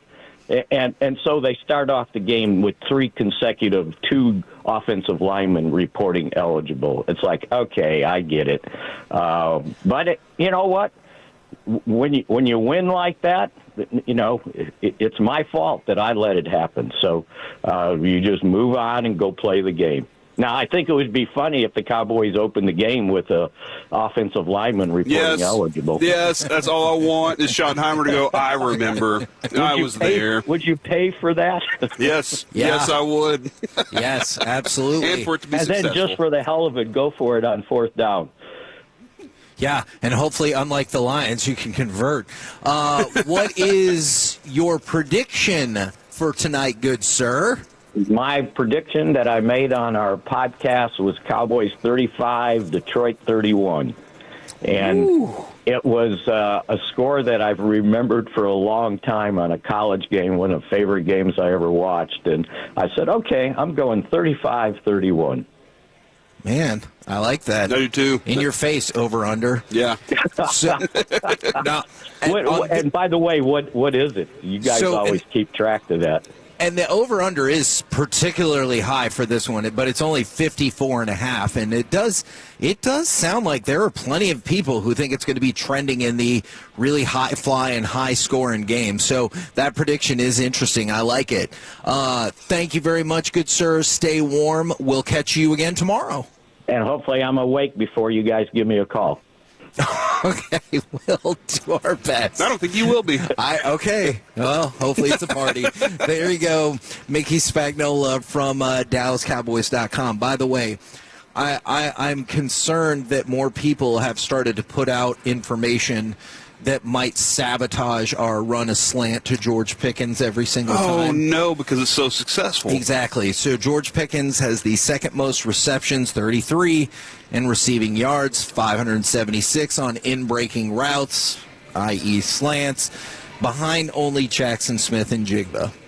So I really feel like tonight is the night you need to retake that lead and really go slant heavy to George Pickens, because I know last game was not his best game with the team, but it really does look like every time they run that route, the other team's like, crap, I knew you were going to do that, and I didn't know what to do. Yeah, and all the other stuff you can do off that route, too.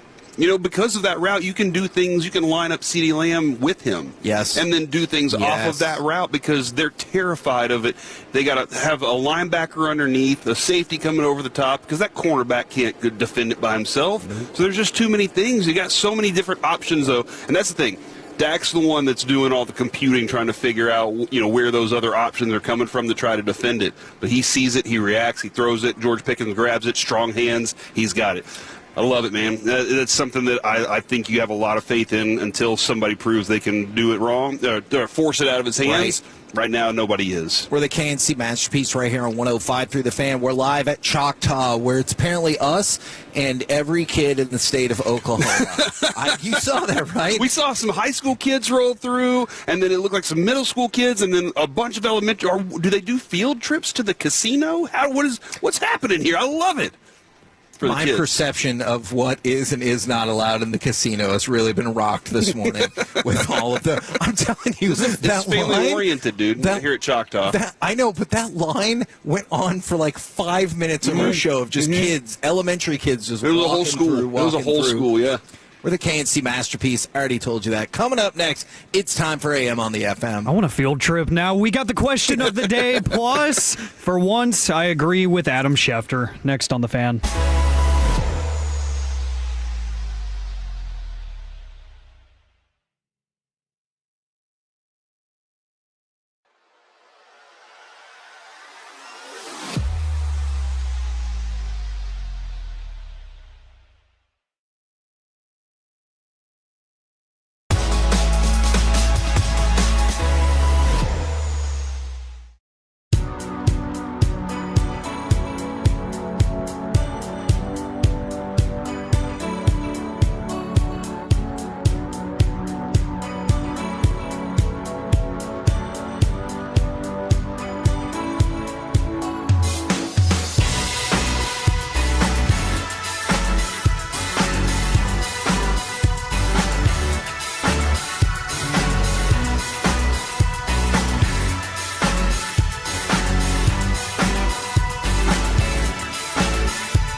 got to forget something else to remember that Uber Eats has both. No, that's absurd. Hey, remember when you used to be what was it, Pepper Lady? Razor Base. Fun Squad. Nutmeg maybe? No. I just said that. Was it Spice Girls? Doesn't sound right. What was that one called?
segment of the KNC Masterpiece is brought to you by the personal injury lawyers Frankel and Frankel. If you've been injured in a car or truck wreck, call Frankel first, 214 or 817-333-3333. With Frankel and Frankel, there's never an out-of-pocket cost. They only get paid when you win. Frankel and Frankel, the go-to car and truck wreck attorneys in Dallas. KNC Masterpiece back here on 105.3 The Fan, live from Choctaw in Durant, Oklahoma. If you want to come and see us, we're in the Sky Tower on the first floor, right over by the horse betting book, the OTB, if you will. And I want to remind you, tomorrow we're going to be at Taco Bueno in Arlington, 5748 Southwest Green Oaks. Would love for you to come out there and see us as well tomorrow. And right now, it's time for this. What does this button do? Please, please, do not push the button. You have no idea what it... Alec, you be quiet. Alec, that was awful. 1 for Alec, 0 for Peyton. Don't you dare touch that dial. Don't you dare do it. It is time for AM on the FM. My name is Alec Medford, the man that they call the Pride of Mansfield, Texas. Yeah, 877-881-1053. That is the Frankel and Frankel Injury Attorneys text line to answer today's question of the day. Plus, I've made it pretty clear I'm not the biggest Adam Schefter fan, but I totally agree with him on this take. We're going to hear from him. Are you Team Rappaport then? I am. And I'm kind of biased because he's come on the show with us before, you know, and he's a good guy. Rappaport's a really nice guy. Schefter, he doesn't answer my texts, so he's on my bad list, which is ironic because I'm actually going to play some sound about him texting people back. So we'll get to that here in just a little bit. I fully agree with him on this, which is rare for me to say, but we go to the National Day Calendar. Guys, it's my favorite thing to do at 5:30 a.m. every weekday.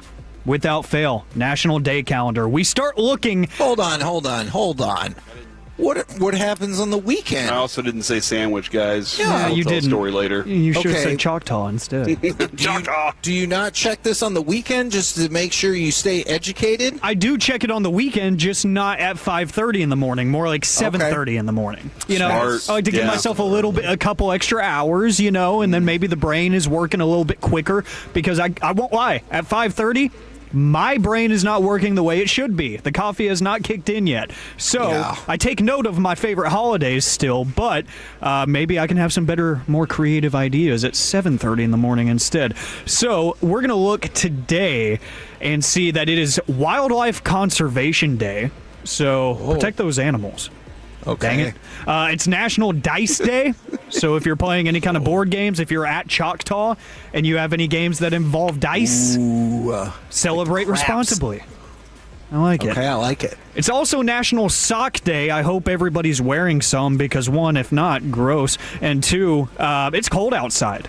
Stay warm, please. What do you think about the mixed match socks? Do you need them to be the socks that go together? Yeah, and I will honestly, with 100,000 watts of radio by my side, I will call out my 27-year-old sister who still mixes and matches socks intentionally. Like, no. I'm not okay with that. At your big age, we are not doing this, okay? You're 27. You're about to be 28. You're old. Like, stop. Well, that kind of hurts my feelings when you say at that big age, given what my age is, but thank you. How old are you, Kevin? Old. But see, she's my older sister, so I have to make her feel like she's the oldest person on the planet. Even though it's not technically true, it's just my job as a younger sibling. So, yeah, she'll be 28 in February. She's old as hell. Weird. But it is also Santa's List Day. Santa's List Day. So instead of asking if you've been naughty this year, because that's weird, I'm going to ask you what's on your Christmas list this year. 877-881-1053. Give me the number one thing on your Christmas list, because I know that a lot of people probably have some very lengthy lists and wants and needs and requests. I want to know what's the number one thing that you wish and you hope that you will get this year. Alec, I love wrestling, and I love deals. So I have been told I'm notoriously difficult to shop for, but I made sure through the proper people and the proper channels to send the link to the Black Friday sale that the WWE was having on a Texas A&M championship belt. Because I think it looks awesome, and I'm hoping this year is different, but as a fan of Texas A&M football, I might need to just get my own championship. I like it. I've been wanting to get one of those co-branded titles, honestly. Like, I really do want the Cowboys one that they sell. It is so cool. Yes. They did a great job with them, too. Like, honestly. They look fantastic. They do, and they have them at all the events at the AAC and at Dickies Arena. They have a couple of them, and they usually have all the teams. They have the Stars, they have the Mavericks, they have the Cowboys, they have the Rangers. They have all four of the major pro teams here. We need to get an FC Dallas one made. That would be cool. Good call. That would be a very cool thing to have sitting in the studio up here. Majors, what do you think is the number one item on your Christmas list this year? As I see you are getting handed something, so maybe your wishes are being made true already. Sandwich, thanks to Choctaw. Dude, look at that. I got my sandwich. I want to tell you this. I told Kevin this the other day. This is the first time I've ever been excited to get Kevin a gift. Ooh, and I've already gotten the gift. I mean, no. Like usually, I'm just kidding. And here's why. I even say this with when it comes to the Omaha Steaks ads. I'm dead serious. I'm a terrible gift giver. I think and I overthink it. I overthink it. I'm like, I have to get the perfect gift. And then Kevin goes, but I love Applebee's gift cards. And I'm like, okay, so like maybe I should just get him that. But Applebee's this year is delicious. Don't judge me. This year, something slapped me in the face and said, hey, this is for Kevin. And I was like, all right, then that's what I'm doing. So that was just, I wanted to drop that, and now I'm also excited because I already got something for Alec, and so I'm excited about that too. And so I'm on this. Nice. I'm on a bit of a roll right now, so I'm feeling myself. For myself though, guys, I really just want a Cowboys championship. How can you deliver that? Ooh, okay, what percentage of DFW people would give up a season of Christmas for that? all Christmas gifts or whatever for a title? Of Cowboys fans, because DFW, I would absolutely. You think everybody in do that. DFW is a Cowboys fan? No. Okay, but a large portion for all Cowboys fans in DFW, I think 100% of them would say, you know what, Christmas is fun and everything, but give me that Cowboys Super Bowl, give me a Cowboys championship, because that would it would satisfy a lot of things. Yeah. And when I say satisfy a lot of things, that comes to the economy. I mean, look what Nico did to our economy, Kevin. Nico killed the economy of Luka, as they were talking about the other day on Sean and RJ. I do walk around going, in this economy? In this economy, because Jerry's, because the 30-year drought. I think that would be, and world peace, and happiness for my children. Only have one. Oh, okay, just that one then. Okay. Sorry, world peace. You know what? And Alec, this would probably have to be an anonymous ballot, but if I could get every Cowboys fan, you get world peace, but at the cost of knowing that the Cowboys will never win a championship again. Oh, jeez. What percentage of Cowboys fans, again, on an anonymous ballot, would make that deal? I feel like you would start to realize that the population is showing their true colors very quickly, and they would take that title faster than you could blink. I really do, honestly. Because you said it's anonymous. They don't have to feel guilty. Yeah. You know, knowing me. I mean, you should still feel guilty. Yeah, man, give me an enemy, I'm good. Just because they should doesn't mean they will. So I think they would still do it, especially because they know nobody's going to know. It's encrypted data, I guess. That's true. If that's what you do, I don't know. Kevin's a tech wizard now. He can figure that out. It's not like it's going to go in some files and be stuck away in D.C. somewhere for a long time and then released later. I have terrible news for you. What are you talking about here, Never mind, back to you, Alec. Huh? The flower shop. That one. Okay. Oh, goodness. Anyways, topical. 877-881-1053. What is at the top of your Christmas list this year? A lot of people getting in on your question, Kevin. Someone said from the 214, I'd give up 3 Christmases to get a championship for the boys. Look at that. That feels like a fair exchange. You didn't have to do that, though. Did you ask how many Christmases? No, but I didn't have to give up 3. They only had to give up 1. Okay, they but I overshot it. appreciate their commitment to the cause. Okay. That feels like a fair exchange rate. I agree. I would do that, too. Let's see. From the 972, they say my Longhorns in the playoffs. Oh, sorry. They don't deserve it. Yeah. Yeah, not really. Okay, from the 469, they say a booty call from the past magically appears. I feel like that's in your hands, not Santa's, I would hope. Do you have somebody that jumps to mind, Alec? When you read that text, is there one individual who jumps to mind that you're like, yep, that one? What do you mean, like somebody that sent that, or one that I would go back for? Yeah, somebody you go back for. I'm never going back for anybody, no. Oh. Adrian. Okay. But she was like... You just call your wife a booty No, call? you know what? I didn't think about that. I didn't think about that, Barry. I was like... Because I went back to... we went back. We got back together. And things have been great. So, I never really... You know what? Next question.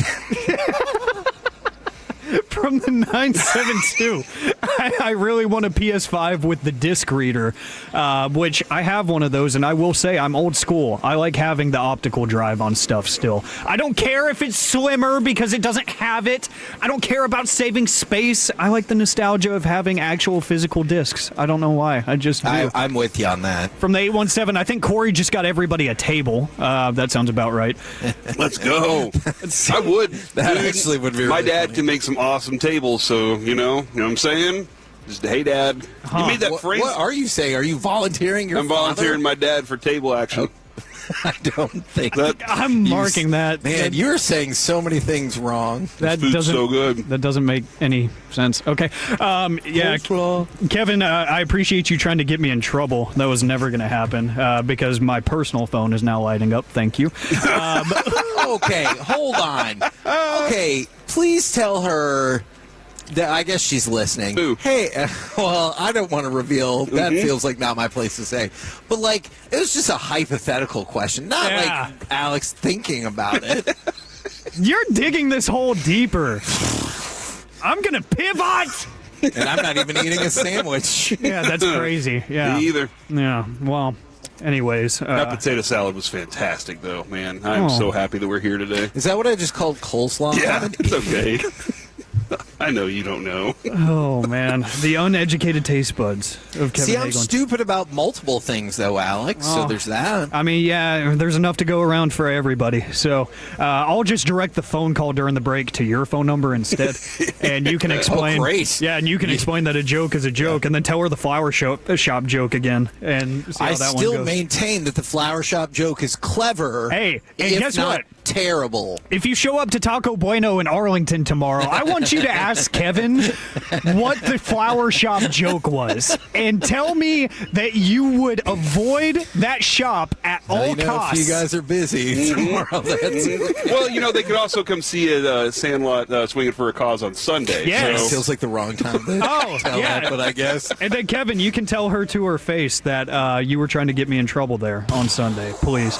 We're going to hear from Adam Schefter right now. Yeah, teamwork makes the dream work, baby. But we're going to hear from Adam Schefter on the This Is Football pod. I can never read it without, exclaiming it like that. Yeah. Because it's not This Is Football. This is Football podcast. Right. And he was talking about how, these insiders, you have to imagine their phones are lighting up all day, every day, getting all kinds of texts and information and phone calls. So he was talking a little bit about that, and it may surprise you how vigilant he is at responding, and he hates people that don't respond to texts. I'm just telling you, I never not text back, right? Like, it doesn't Except happen. for me. So the fact it's historic. It's historic.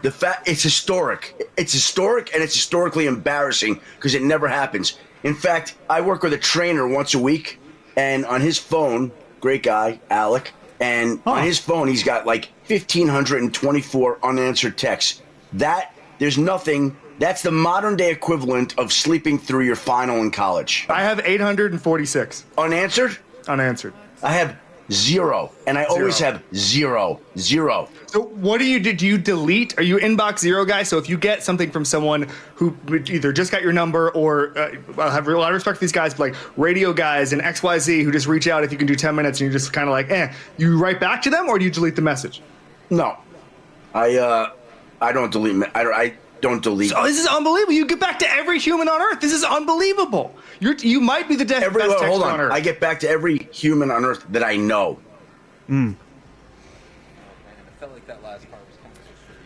Your mic is not on, Kevin. Yeah. Man, that was I don't know what's going on there. It says it's on. That's rude. I feel like that was a shot directly at you, Alec. Yeah, and the fact that his trainer shares a name with me, I wonder if he thinks that when I text and I say, hey, it's Alec with 105.3 The Fan in Dallas, maybe he's thinking I'm ribbing him and I'm actually his trainer. I don't know. Oh. Maybe it's some sort of a bit. But hey, either way, Schefter, it would be great to have you on the show. Since all the other insiders like to come on the show, that would be cool. So hey, I'm not your trainer, Schefter. I promise. I'm not ribbing you. I just want to give you a platform to promote your great programs on ESPN and give us information so we can, inform the world. That's what we do here. 100,000 watts of radio for a reason. Dang it. I like that. There you go, Alec Medford, AM on the FM. We're the KNC Masterpiece right here on 105.3 The Fan. Coming up next, it's time for Gridiron Gravy, where we power rank the quarterback power rankings, live from Choctaw right here on 105.3 The Fan. Coming up in the next G-Bag Nation, it'll be a short show.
remember something, you have to forget something else.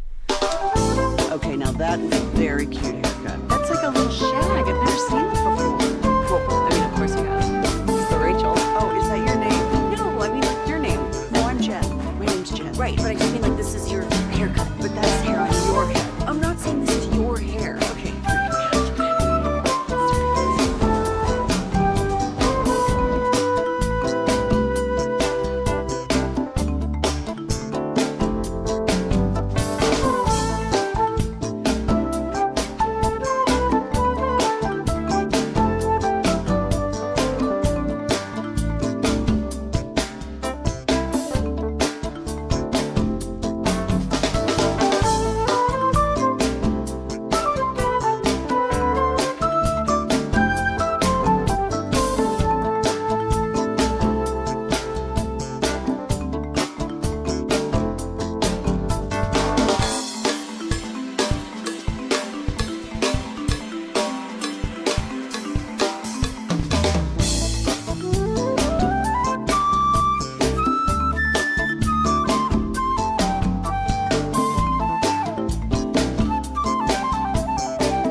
Segment is brought to you by Classic Chevrolet. If you're in the market to upgrade your vehicle, get the Classic Chevrolet in Grapevine. Back-to-back #1 Chevy dealership in the world. They've got more new Chevys than anyone, all priced to sell. Visit ClassicChevrolet.com. This is Texas. This is Classic Chevrolet.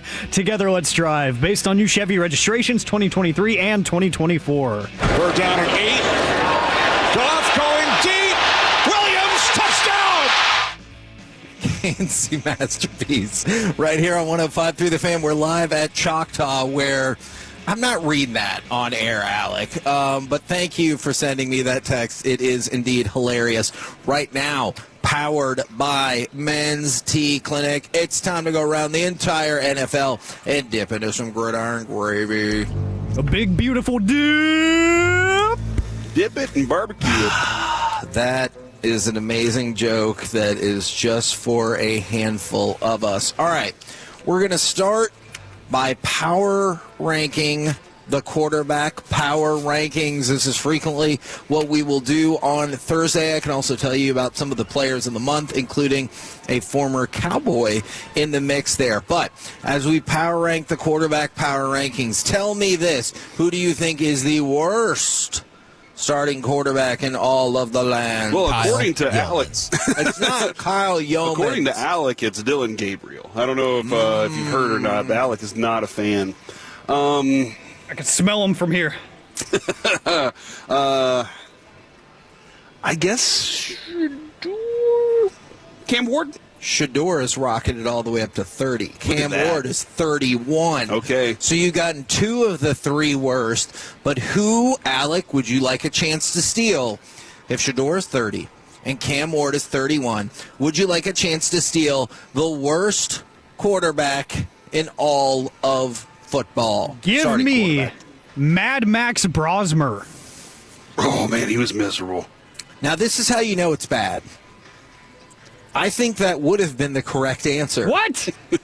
Except J.J. McCarthy has been cleared to play in the next game, so it is J.J. McCarthy. Whoever the Minnesota quarterback is. 32nd, and that's got to hurt your feelings as an organization when your backup is the worst, but now that your starter is back, he is the worst quarterback. Yeah, and you made a commitment. You made a commitment to that guy. Yes, you did. Because you were like, "Look, we have a starting quarterback who's a veteran, and he could probably lead us somewhere." Yeah, he's doing well this year yet again. And you said, "No, screw it. We're going with the other guy." Yes, and then he's the worst quarterback on the list. Wow.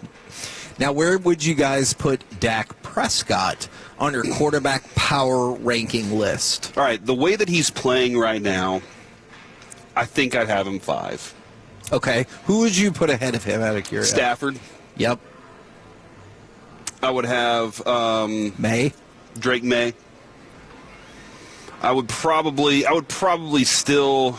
Oh man, maybe I have him 3. Okay. I would probably, I think I might have him 3 now that I look. Josh Allen's probably still ahead of him. Man. Just out of, whateverness. Yeah, I'm having 4. I'm having 4 now. I changed my mind. Okay. Alec, where would you have Dak Prescott in your quarterback power rankings? I was thinking 4 as well, but I can't put Josh Allen above him right now. I think maybe it would be some combination of Drake May, Matt Stafford. You can put either one at 1. I'd put May at 1. And maybe Jordan Love. He's been balling out a little bit here recently. I want to let you guys know that I'm proud of you. Josh Allen is actually 5th on the list. Number 1, Drake May. 2, Matthew Stafford.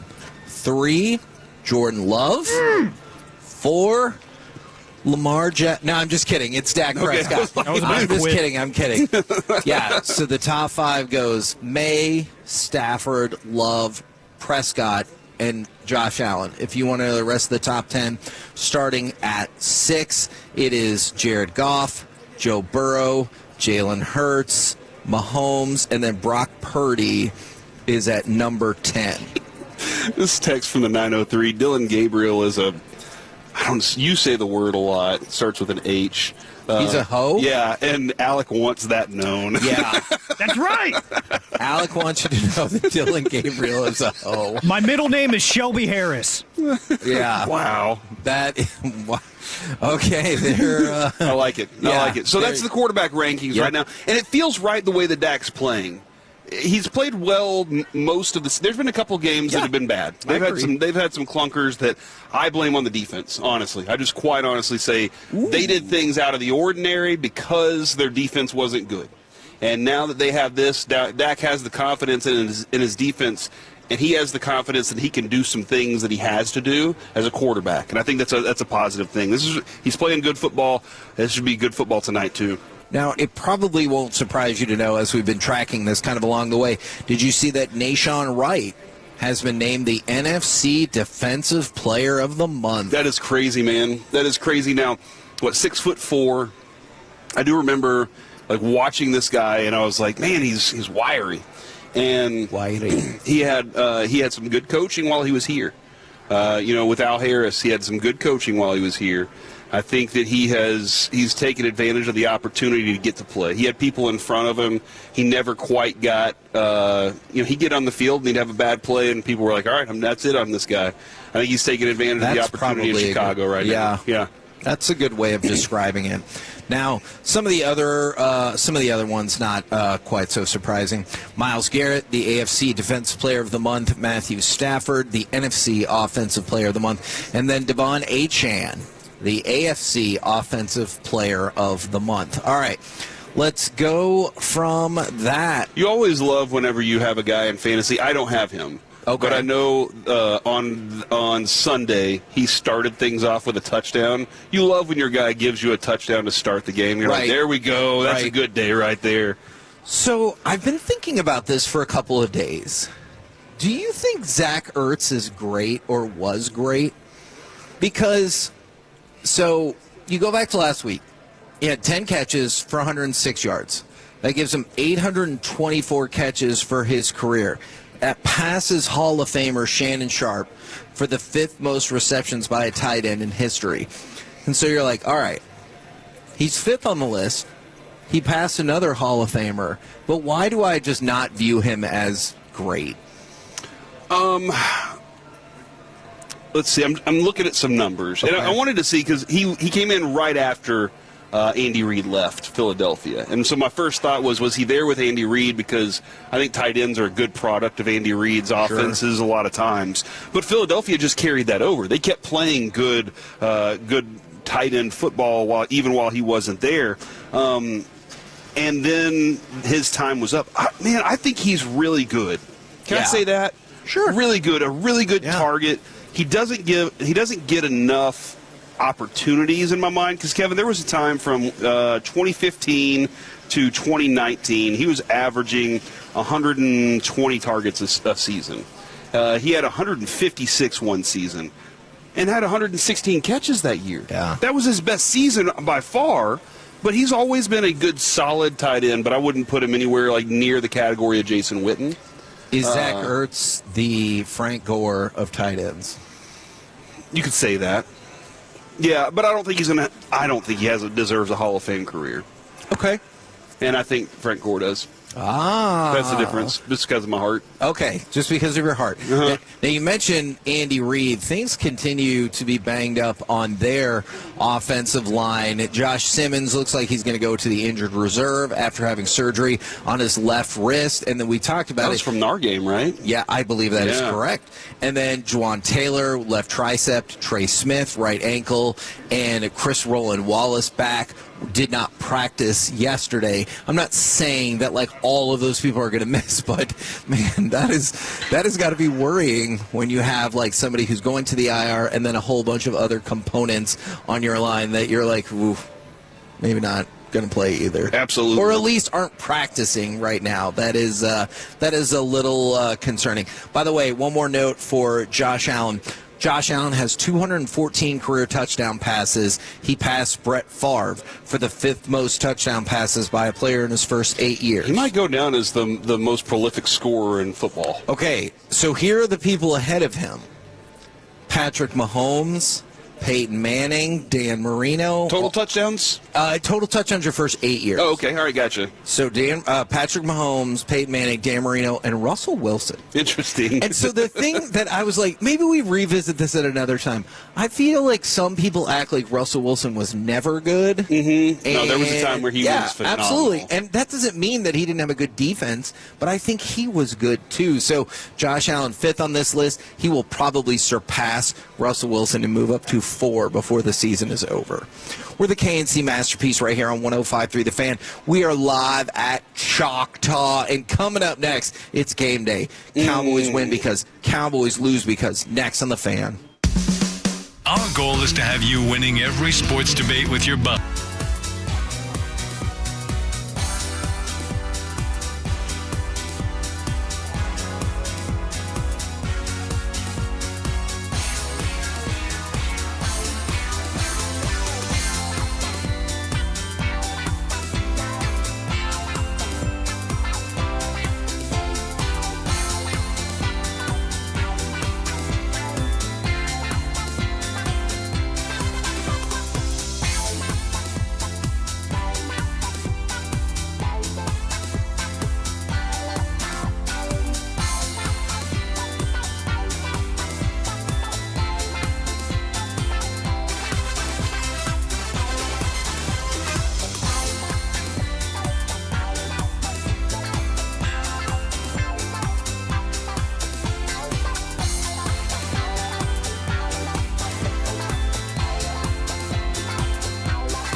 Leasing Studios. It's the KNC Masterpiece on 105.3 The Fan. KNC Masterpiece right here on 105.3 The Fan. We're live at Choctaw Casino and Resort in Durant, Oklahoma, and everything is happening here and on our station today. Gavin Dawson, Lucius Alexander are going to be holding it down here from 2 to 4, while at the same time the rest of the G-Bag Nation has everything ready to go back from the studios to get you amped up for Cowboys Lions right here on 105.3 The Fan. And it is a game day, so Cowboys win because, Cowboys lose because. Who would like to kick it off? I'll kick things off, Alec, if that's okay with you, man. Of course. There you go. Cowboys win because they are able to hold the center of Detroit's universe in check, and that is Jahmyr Gibbs. Yep. Jahmyr Gibbs is he's everything that starts their offense. Play action. You have to limit yourself as a defender on the front line, because you can't just say, I'm going to go blow past this offensive tackle, then go get Jared Goff, because Jahmyr Gibbs could run right by you. And so if the Cowboys can contain him, they have the best chance to win. Make them one-dimensional, put them in a situation where they have to say, you know what, we got to throw. Now Jared Goff's in back and passing, and he's not very mobile. Quinnen Williams on the I'm telling you, go watch it before the game tonight if you get a chance. I mean, Tolo and watch at the same time. I don't know how you're going to do it, but good luck. You figure it out. But go hear Quinnen Williams talking about, man, I would miss so many sacks against Patrick Mahomes there. He wants to make up for what he lost in that game. And all the rest of the guys were talking about it too. So they all know Clowney got his, and now they all want to go get theirs. So, yes, stop Jahmyr Gibbs, and you win this game. Alec, what say you? I actually like something that Corey said, and for me, Cowboys win because Jared Goff has to drop back more than 35 times in this game. Ooh, I like it. And if you look at some of the numbers, he typically doesn't win games where he's attempting more than 35 passes. There are a couple sprinkled in throughout here and there, but you see that the run game is, like Corey said, the center of their universe. In games where he is dropping back less than 30 times, they are pretty much perfect. I see maybe one loss where he attempted 29 passes against Kansas City, but other than that, they usually win games where their run game is working. Shocker. It almost goes to the hits and misses thing that Corey has been running for a couple years now. It's almost like he knows a thing or two. But there are opportunities to get after Jared Goff in this game, especially if you do what Corey mentioned. If you take away the run game from them, what have we been talking about all week? How beat up that offense is. Not only are they thin in the receiver room because Amon-Ra St. Brown is likely not going to play in this game. Sam Laporta has been injured for most of the season now. But G-Bag was kind of joking yesterday about name a Lions receiver. You probably can't. And not only that, if you want to keep talking about injuries, both of their tackles are questionable for this game. Whether they play or not, they are going to be a little bit beat up. They're going to be a little bit unhealthy going into this game, and their offense is prolific whenever they're all healthy. Jared Goff, when he has elite protection, can look like an elite quarterback. He's probably not going to have that tonight. So take away their bread and butter, like Corey said. But if you make him drop back more than, 35 times or so, you're going to win this game. I don't want to discount David Montgomery in that conversation either because of what he's capable of, but you eliminate half of that running game and you're doing pretty good for yourself. Yeah, and you know what? Honestly, I think I'm going to kind of go along with a lot of the same reasoning that y'all just had in terms of why the Cowboys win. And you just mentioned something right there, Alec. Questions about the tackles and questions that you've seen across the rest of the offensive line. Mine is one of Jared Goff's major weaknesses. His lack of pocket escapability continues to get hammered tonight. So the interior of Detroit's line has not been good. You were just talking about you're concerned about the tackles as well. And you're right, Alec, they've been concerned about this all year. Tate Rutledge has he's come in there at right guard as a rookie and been meh. Mickey mentioned it earlier. Glasgow, he's failed to really replace or even come close to replacing Ragnow. So they already had issues there. And what has that led to? 20.2% of Jared Goff's dropbacks, he's been hit. Easily the highest of his Lions tenure. And that spells disaster. Absolutely it does. No, I mean, he has to be upright. He not only is he not mobile, look how wiry that dude is too. Yeah. He for him to have his feet set and planted is the way he throws. Kevin, he is the one that I would say, hey kids, watch this guy throw the football. Mimic some of the things that he does because his accuracy is on point. You know I was a big fan of his coming out of the draft. Right. I would have loved to do something to go up and get him. We ended up getting Dak. I'm pretty okay with that right now.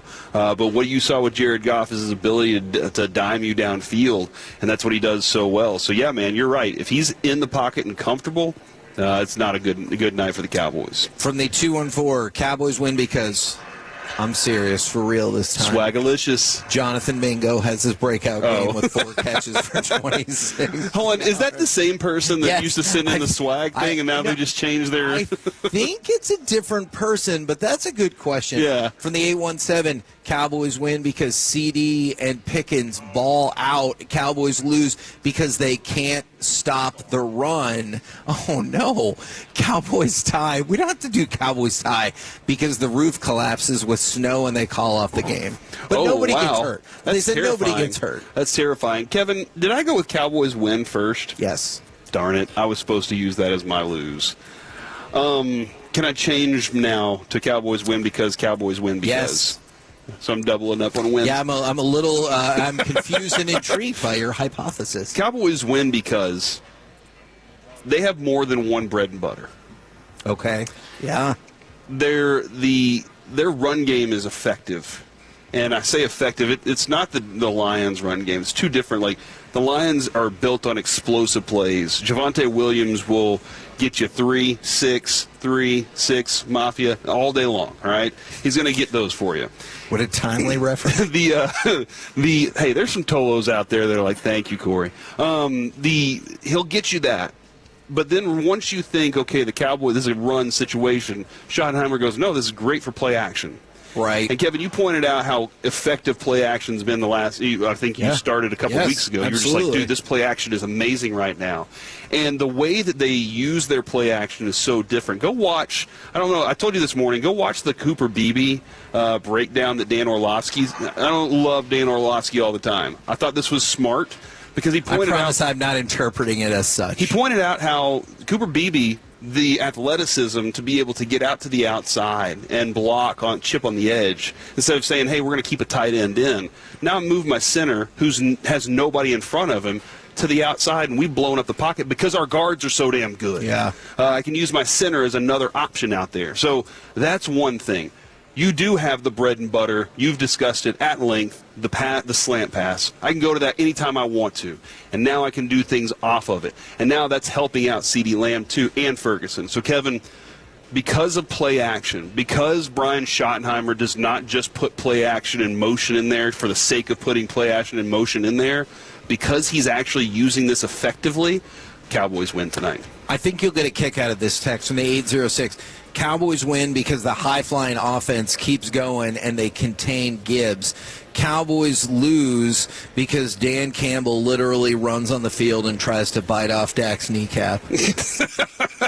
Yeah, that wouldn't be a good thing. That wouldn't be a good thing for I understand. He'd probably be out of the league after that, right? Well, see, and I was going to say, I understand that logic, and I think it is very humorous.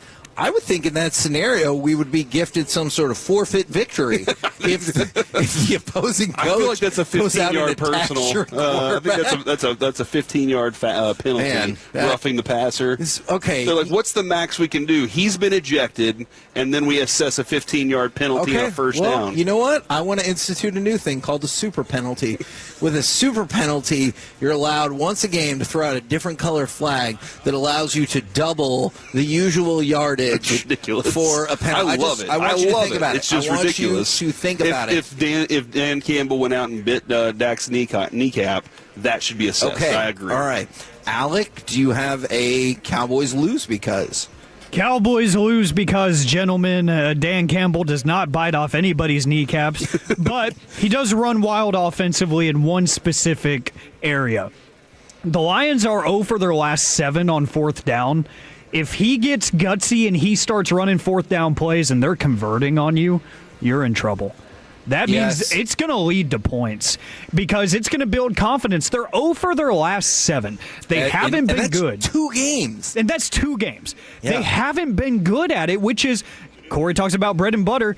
That has been something that Dan Campbell, for better or for worse, has been known for. And we talked about it a lot yesterday, Kevin, you specifically did, about how their defense has not been as good as people expected. No. So Dan Campbell, I feel like in my mind, is cornered when it comes to his offense. It's really beat up right now. It's not perfect, but can he afford against a high-scoring offense to give the ball to his defense and trust them? No.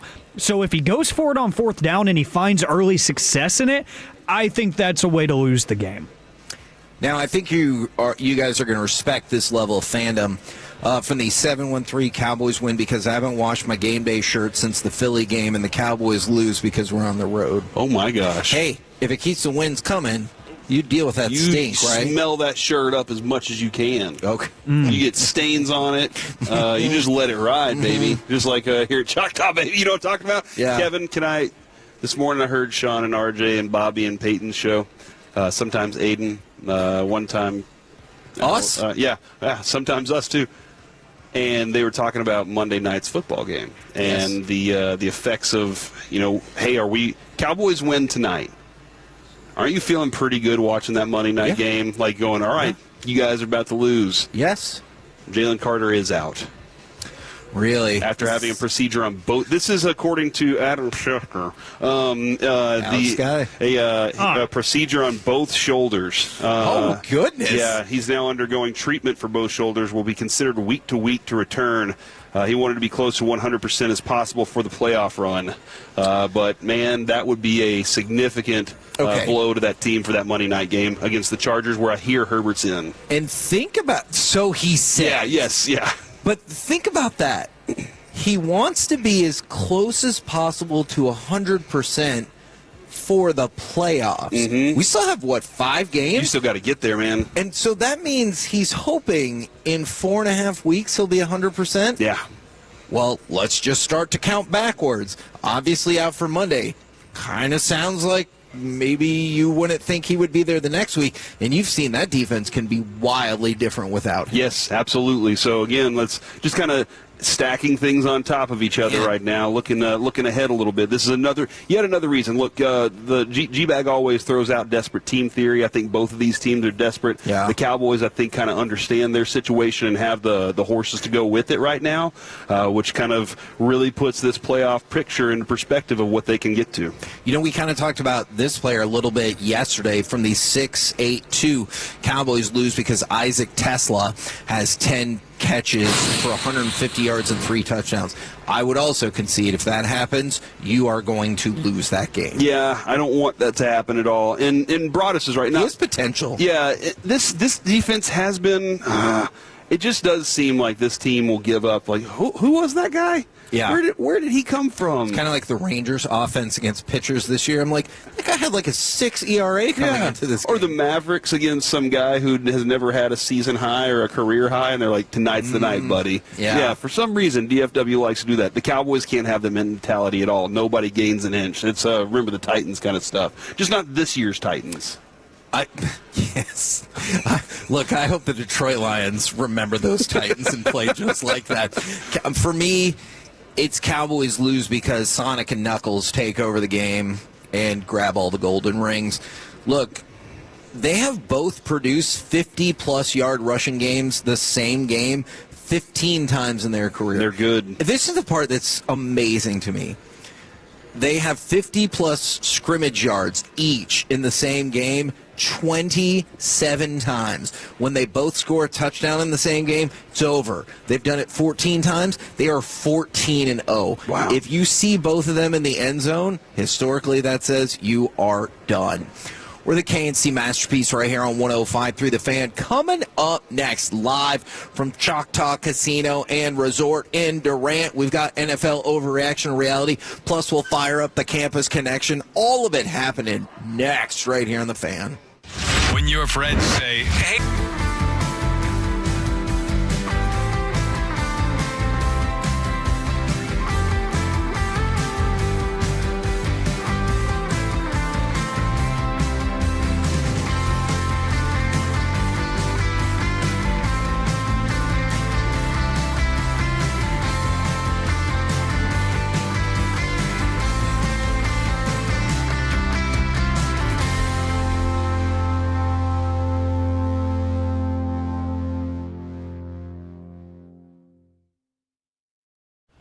Uber Eats has lower fee products? I gotta remember that. Well, you know, they say in order to remember something, you have to forget something else. Okay, now that is a very cute haircut. That's like a little shag. I've never seen that before. Well, I mean, of course you have. It's the Rachel. Oh, is that your name? No, I mean, like your name. No, I'm Jen. My name's Jen. Right, but I just mean like this is your haircut. But that's hair on your head. I'm not saying this is your hair. Okay.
Do you think it's true that you've got to forget something else to remember that Uber Eats has groceries? No, that's absurd. Hey, remember when you used to be what was it?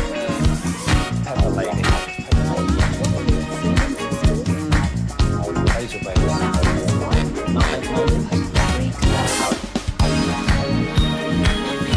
Just say that. Was it Spice Girls?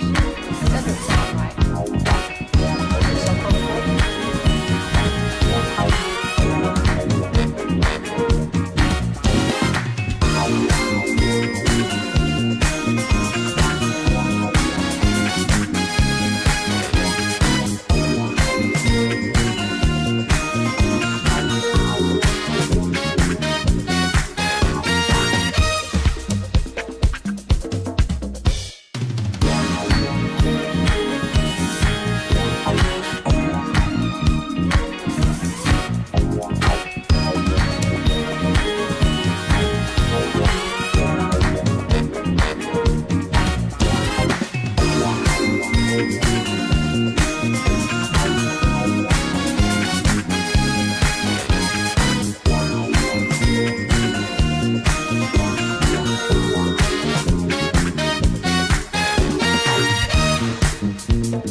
by the on-time experts. Third and a very short one. And the snap to Mahomes. They give it a Hunt, and he's knocked down short of the line. Holy cow, Sam Williams and Murray and Quinnen Williams came in and knocked him down short of the line. KNC Masterpiece back here on 105 through the Fan, live from Choctaw in Durant, Oklahoma, where Corey is thinking about that watch party tonight at Bearded Monkey, and I'm thinking, how long can I gamble before my wife is concerned that I have not come home? Yeah, you know what? At least an hour, right? Oh, and I have something in the car for you. I'm sorry I forgot it. I'll have to bring it to you on Friday. Embassy Suites. Yeah, I think that what you could do, Kevin, here's what you could do.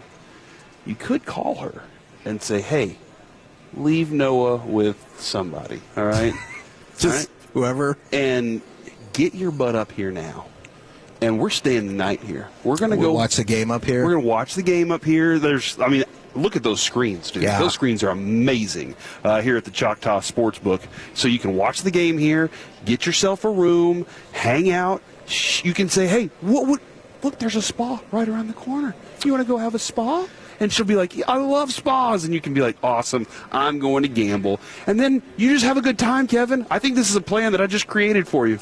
You know, I would love this. We don't usually, if ever, do this. I would love it if we did like a back-to-back remote here, because then I'd just be like, well, that's just a 2-day remote no-brainer. at Choctaw. Yeah, absolutely. You hear that? You hear that, bosses? But in the future, instead, week remote. We'll be at Taco Bueno tomorrow in Arlington, I'm excited about that, 5748 Southwest Green Oaks Boulevard. All right, NFL overreaction or reality? Overreaction or reality? You prefer watching the Cowboys play inside than in the snow.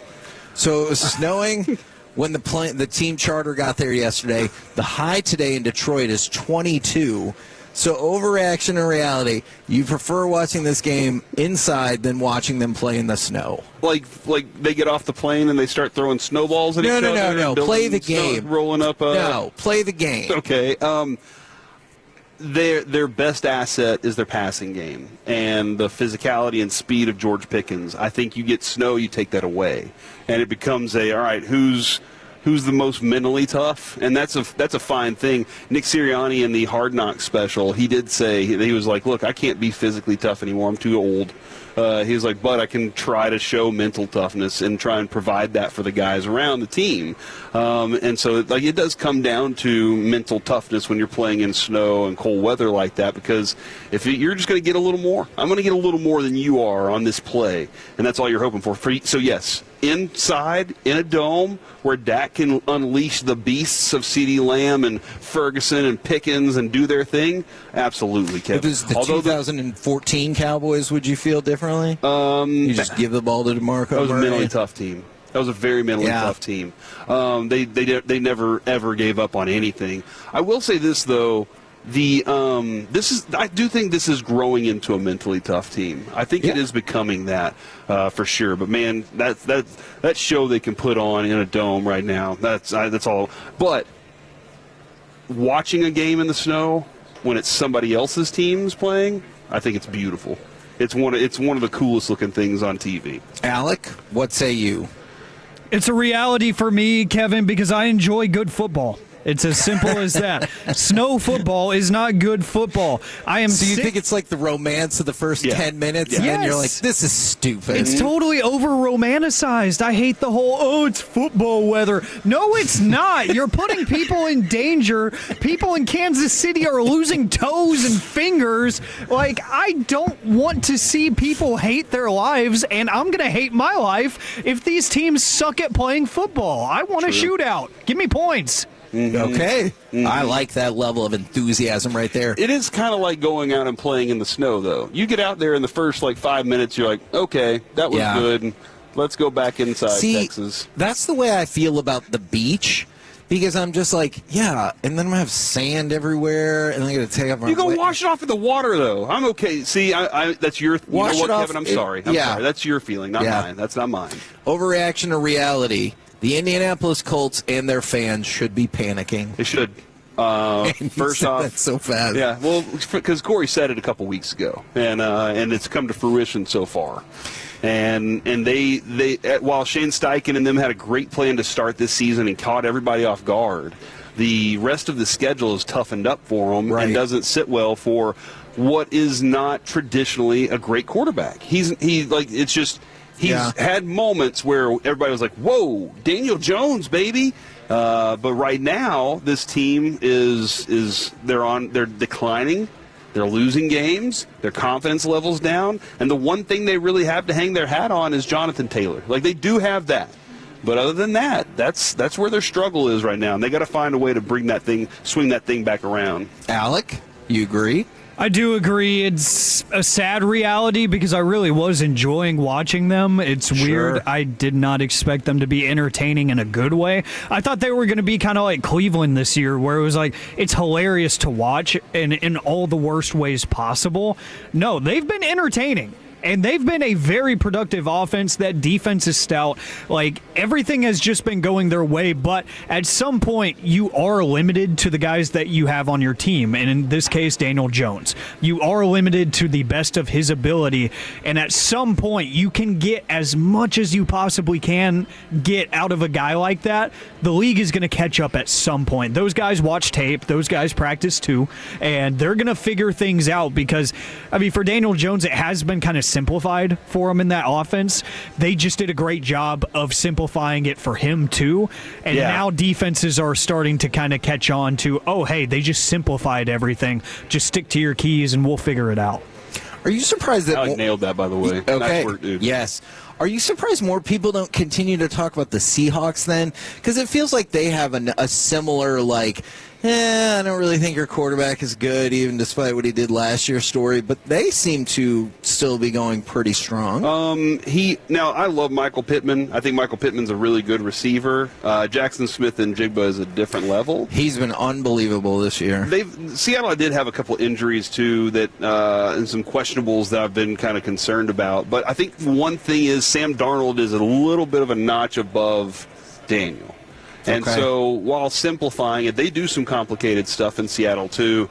And they have a couple of different running backs they feel very strongly about. I see where you're going with that. I think that Sam Darnold, when you get to playoff caliber and all the teams are good, that's when Sam Darnold appears. The other Sam Darnold appears. And that's where I think that you stand with that. NFL overreaction or reality. Shedeur Sanders can show enough the rest of the season to convince the Browns not to draft a quarterback. The Browns, that's what they love to do. They love drafting quarterbacks. Do they ever? It's their favorite thing to do. Yeah, it is their favorite thing to do. I think, what did they, 47 in the last 45 presidents? Yeah. And I say that because, now, Kevin, I think Shedeur Sanders has the love of the city. What do you suppose that is? I hear the crowd. Now, when they turn on him, that's a problem. But I'm not disputing that part. They got his jerseys all. Everybody's wearing his jerseys in those stadiums. Why did nobody ever support the guy who got drafted higher? Because they didn't want him. Okay. They heard Alec. They heard Alec once he was drafted. He was like, "What the hell are they doing?" And they were like, "You know what? That Alec kid is right. He's got red hair, orange is our color." I don't know where I was trying to go with that comparison there. But I was excited to see where it ended up. But I think that Shedeur comes with a celebrity. And I think that's the first. They knew the name. They knew his dad, and so they were like, "All right." How to work out the last time they had a celebrity quarterback? Deshaun Watson, was he one? Johnny Football. Oh yeah, Johnny Football. Different problems for sure. But I think that because of the celebrity part of it, they're like, we want that guy to work out. All right, Alec, what's but hold on, you said that he'll do it. I think if he has the people in the city, I don't think the front office cares. Okay, well, you only have 5 games left. Yeah. So, Alec, overreaction reality. In those games, he can do enough to convince the Browns not to draft a quarterback. I'm going to go reality. I think he can. I don't know if that's up to him, though, because it's a bit, and it's funny that they love to draft quarterbacks, but it's going to be really tempting with that premium pick to take one. And knowing how bad that team is at drafting, I think they're going to panic and take a quarterback, but I do think they're going to show enough, and heck, he might even win another game. Like, he might actually win another game. And I think he is going to show that as the weeks go along, like, hey, reminder, I was working with the third team every week in practice until about, 3 weeks ago. So I'm just now getting to work with the frontline guys. I do wonder, though, with Deshaun Watson's window getting opened, I wonder if they kind of shorten his leash a little bit and say, look, we're paying this guy. We may as well go ahead and say that the rookie quarterback doesn't have as long of a leash because we've got a guy that we're paying way too much money, and we kind of want to see if we can get him off of our team. And I like what Bobby said this morning. He said if you play Deshaun Watson one game and he looks okay, his value is back to somebody. There, like Broadus always says, there's that one idiot that will take the swing. Yeah. I think that might be the direction they go. So I think it's out of his hands, but yes, he can. He definitely can. NFL overreaction or reality, Derrick Henry isn't properly appreciated. Okay, why not? So I was looking at just a couple of different numbers. He has a touchdown in 84 different games, including the playoffs. That's the 5th most of all time. People ahead of him, Emmitt Smith, Marcus Allen, LaDainian Tomlinson, and Adrian Peterson. And then he became the second player ever to have 10-plus rushing touchdowns in 8 consecutive seasons, along with LaDainian Tomlinson. It feels like, I guess just to me, that people are like, oh, yeah, no, he's good. But they don't, like, maybe properly appreciate that this is going to be like a no-brainer Hall of Famer who continues to move his way up in key categories. Did he have 2,027 yards one year rushing? Is that number correct there, Kevin? I think that is correct. I'll go. He wasn't even considered for MVP that season. He was AP first team, AP Offensive Player of the Year, but not considered for MVP. Yeah. And he has 1 year where he was 9th at MVP voting. Yikes. And he's had 1,900 yards, not even considered for MVP. Kevin, and you look at those touchdown numbers, yeah, double-digit touchdowns since 2018. I think it's because, A, he was playing in Tennessee for a long time, and people just did not care about Tennessee. And now, I think because Lamar Jackson is not practicing today, by the way, so that's... Well, I've got one more question. But I think with that, there's like, oh, he's just ancillary to Lamar up in Baltimore.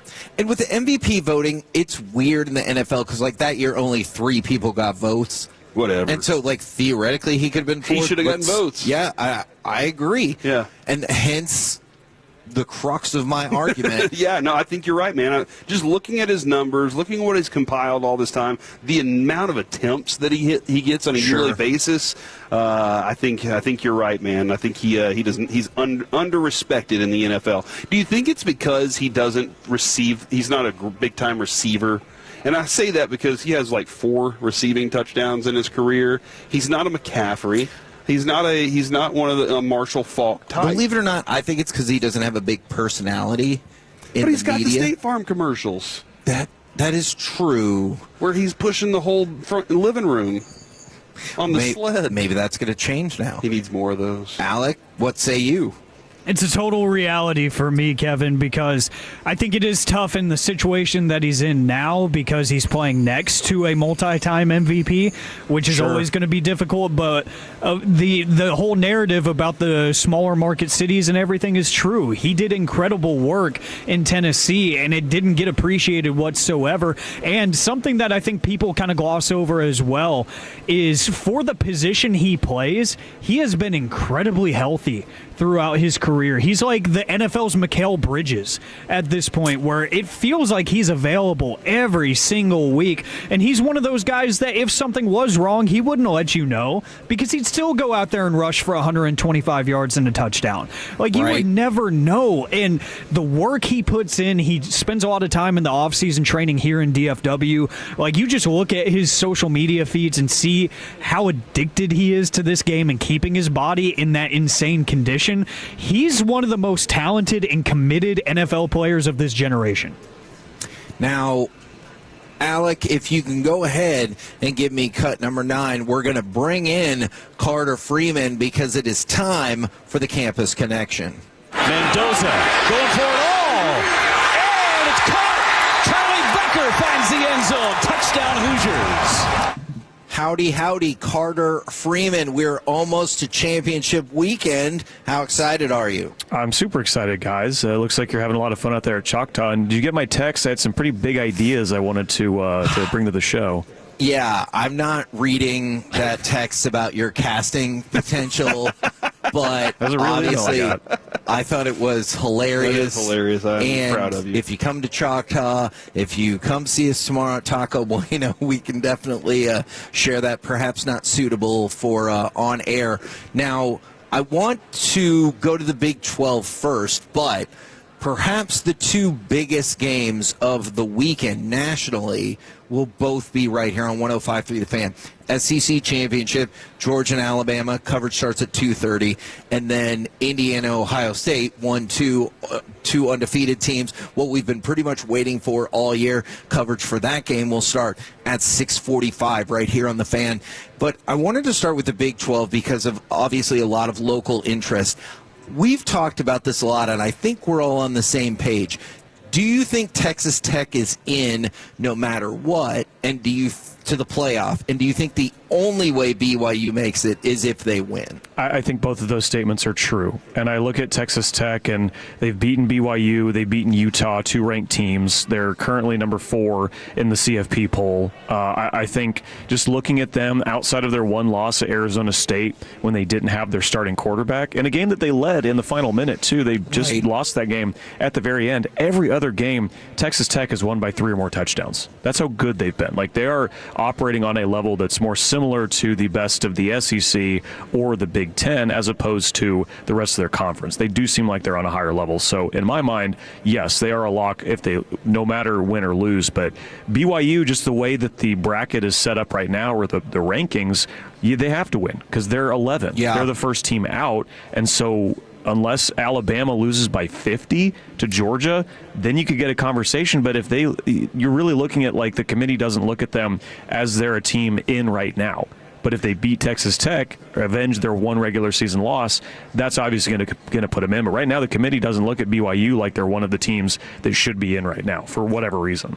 Okay, and it feels like the situation is decidedly different in the SEC championship, where I think both of those teams are going to make it. But I have, for the sake of argument, been trying to navigate and figure out the path if Texas were to make it in. And so I want to start with Alabama. You need Georgia to annihilate Alabama to bump them out. But what does that look like to you, and do you think that's even possible? Like, are we talking about, like, they need to lose by 28 points? How do you view that in terms of the playoff? As far as Texas making it in, is what you're asking? And as far as what Alabama would have to lose by to maybe get bumped out? I think you start with 4 touchdowns. Okay. And then you'd have to look at, it would be Alabama, who played an extra game and lost it, going up against Miami, right? And you'd have a common data point. Both of them played at Florida State, and Alabama lost, and Miami won. So you get ticky-tack at that point. But I bring up Miami because right now they're ranked in front of Texas. And so the committee already looks at them as they are, above them. And if there's going to be some shuffling towards the bottom of the rankings, I just don't think Texas has a chance right now. And it's just, even if they do... Let me pause you on that, Carter. Okay. Let me see if you agree with the notes that I wrote for their path then. You would need Georgia to annihilate Alabama. Yep. You would need BYU to lose, potentially handily, to Texas Tech. And then you would have to keep campaigning to hope you could jump over Miami. All that to go on the road, in which Texas is 2-3 in their road games this year. And those two wins are overtime wins over 2 of the 4 worst teams in the SEC. So even if there's a big change of heart and the committee rethinks things over these next couple of days, Texas's path is to go on the road to, it could be A&M, it could be Ole Miss, it would be another SEC program, where this Texas team has not shown they can go on the road and be competitive, be the dominant force that we saw last year, or the dominant force that they've been at home. So it's a tough path. path. And like I said, Miami's already in front of them. So the committee's already looking at them as they are the team that would most likely slide in. And then you would get the debate of, if they're right next to Notre Dame, why would they not swap them? Because you've finally gotten them back-to-back in the rankings. And at that point, you finally can say, yes, Miami beat Notre Dame. So Miami should be ranked in front of them like they maybe should have been this entire time. Now, I know a lot of folks listening. I know Corey wants to discuss this. Go Mean Green. Let's one more question before we get to. Don't be a hater. I'm not trying to be a hater. Don't be mean. But 1 versus 2, right here on 105.3 The Fan. It's the game we've all wanted to see throughout the year. We've talked about the implication of this game. What about your breakdown for the game? How do you see Indiana-Ohio State playing out? Well, I'd look at this as, I think if you're Indiana, you're going to be the clear underdog. Ohio State's been won the entire season. They're allowing less than 8 points a game for good reason. Ohio State hasn't been challenged since week 1 when they beat Texas, right? I think pretty much every other game that Ohio State has played since then, and you can maybe say a little bit at the beginning of the Michigan game, but they didn't really look like the teams they were playing were on the same field as them, right? Like the same competition level. Indiana's gone through that a little bit with their Penn State game where they had to do the fire drill drive at the end of the game to win. You had that crazy touchdown catch in Happy Valley to keep them undefeated. I think Indiana's been through a little more adversity this season, and look, this Indiana team's better than the one last year. Like both these Indiana last year and this year haven't played the top of the Big Ten schedule, but they've still continued to kick the crap out of them. And this year you saw Indiana go to Oregon and pick up a huge, Oregon's only loss, right? That's a huge win for Indiana. So they've proven they can do that now. So I don't think this moment is going to be as big for them as it was last year when they went to Ohio State and got blasted. And you've got probably the Heisman leader in Fernando Mendoza as the guy leading you into that. I don't think Indiana is going to be this. I understand there might be a talent disparity between Ohio State and Indiana, but Indiana is undefeated for a reason, and they've gone through it a little more recently than Ohio State. I think that could play into their favor. All right, Corey. I'm curious about something, if you don't mind. When it comes to the college football playoff,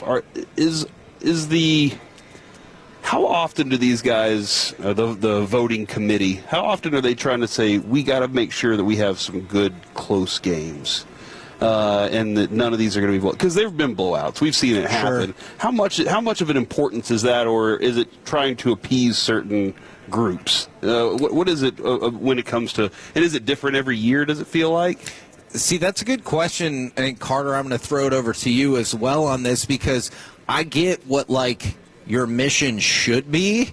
I keep thinking about the mission can. It feels like it could change a lot too. Sure. Based on what that didn't work last year. We're still trying to figure. But at the same time, it feels like whoever's in charge or whoever the people are that are voting also have a lot of say in what's more important: entertainment, good game, finding the best team out of it all. And Carter, I think that's where I fall.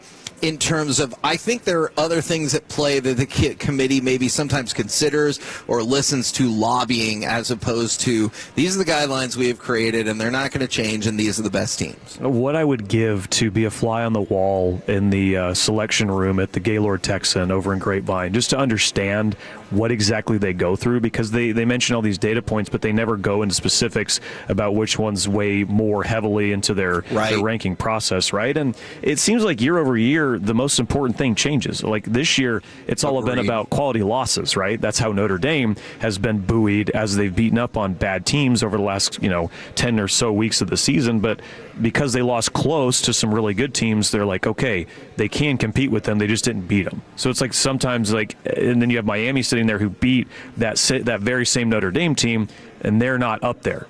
Because their losses are worse, right? So every year it seems like they change exactly what it is, but I also question them saying we don't look at rematches in the CFP, we don't consider that. I think they kind of do. Because look at these last rankings. Alabama beat a mediocre Auburn team, and they jumped them over Notre Dame, who beat a really bad Stanford team. It's not like either of those wins for those teams really should have changed anything, but they jumped Alabama up a spot. And I think the reason they did that is so if Alabama loses the SEC title game, they can just drop them back down to 10, because if they're the 9 seed, they would play Oklahoma right now. And that's a regular season matchup. And I know they say they don't care about that, but I think they do.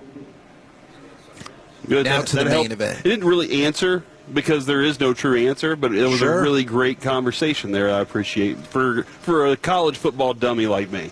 Do you want to get to the main event that is North Texas? Because I do feel like college football is a lot of politics, Kevin. It is. I agree. Yeah, That's whereas right. I think the NFL is, it's pretty straight, cut and dry regarding like who's getting into things. Yeah, that's why college is so fun. Is because it's about arguing with your friends about who you think is better and getting mad at a bunch of ads who may or may not watch all the games on what they think, and they're in charge of this whole stuff, right? And then if we could just have Kevin in that room going better, then we would know. All right, we would have That's the right real way to figure this out. We need an "Are You Better" college football playoff segment. And I think that's why I would fail in that room and fail as a politician, because I'd be like, well, look, that's a stupid argument. And then I would No teams are in, and you're like, oh, darn it, sorry, Yeah. guys. I was like, I actually decided the winner. It was this team, so just go ahead and run them out there. so that would be a bad idea. All right, North Texas on the road, 2.5-point favorite going into their conference championship. And we live in a world, and I know we talked about this some on Tuesday, where North Texas wins and they're going to the college football playoff. How do you see that game breaking down? This game or the college football playoff game that they're going to play? Well, we'll get to that at Oh. the appropriate time. Carter, you tell me. Let's get this win first. And look, UNT might not even be the very last team in. They could be the 11th seed, because the way that if Duke wins the ACC, there's no guarantee they're going to go to the playoff. Like James Madison is going to be behind you if they win the Sun Belt. So you could be looking at the 11th seed instead of the 12th seed, which could change where you end up going. But look, UNT's been a wagon this entire season on offense. They as any good air raid offense does, they pass the ball great, but they have a great running back room too, and that's been a big part of the attack. Is they just constantly find ways to move the ball down the field. And Tulane has shown at times. I mean, they went and got blown out at UTSA, and that's not a good UTSA team this year. They're susceptible to stuff like that. They had a very close win against Memphis on the road, who's a good Group of 5 team, but I think UNT's a better one, and I think it shows that they're a favorite here on the road in this game. And it is still crazy to me as I sit in our studio and look at the UNT flag right across from me that they are going to be, the Mean Green are going to be in a primetime slot on ABC on a Friday night. All of the country is going to get to watch them on this national stage, and things are going to change once the season's over. But I'm still like, enjoy this while it happens. Like, UNT has a great shot to go to the CFP. That is a sentence. If you told me that 5 years ago, I would have said, give me the crack you're smoking, because I want to try it, because that sounds insane. And here we are. They have a very real shot to do that. And quite honestly, 5 years from now, same thing. You would give in the next 5 years. You have no clue with this college, because this is one of those once in a blue moon kind of things that could happen for you. You got the right quarterback, the right coach, and now he's gone.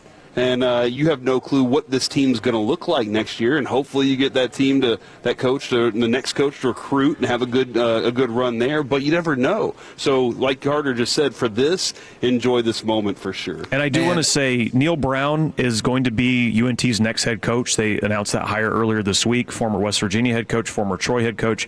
I understand you look at the West Virginia record. It's not great.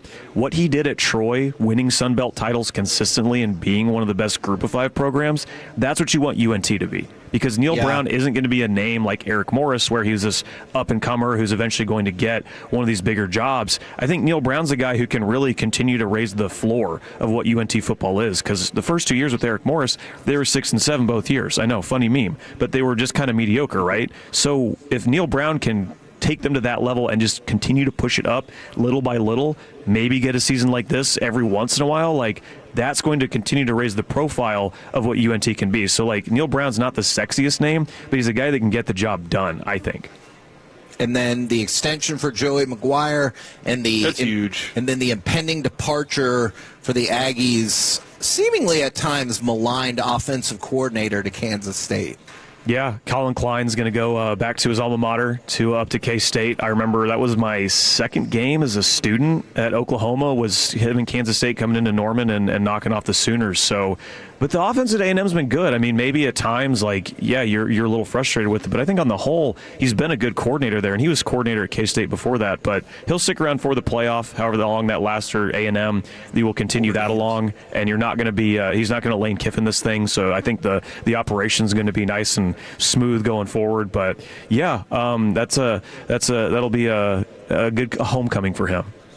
Well, we appreciate the info. As always, we miss you at the casino. We will catch up with you later. Yep, Fan University, 9 to noon this Saturday.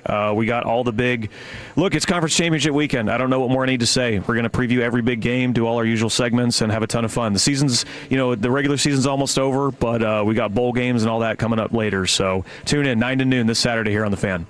Man, that means you guys are like the pre-game show for the SEC Championship. Pre-game, exactly. However many pre's you want to throw in there.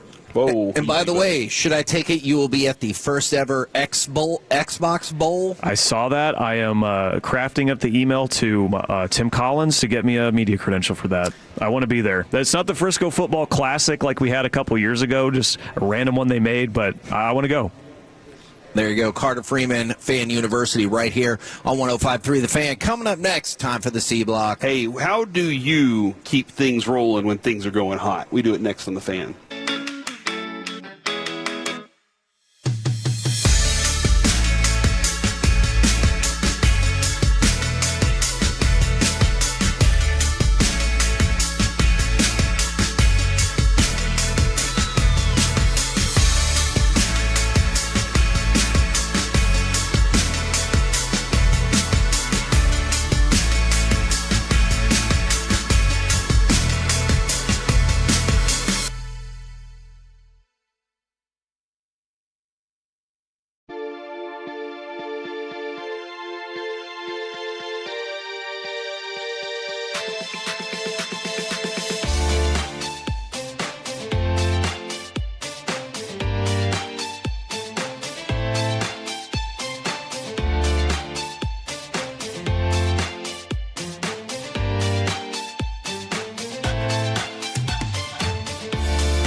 Racing Studios. It's the KNC Masterpiece on 105.3 The Fan.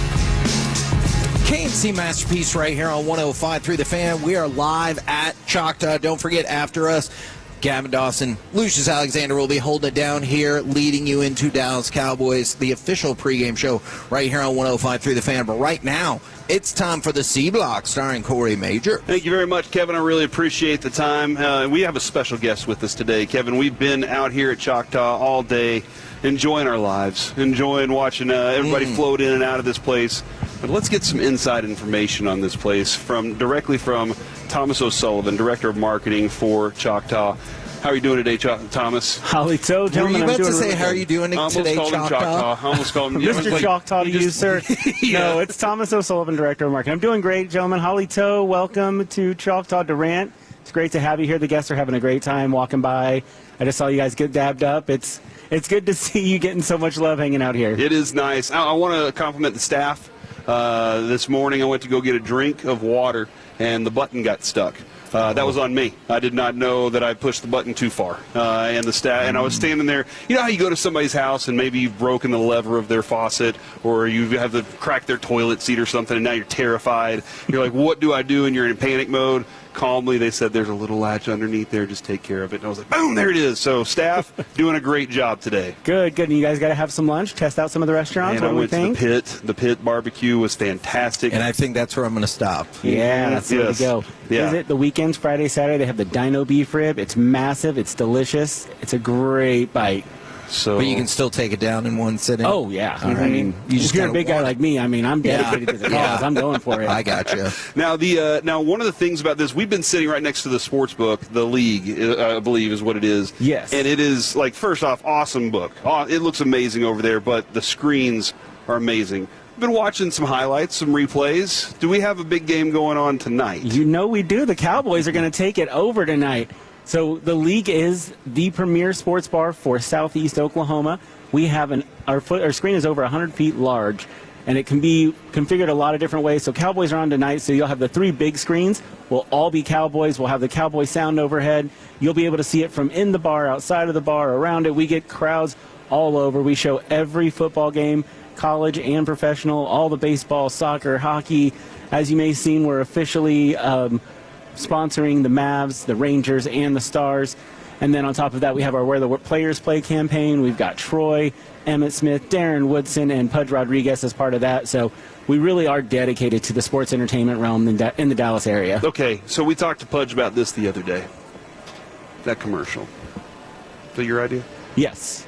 That was your idea. He loves that commercial. You created that commercial. Yes, that was our team that came up with that one. Yeah. It was the most genius commercial I've ever seen. It was honestly, the outtakes are my favorite. If you haven't visit our social pages, we got the outtakes on it. Pudge was having so much fun. He was like the life of the party. Yeah, we had him on a couple of weeks, it was about a month ago, and I asked him I was like, hey, was that your idea for the float? And he was like, no, that was everybody else's. I just showed up and did my job. It was awesome. I really enjoyed that commercial. Probably a little too much, Kevin, as every time it comes on, it has me. I don't think it's such thing as too much. Maybe if it happened during the show. Okay. But in just the run of your regular life, I think that's fine. Smart commercial there. I really like that one a lot. Now, one of the other things, Thomas, that we've noticed throughout the day, when I came in, the first thing I noticed, arcade. And I was like, oh, Adrian, we got to come up here. We can bring the kids up here, and this is a family affair. I was surprised by that too. I've seen so many kids coming through, and I thought we had some radically different gambling laws here in Oklahoma. But I have learned the actual truth. Yes, if you see them on the slot machine, let me know. They're not supposed to be there. Got but we do make this a very family-friendly place. All of our restaurants can be accessed to families, so whether they want a quick bite like one of the places behind us here, like the Pit and South Hot, or if they're wanting to get something a little bit more exciting like Guy Fieri's, there's pathways so that minors can make their way to all of those. We have 3 hotel towers, 2 resort pools. One of those resort pools in the summer is family friendly, so we actually have an entire side with water slides and fun features. And then we have the area you're talking about, the district, bowling alley, movie theater, and arcade. It's got 6 luxury screens with loungers inside the movie theater. Bowling alley has 20 full lanes, and the arcade has new games every month. It's a ton of fun. It's great for families, and it's just a great way to come together, especially around the holiday season, and spend some time bonding and enjoying those things as a family. That was actually something legitimately. I saw a father and son walking through, and I just started thinking about me and my two oldest boys. My daughter, she would probably be going to the spa with my wife, but I was just thinking, this would be a great opportunity, holiday time, to be up here and do something like that. Oh, for sure. I bring my boys up, and we go and I wreck them on the racing games in the arcade every time. It's a blast. And then from afar, teach them about the casinos. Yes. Yeah, then from afar. From afar. And the book from afar. Okay, we can do it from the pit. We can point from afar. Now he was saying though that we've noticed. Are there field trips rolling through here? Is that what's happening? Absolutely, yeah. The district hosts birthday parties. We host a lot of schools. We have 2 party rooms back there. So just yesterday, actually, I was shooting a commercial with Texas Today, and we had a couple groups roll through and stand by and watch us, and then jumped in the arcade. They get a great discount on the movies. It's a great time. That is too awesome. Yeah. All right. So is there anything else that, because we've gotten this area kind of taken care of, but I haven't ventured far enough that direction. Anything over there that I need to know about in the casino area? Some great stuff over there. So as you make your way past the league, you've got the poker room on the left-hand side, super elevated, probably one of the nicest poker rooms I've ever seen. Great tables, great staff, lots of excitement and action. We run 2 5s, high-lows, pineapple. They can deal literally just about anything you can think of. Come in. If you got enough people request a game, they'll get you set up there. And then on the opposite end, so down by where I was telling you that resort pool is, we actually have our steakhouse, 1832 Steakhouse. Some of the best cuts of beef I've ever had. That filet mignon in there is just chef's kiss. Great sights. It's an amazing experience, and you're elevated on the 3rd floor, so you get a great view of the skyline, just a beautiful Oklahoma fields across the way. What do we got? Entertainment coming up, some shows. What do we have coming up soon? I've got some really fun stuff coming up. Tracy Lawrence with Parma Lee is going to be coming. Yes, Time Marches Great On. country. Yes, thank you. It's one of my favorites. We've got Ralph Barbosa coming. His new special just dropped on Netflix. And then we're going to wrap the year up with Nate Smith. Great young country. He's an amazing artist. And then next year we've got some really cool stuff coming. We got new young country coming with Old 60 and the Costellos. Nice. So they're both young, new, hot. But we also got some big names lined up like Sting, Toto, Christina Aguilera, Burt Kreischer. So we've got a nice blend of everything. Will Sting walk in with his baseball bat and face paint? Or Wrong Sting. Different Sting. Okay, so 2 different Stings. I think it's the Dream of Red. Well, that is fantastic stuff. Is there anything else we need to know about before we let you go? There is one special spot, and so since you guys are here and you're going to be leaving, maybe you want to grab a happy hour drink. The Winter Reserve. So we transformed the Reserve Bar, which is on the Grand Casino. We've transformed it into this Winter Wonderland. It's like an upscale Aspen space where you can sit, have a nice cocktail. They've got a beautiful whiskey menu and lots of holiday-themed drinks like the gingerbread latte, martini, so many great things to try there. So stop by, grab a drink, enjoy it. It's great for a photo op if you guys are looking to get some good pictures in for the holidays. Okay, I want to tell you this, Kevin. One, my wife is, I know she's listening, and she just heard that. That's her favorite thing. Oh. Right? Like, that's her, she wants to be here for that. My mom's going to be here tomorrow. She already told me. She was, she had a plan. And that was before we even scheduled she comes up here all that. She loves Choctaw, so really looking forward to that. Thank you so much for hopping on with us today and letting us know everything I need to just like, where am I going to go eat? Yeah, this is the holiday season. This is the place you need to be for these holidays. Thomas, thank you very much, man. Thank you, gentlemen. Pleasure being here today. Yako Key for having me. Excellent. Fantastic. Kevin, I wanted to hop in on this Kenny Clark conversation just real quickly, if that's okay. Or you got some news? I have one more other conversation. If you want looking to at the menu at the pit right now, read between the lines, Cowboys elevated Isaiah Land from the practice squad today. Now, if you take that to interpret it as he's up because Clowney is out, I think that would be a logical way to do that. I haven't officially heard that Clowney is out, but if we're just kind of like moving one piece in place of the other, that might be my guess. Yeah, no, that absolutely makes sense. And I haven't checked on Detroit's movements today either to see if St. Brown.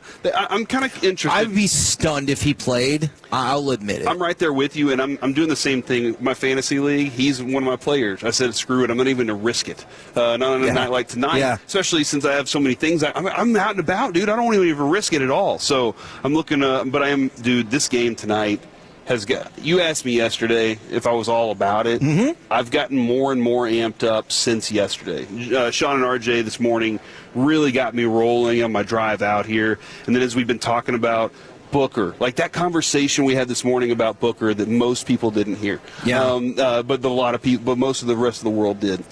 that really got me rolling because I believe in this group so much, this offensive line. I know what this offense can do, and I think they can execute against this team. So I'm getting more and more pumped up about this. Kevin, I did want to tell a quick story. There was, my history with crows, right? Did you say with crows? With crows. Maybe I don't. I have a long history of being attacked by crows. Where there was one day I was just walking, and I looked up and a crow's perched up on the fence. And I'm sitting there looking at it, and it's looking at me, and it's eyeballing me, and I kind of got a weird feeling out of it. So I just kind of turned and walked off. Turned back around. There's a crow. Wings spread, talons out, coming at me. I'm diving into the street, punching at a crow, and people are driving by like, How do I not know this? What is this idiot doing? I've had multiple times where crows have come at me, dude. Crows, like, seriously. And somebody's like, what did you do? Don't come at me, crow. Yeah, exactly. So people are like, hey, what did you do? Because you do know that crows have they can talk to each other. They have facial recognition. They remember you, and they can communicate hatred towards certain people. That's why they murder crows. That's what I'm talking about there. So so the other day, my kid ran over a squirrel. Your kid ran over a what? A squirrel. Oh, well, I mean, you don't have to say, like, I'm sure he didn't do it on purpose. He was so sad. Then Avery was so just beat up that he did this. Same day, all right? He, like, almost crying, dude. Same day, I'm driving down our street. A squirrel runs out in front of the truck. Kevin, next to me, all right, a bunch of crows in the median. They saw it. The squirrel runs out, looks at the crows, stops, tries to turn around, sees my truck, looks back at the crows, looks up at me, and lays down. He would have rather me run over him than him have to go deal with those crows. I'm telling you, dude, there is something up with crows. There is something. Also, what's really wild is a lot of crows are losing their ability to communicate, though, you know? Yeah, scientists are scrambling to find the cause. They are? Or is that just a Corey theory? The cause. And that's the C block, ladies and gentlemen. You're welcome, Alec. You heard that right, Alec. Can I go home? Man. But seriously, though, this Kenny Clark thing, momentum, all right? Momentum. It's not worth it if it stops, is what Kenny Clark said. I was about to say, that'd be a weird take of Kenny Clark's, like, momentum, not worth it. You're too busy It won't mean fire anything. Up your crow joke. It stops. Now I'm sad. We're the KNC Masterpiece right here on 105.3 The Fan. Coming up next, it's time. Give us your official Cowboys-Lions prediction. We'll get into that next, live from Choctaw on 105.3 The Fan. Tolo means turn it on and leave it on. Thank you for making 105.3 The Fan and the Odyssey app part of your day every day.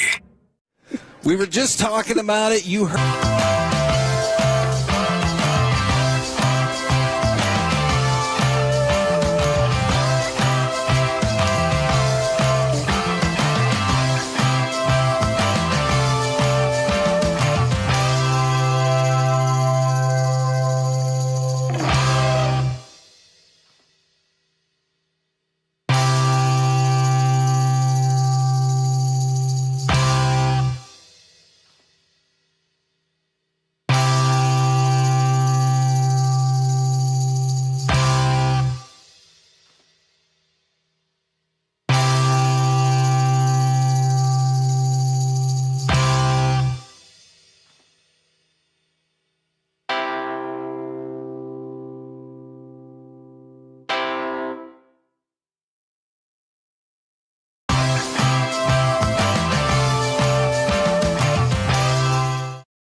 segment of the KNC Masterpiece is brought to you by the personal injury lawyers Frankel and Frankel. If you've been injured in a car or truck wreck, call Frankel first, 214 or 817-333-3333. With Frankel and Frankel, there's never an out-of-pocket cost. They only get paid when you win. Frankel and Frankel, the go-to car and truck wreck attorneys in Dallas. All right, here we go.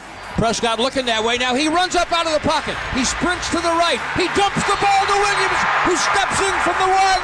Touchdown, Cowboys. They drew it up in the dirt. KNC Masterpiece right here on 105.3 The Fan. We're live from Choctaw. I want to remind everybody, you got G-Bag Nation, Gavin Dawson and Lucius are out here at Choctaw as well, coming up right after us. And then back in the studio, you got the rest of the G-Bag crew, and they'll be on the show, and then they'll be getting you ready with the official pregame show. By the way, on the official pregame show, you're going to have Andre Whitworth, part of Prime Video's crew. He's going to be on the pregame show. They're going to talk with Jane Slater, Shoddy, the player profiles, Jadeveon Clowney, and the timing of that is interesting because we think that Jadeveon Clowney is going to be out tonight, hence the elevation of Isaiah Land. But we've talked about it a lot, so it's time for your predictions. 877-881-1053. Give us your official prediction for Cowboys-Lions tonight. What are you thinking, Corey? Kevin, I think this is going to be a high-scoring affair on the Cowboys' part. I think you're going to get 22 points out of Detroit, though. Okay. I'm rolling out 35-22. Now, I know you said 35, but do you think most Cowboys fans would be like, if you give up 22 points to Detroit, you think you should win? Not necessarily. Oh. Because their defense has had some rough times. Yeah, but the Cowboys have given up some points, even in their victories the last couple games. Like, they've still done it. Their offense, though, I think their offense has been comfortable enough because their defense has given them opportunities. I understand where you're going with that, but not necessarily. But I don't think the Cowboys' offense is slowing down in this game, dude. I think they're going into this thing going, it's a race. Good luck to you guys. It's a track meet. And so there's a handful of things to look at, but I wanted to bring this up. You might run into the same potential problem that I thought was going to be an issue going into the Philly game.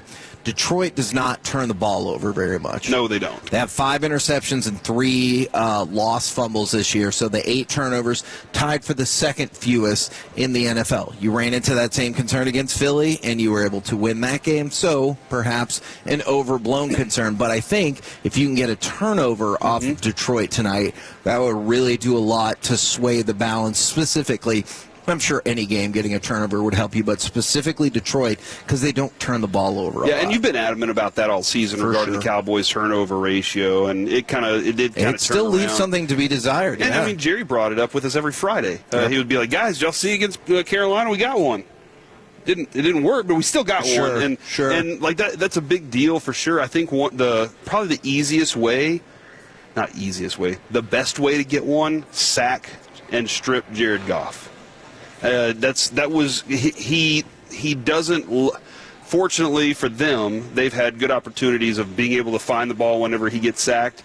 But he will lose that ball, and you put physicality on this guy, he will drop that ball on the ground. So yeah, man, that's the way that I think that the Cowboys might be able to get that turnover tonight. From the 2-1-0, Cowboys win 38-30.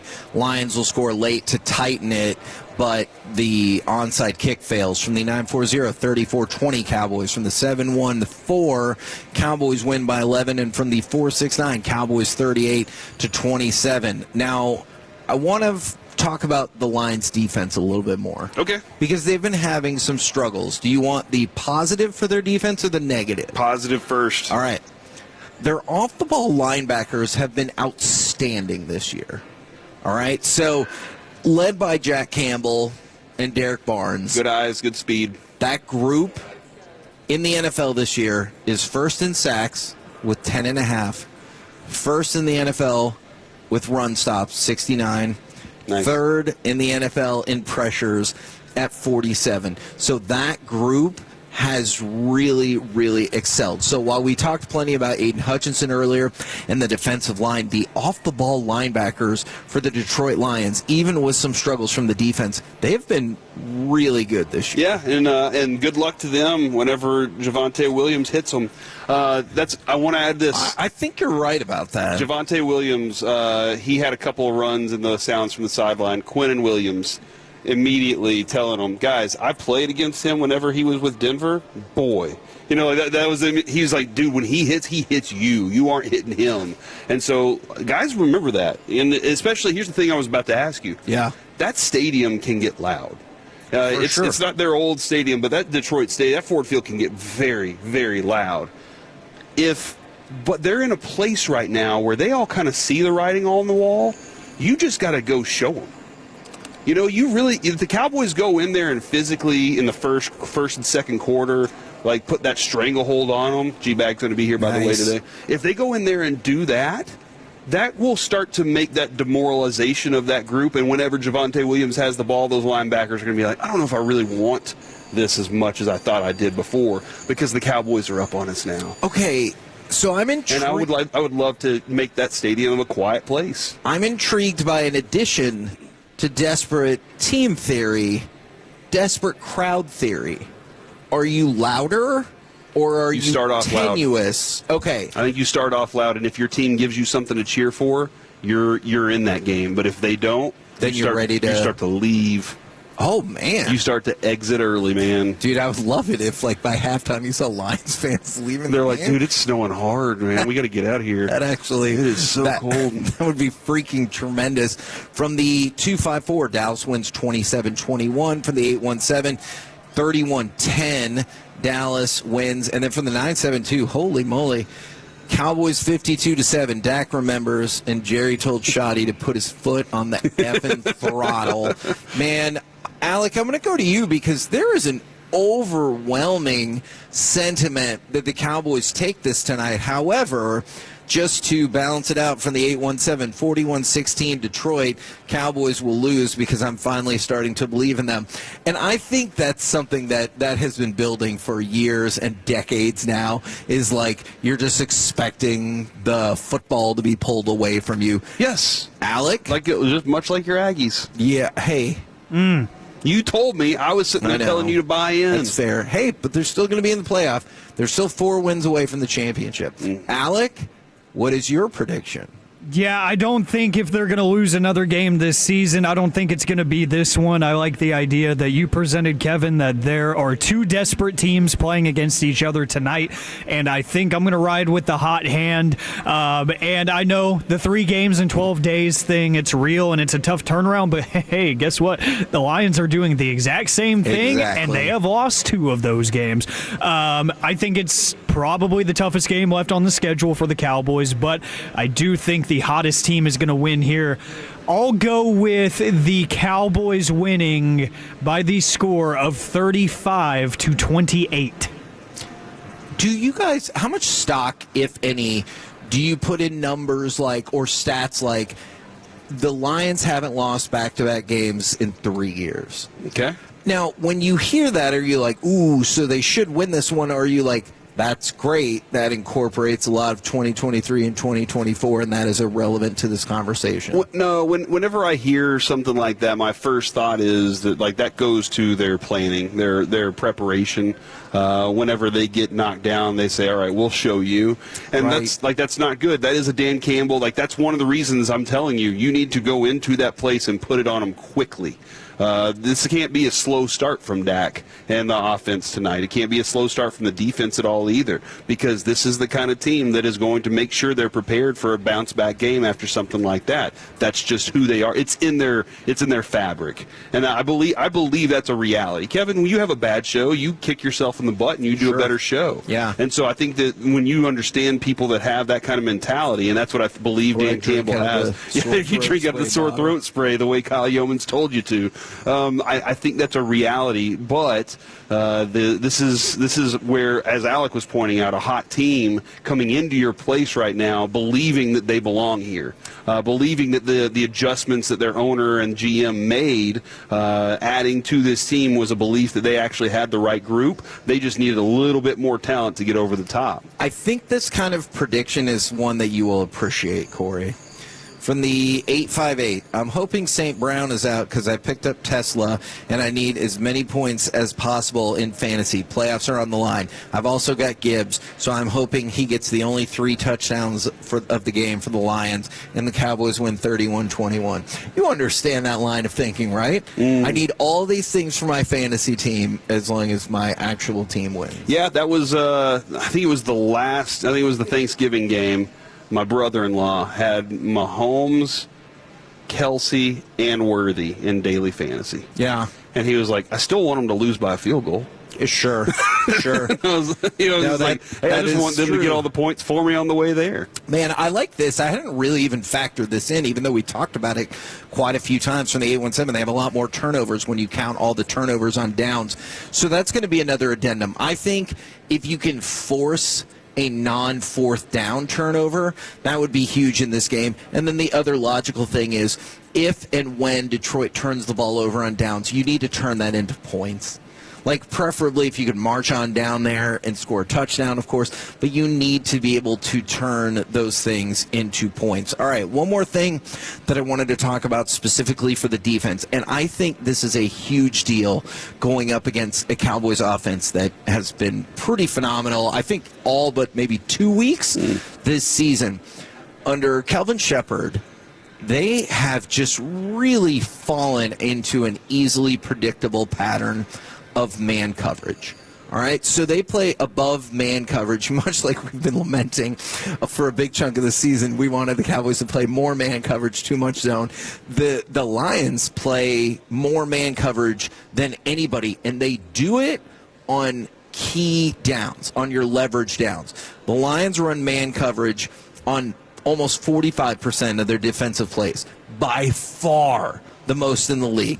But here's where it's problematic, I think, for them. You can almost like clockwork be able to predict that scheme ahead of time, because on late downs, there's 69% of the time they use man coverage. When they're up against it in the red zone, you're going to love this, also 69%. So you can almost think ahead of time.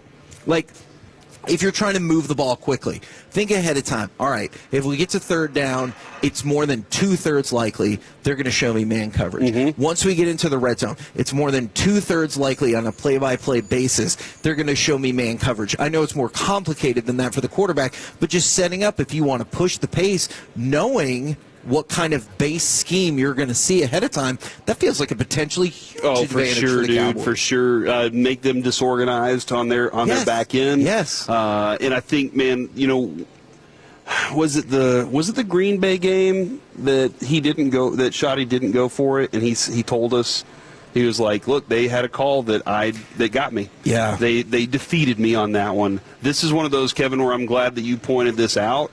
And I'm hoping that these situations pop up so we can revisit it on tomorrow, because Shoddy's prepared for things, like he has plays dialed up. I love what Shoddy was saying yesterday too.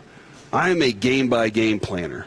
I don't plan, 3 games in advance. Sure. I plan for what their team is this week. Yeah. And I got to, once I know what their team is this week, I can go attack some of their weaknesses, and I can really get after them that way. So that right there, Kevin, tells me that he sees what you see. He has a guy just like you that's looking at those numbers, and he's rolling that information to him, and he's like, all right, so how do we best beat them when they're in man, especially in the red zone? And you know what? One of the ways, maybe use that run game, especially when you're in the 10-yard line, to attack them even more. So I was thinking this when a lot of these texts were coming in. For the 972, too many people are picking the Cowboys to win and being optimistic, so we're going to lose. That's the Cowboys way. I'm feeling very optimistic. I'm sorry. That's where I am right now. Let me ask you something then, and Alec, I want your thoughts on this as well.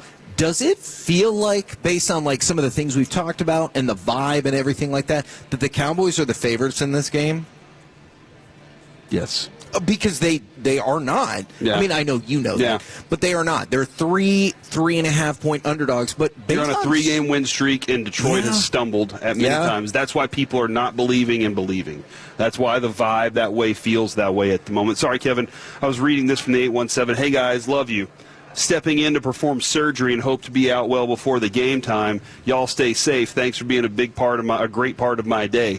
Delightful. I'm not sure if I'm concerned that we have surgeons listening to us, or if I should be like, is that an endearing thing? Kevin, I think they're too smart to listen. I think that we're just a bunch of silly knuckleheads. Yeah. And surgeons are serious people saving lives. And you know what, though? Alternate theory. Everybody needs a little fun and levity. I was going to say, what if because their job is so serious, like all they like in their outside life is nonsense? They just like reality TV. They're like, I just need fun. Mm-hmm. My makes job a lot of is sense. too serious. Or because they get to have this kind of fun with us, that's what makes them so good at their job. There you go.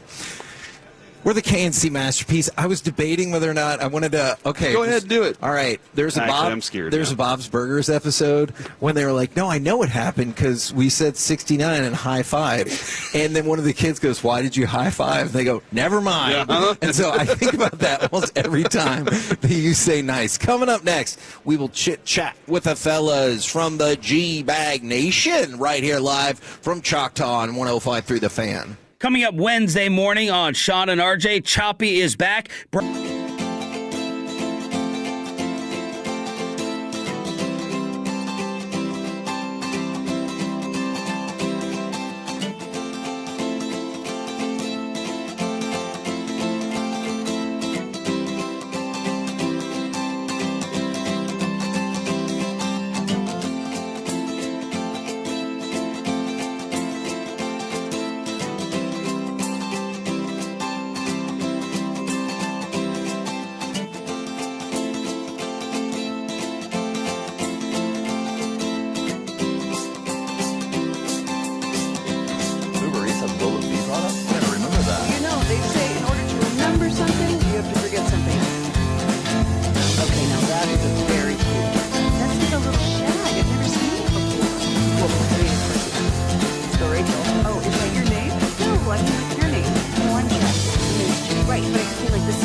Based on new Chevy registrations 2023 and 2024. KNC Masterpiece right here on 105.3 The Fan. We're live at Choctaw Casino and Resort. And right now, courtesy of D&M Leasing, sitting right next to us, it's Gavin Dawson. Sir, how is you today? Man, I just love being in casinos, so I'm outstanding. I'm buzzing.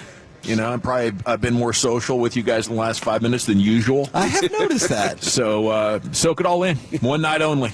Now, while you're handling everything here, along with Lucius, back at the studio, I see the rest of the G-Bag Nation. Gentlemen, we were just talking about this. I know what the point spread says, but based on all the talk, the momentum, does it feel to you like the Cowboys are the favorite in this game?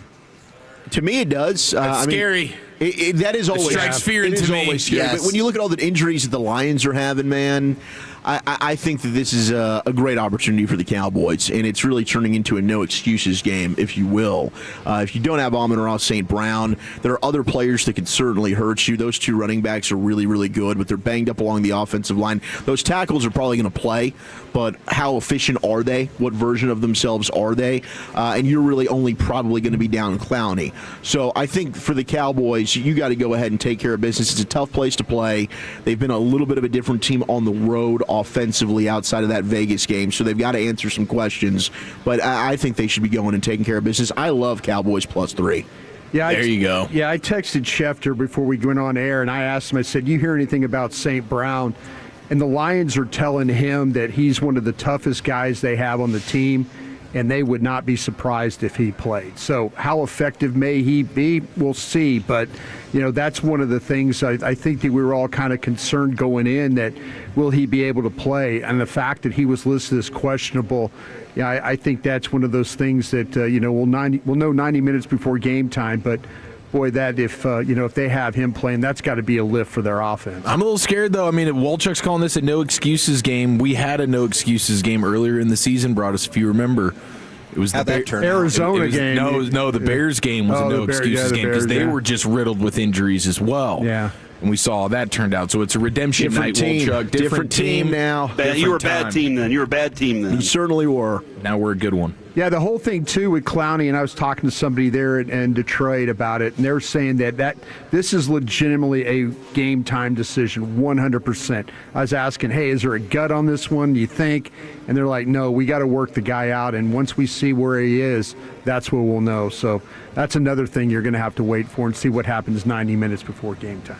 And, Zach, you were talking about the tackles for the Lions being available. It really feels like because of injuries and because of rookies, that interior of their offensive line has really been maybe at best average this year. They haven't been good, and right now that's been the strength of the Cowboys. So you'd like to think Quinnen Williams, Osa, Kenny Clark, they're going to be able to get after it. And we all know the story of Jared Goff's career.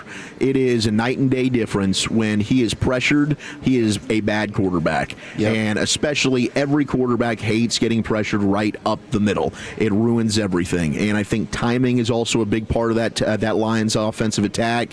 If they can get after it, much like they did with Mahomes, Goff doesn't have that mobility to extend plays and be Houdini like Patrick Mahomes does. That's another reason why I'm just feeling really crotch first about the Cowboys tonight. And again, that always makes me a little nervous. Yeah. But right now I'm just riding the Cowboys high, boys, and you're not going to be able to knock me off this horse. Yeah, I think Dan Campbell's going to try and run the football in this game, even being a little compromised. I think he feels like he's got two backs.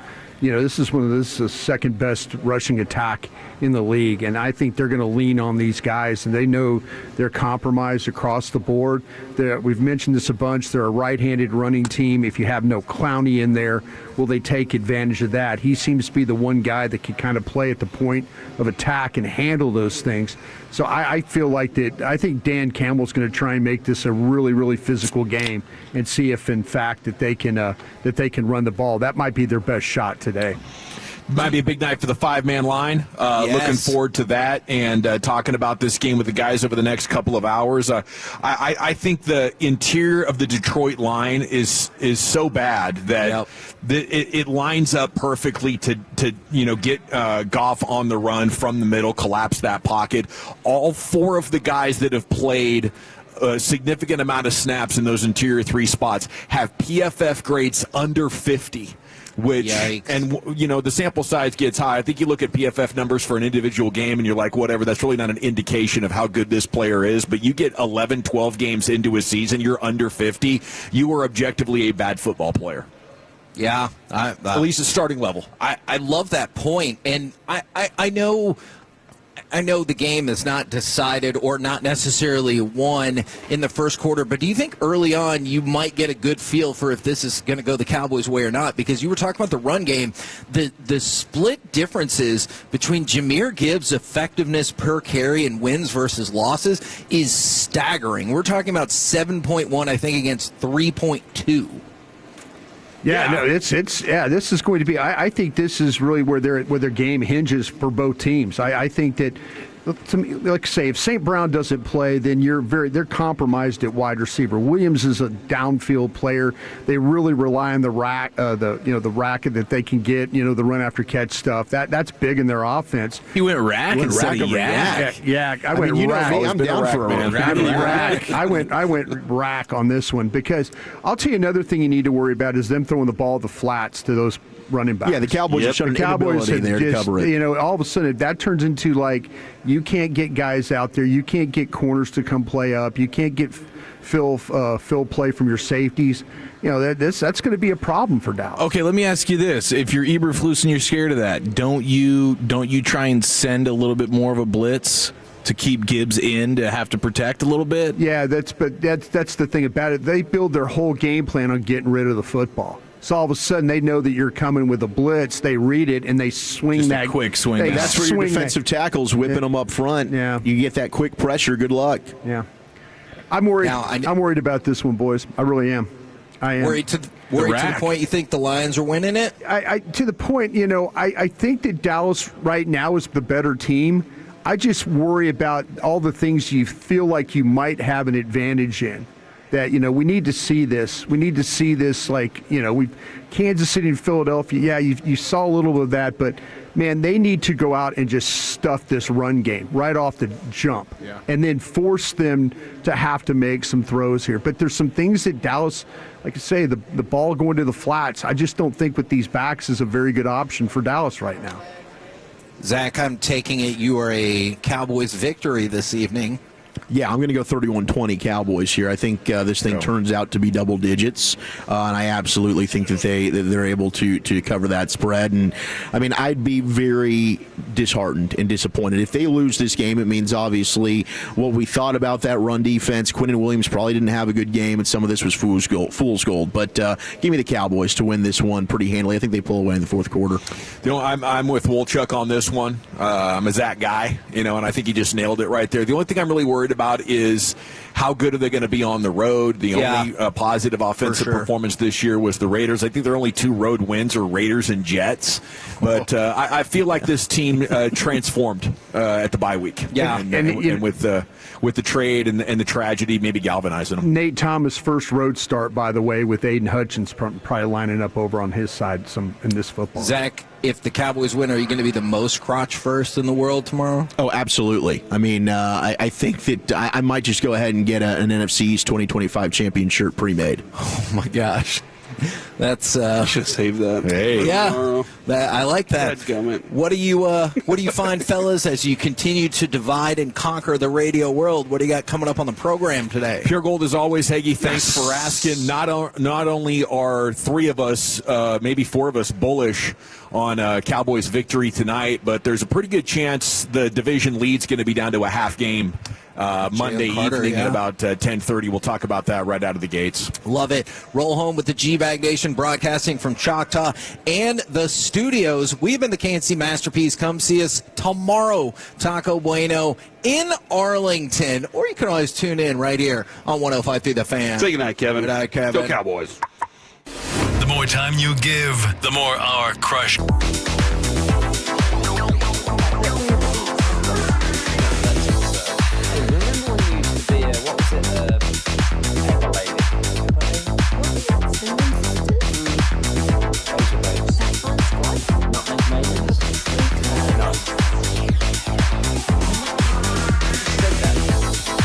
Spice Girls.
Fan. Yes, sir. Here we go, live from Choctaw Casino in Durant, Oklahoma. It is the G-Bag Nation, hour number 1 of 2 today. Pregame's coming up at 4 o'clock. General at your service at ease. Lucius Alexander is right next to me here this afternoon. Love to have you guys join us at Choctaw. Cowboys watch party tonight. Obviously, great gaming facilities here.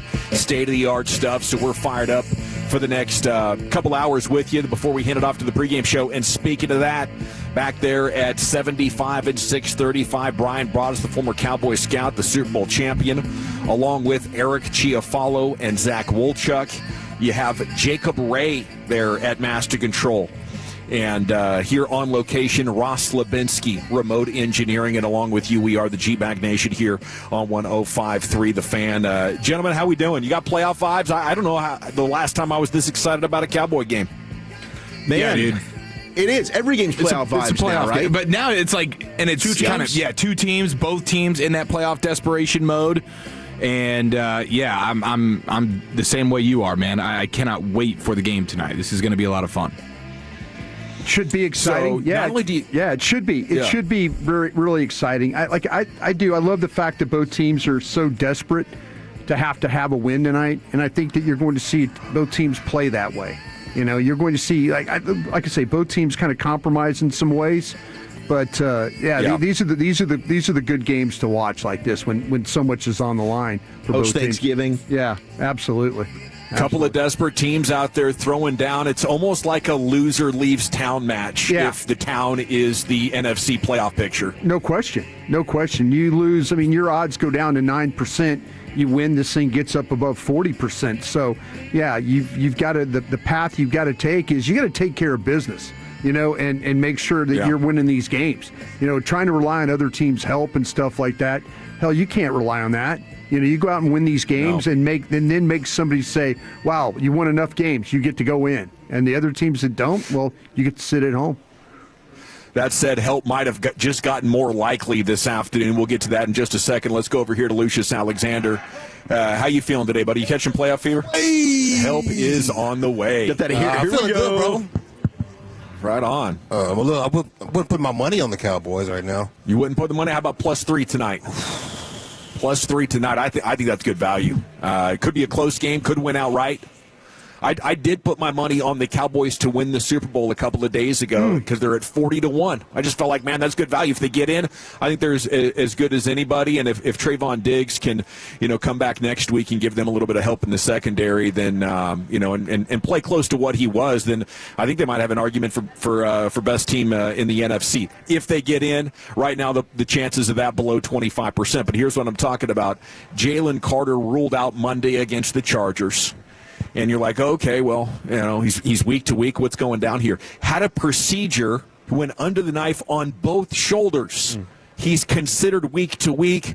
I'm racking my brain trying to come up with some sort of an idea of what operation would require surgery on both shoulders and make it likely that he's back anytime soon.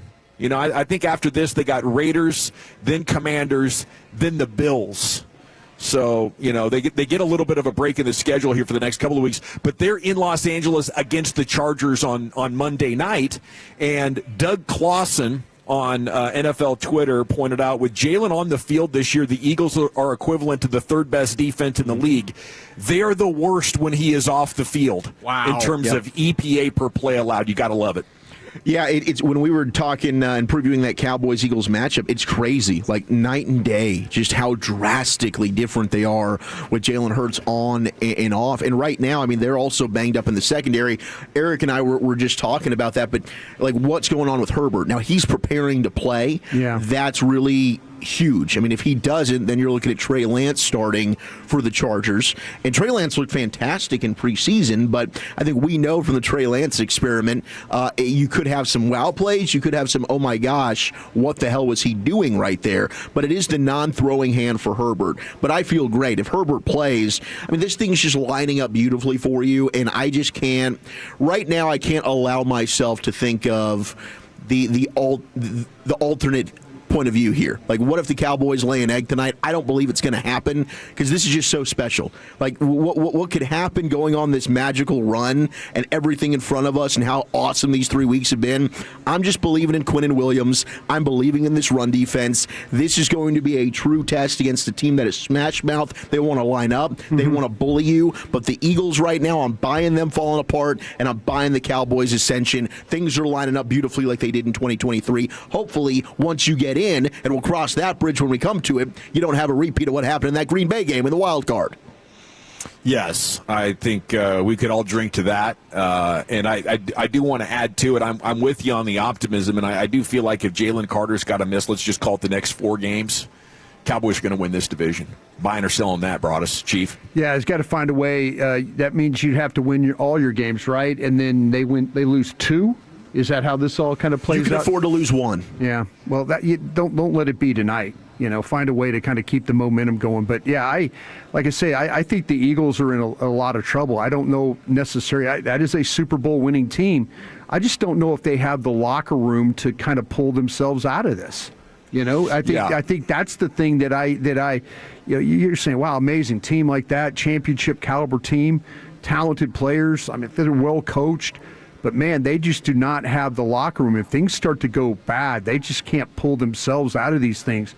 You go lose in Los Angeles on Monday night, man, that's going to make things really, really difficult for them. Yeah, beat the Lions tonight in Detroit on national TV. The pressure would only ratchet up there on those Eagles to try to figure out a way to get the win Monday night against the Chargers. But if this trend holds that Jalen Carter off the field makes them one of the worst defenses, then they would have one of the worst defenses and one of the worst offenses. And I don't know how much it comes down to the locker room.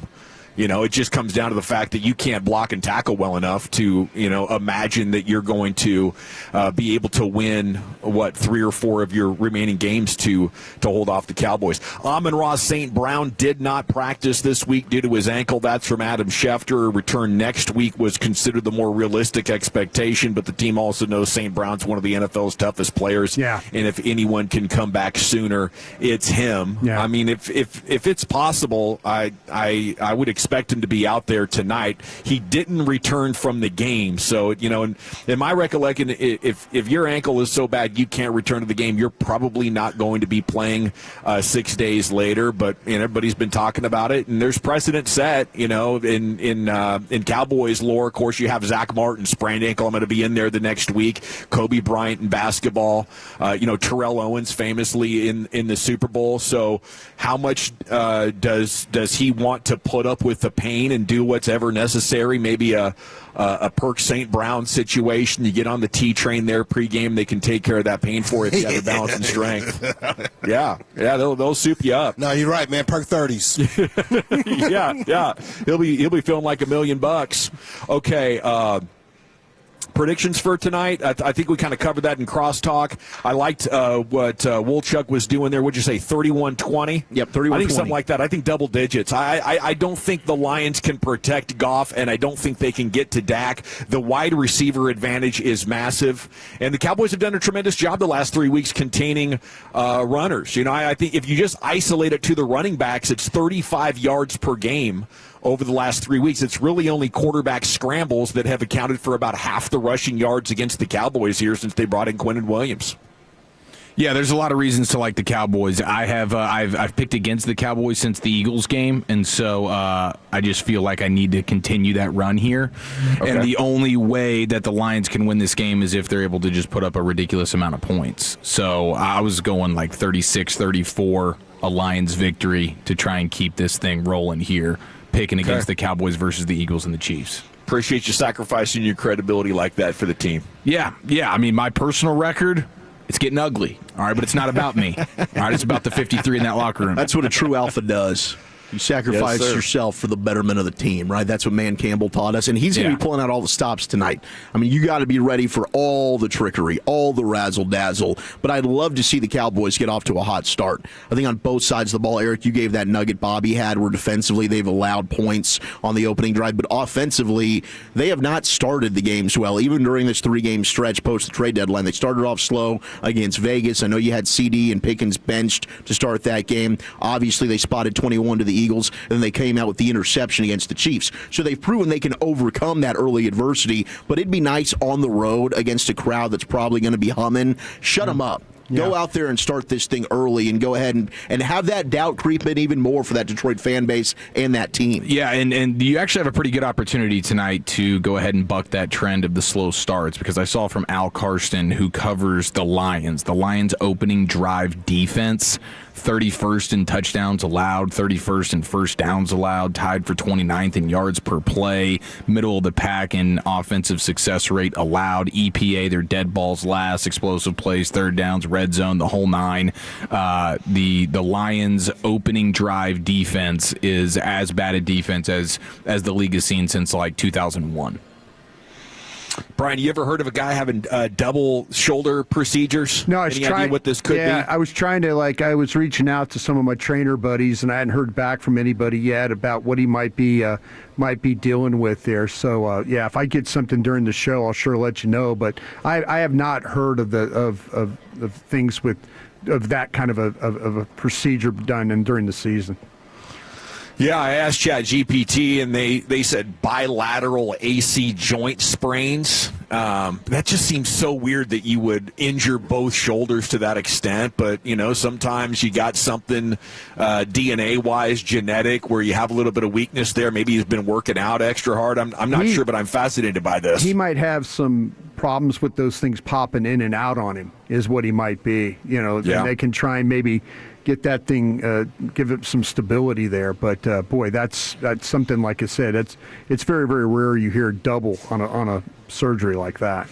Yeah. So, okay, we're going to talk a lot about Cowboys Lions throughout today, and then hand it off to the pregame show coming up at 4:00. Mavs got another impressive victory last night, didn't they? 118-108 over the Heat. Yeah. The offense is kind of fixed thanks to our new best friend Ryan Nembhard, who joined us on the show Tuesday. Over 110 in 4 consecutive games. AD 17-17. Nembhard with 15 and 13 assists. He was perfect from three-point land. Flagg led the Mavs with 22. The second quarter was just intoxicating, as you're like, holy cow, It's actually kind of fun to watch the Mavs play basketball again.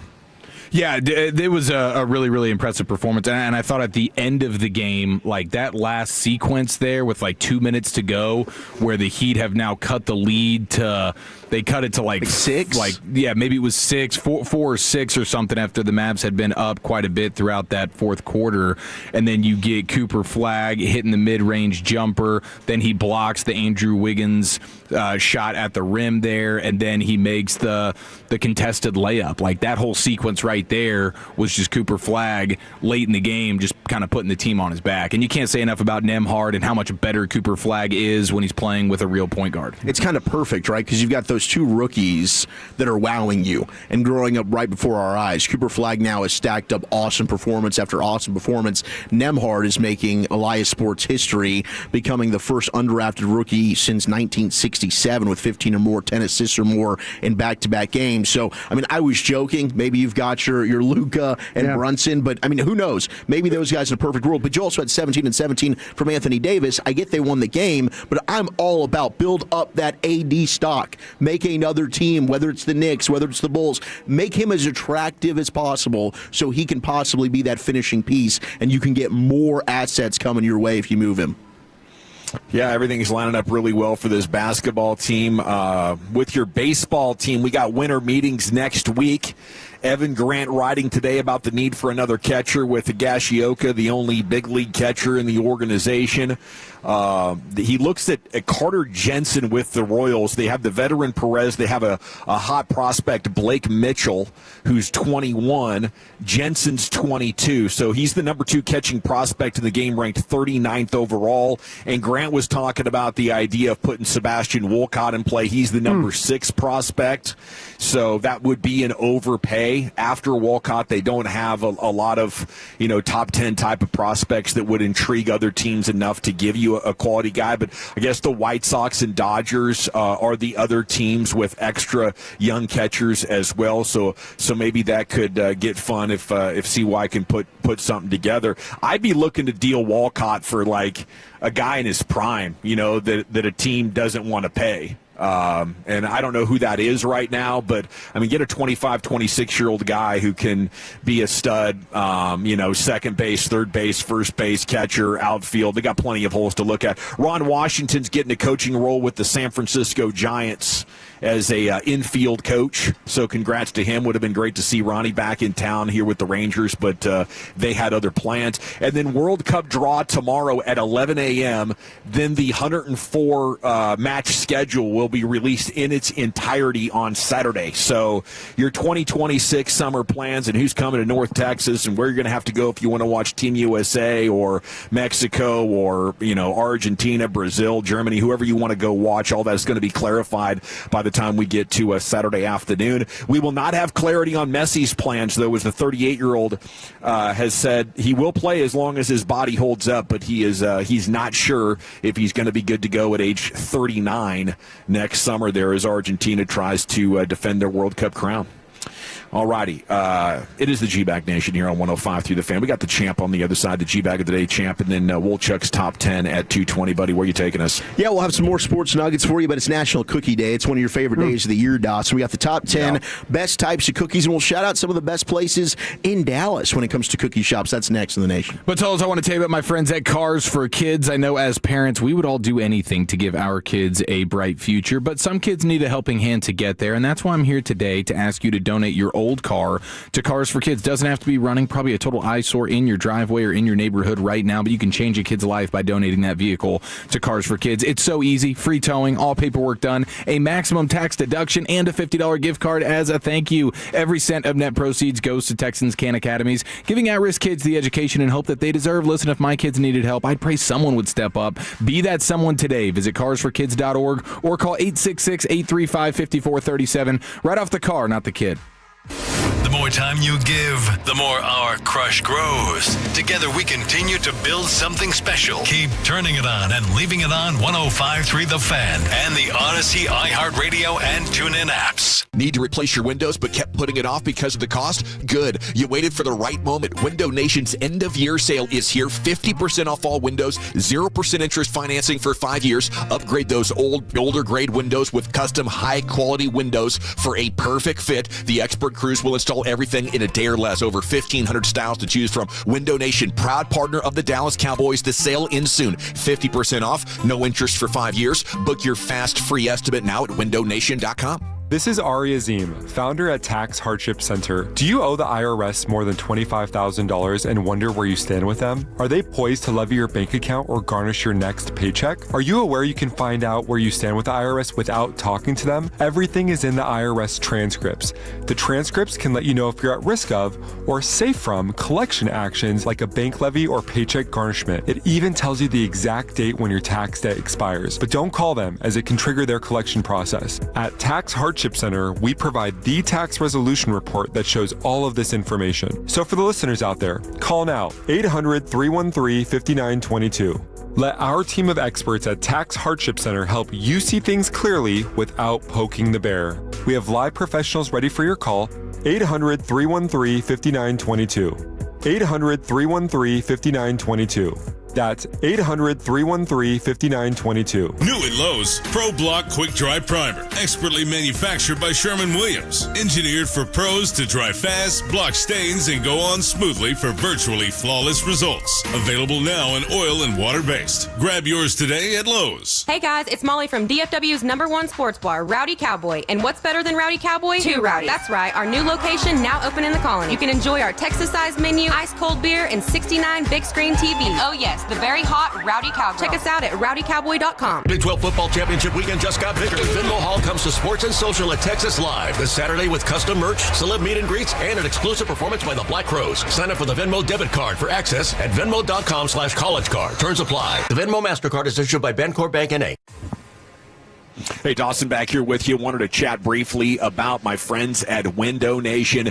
Heck of an end-of-the-year sale going on. If you've been putting new windows in the house, great news. Your procrastination is paying off here with Window Nation's end-of-year sale. 50% off all windows, plus 0% interest for 5 years. No interest till we get towards 2030, right? And 50% off all your windows. It's an amazing opportunity because new windows from Window Nation are going to make your home a lot more more energy efficient. You're talking about saving hundreds, if not thousands of dollars every year on your energy bills, possibly. So have a Window Nation rep out to the house. They'll take a look. They'll, give an evaluation and analysis of your current window situation, and then offer you tons of variety. I mean, you're looking at 1,500 different styles of the latest and greatest new windows to give your home a facelift. You're talking like a 5-figure facelift if you're about to put it on the market. You get new windows in there from Window Nation. Plus, if you're staying in there for a while, a lot better energy efficiency. And as you feel this cold snap coming through North Texas, you can probably feel that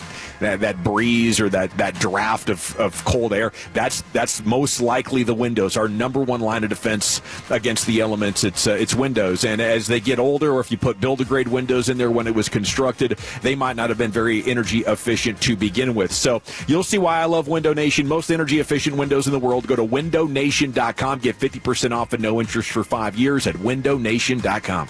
Introducing the IHOP Value Menu, where all your breakfast faves are just $6 each every day. Where else can you get a big, filling, sit-down breakfast for only $6? Go to your happy plates with the $6 IHOP Value Menu. Available every day at IHOP. $7 in some locations. Join Corey for the official Fan Cowboys away watch parties at the Bearded Monkey Sports Bar and Grill tonight, 6 to 9 p.m. at 905 North State Highway 78 in Levant. $18 domestic beer buckets, Jameson and Jameson Orange touchdown shots, prizes, and more. BeardedMonkeyGrill.com. Guys, thanks for helping me carry my Christmas tree. Zoe, this thing weighs a ton. Drewski, lift with your legs, man. Santa! Did you get my letter? He's talking to you, Bridges. I'm not. Of course he did. Right, Santa? My elf Drewski here, he handles the nice list. An elf? I'm 6'3". What everyone wants is iPhone 17. And at T-Mobile, you can get it on them. That center stage front camera is amazing for group selfies. Right, Mrs. Claus? I'm Mrs. Claus's much younger sister. And at T-Mobile, there's no trade-in needed when you switch. So you can keep your old phone. Or give it as a gift. And the best part, you can make the switch to T-Mobile from your phone in just 15 minutes. Nice. My side of the tree is slipping. Timber! The holidays are better at T-Mobile. Switch in just 15 minutes and get iPhone 17 on us with no trade-in needed. With 24 monthly bill credits for well-qualified customers plus tax and $35 device connection charge. Credits end and balance due if you pay off early or cancel. Finance agreement 256 gigs, $830. Eligible port in a new line. $100 plus a month plan with auto pay plus taxes and fees required. Check out in 15 minutes or less per line. Visit T-Mobile.com. This segment on The Fan is brought to you by Wild Fork Foods. The holidays are coming up. Need a ribeye roast or a spiral ham? Check out Wild Fork's holiday bundles for big savings. Looking for gift ideas? We've got perfect stocking stuffers. Visit one of our 9 locations or wildforkfoods.com for free delivery. Yeah, buddy, welcome back. We are live at Choctaw Casino. Join Lucius and I up here. They're giving away the new Tolo flags. So if you're in the area, swing on by. Maybe you can join us messing around with the slots. Maybe some blackjack a little bit later on. They have a great poker room here as well at Choctaw Casino. And it's going to be a big Cowboy watch party tonight. I do feel like I'm just eyeballing this thing, but I think this is the most excited I've been about sport since the Rangers went on their run. I think you're looking at over 2 years ago. And I don't know the last time I was this excited about a Cowboy game. How about you? The Franklin Frankel Injury Attorney text line is open as we get to the champ here in just a sec, then Wolchuk's Top 10. Segment's brought to you by the Frankels. If you've been injured in a car or truck wreck, call the Frankels first, 214 or 817-333-3333. There's never an out-of-pocket cost. They only get paid when you win. The Frankels are the go-to car and truck wreck attorneys in Dallas. And here's Lucius with your champ. Yep. G-Bag of the day. We do it every weekday on the Fan at 5:30, but today we're going to be in the throes of the Cowboys pregame today. Let's go Cowboys. But our winner and champ of G-Bag of the day comes from the University at Buffalo, which sounds fake. The University at Buffalo. University it's like Buffalo. An online university or something. It sounds so made. I go to the University at Buffalo. Yeah. Sure you do, buddy. I was down and out. Needed a second chance. University at Buffalo broadcaster right here. She was kind of excited, I think she was. Shout out to this young man, Daniel Freitag, for hitting this game winner and being the player of the week. And they inbound this ball. Here comes Daniel. He's trying to find his way down the middle for the floater. Off the glass, and he makes it! Oh, my gosh! He is that guy. He is him. He is him. Daniel Freitag. Freitag's a hell of a name. Yes, it is. Freitag. I wish you would have said his last name in there like that other clip we played. Garside. Fried Dog. Yeah, hopefully Fried Dog makes it to the tournament, man. Yeah, I want to hear some Fried Dog. Fried Dog. I'd like to hear some more of that gal as well. Maybe she's an up-and-coming broadcaster. Stick around for the latest. But yes, there's some weird energy going on with her. We love the clip. And for that, she is the Freitag is German for Friday. Says Ross. I knew it was German. I knew it was German. Okay. But I didn't know what it meant. So his last name means fried egg? Friday. Okay. Oh, Friday. Yeah. I was like, fried egg? Like, Daniel is my name. It's a good name.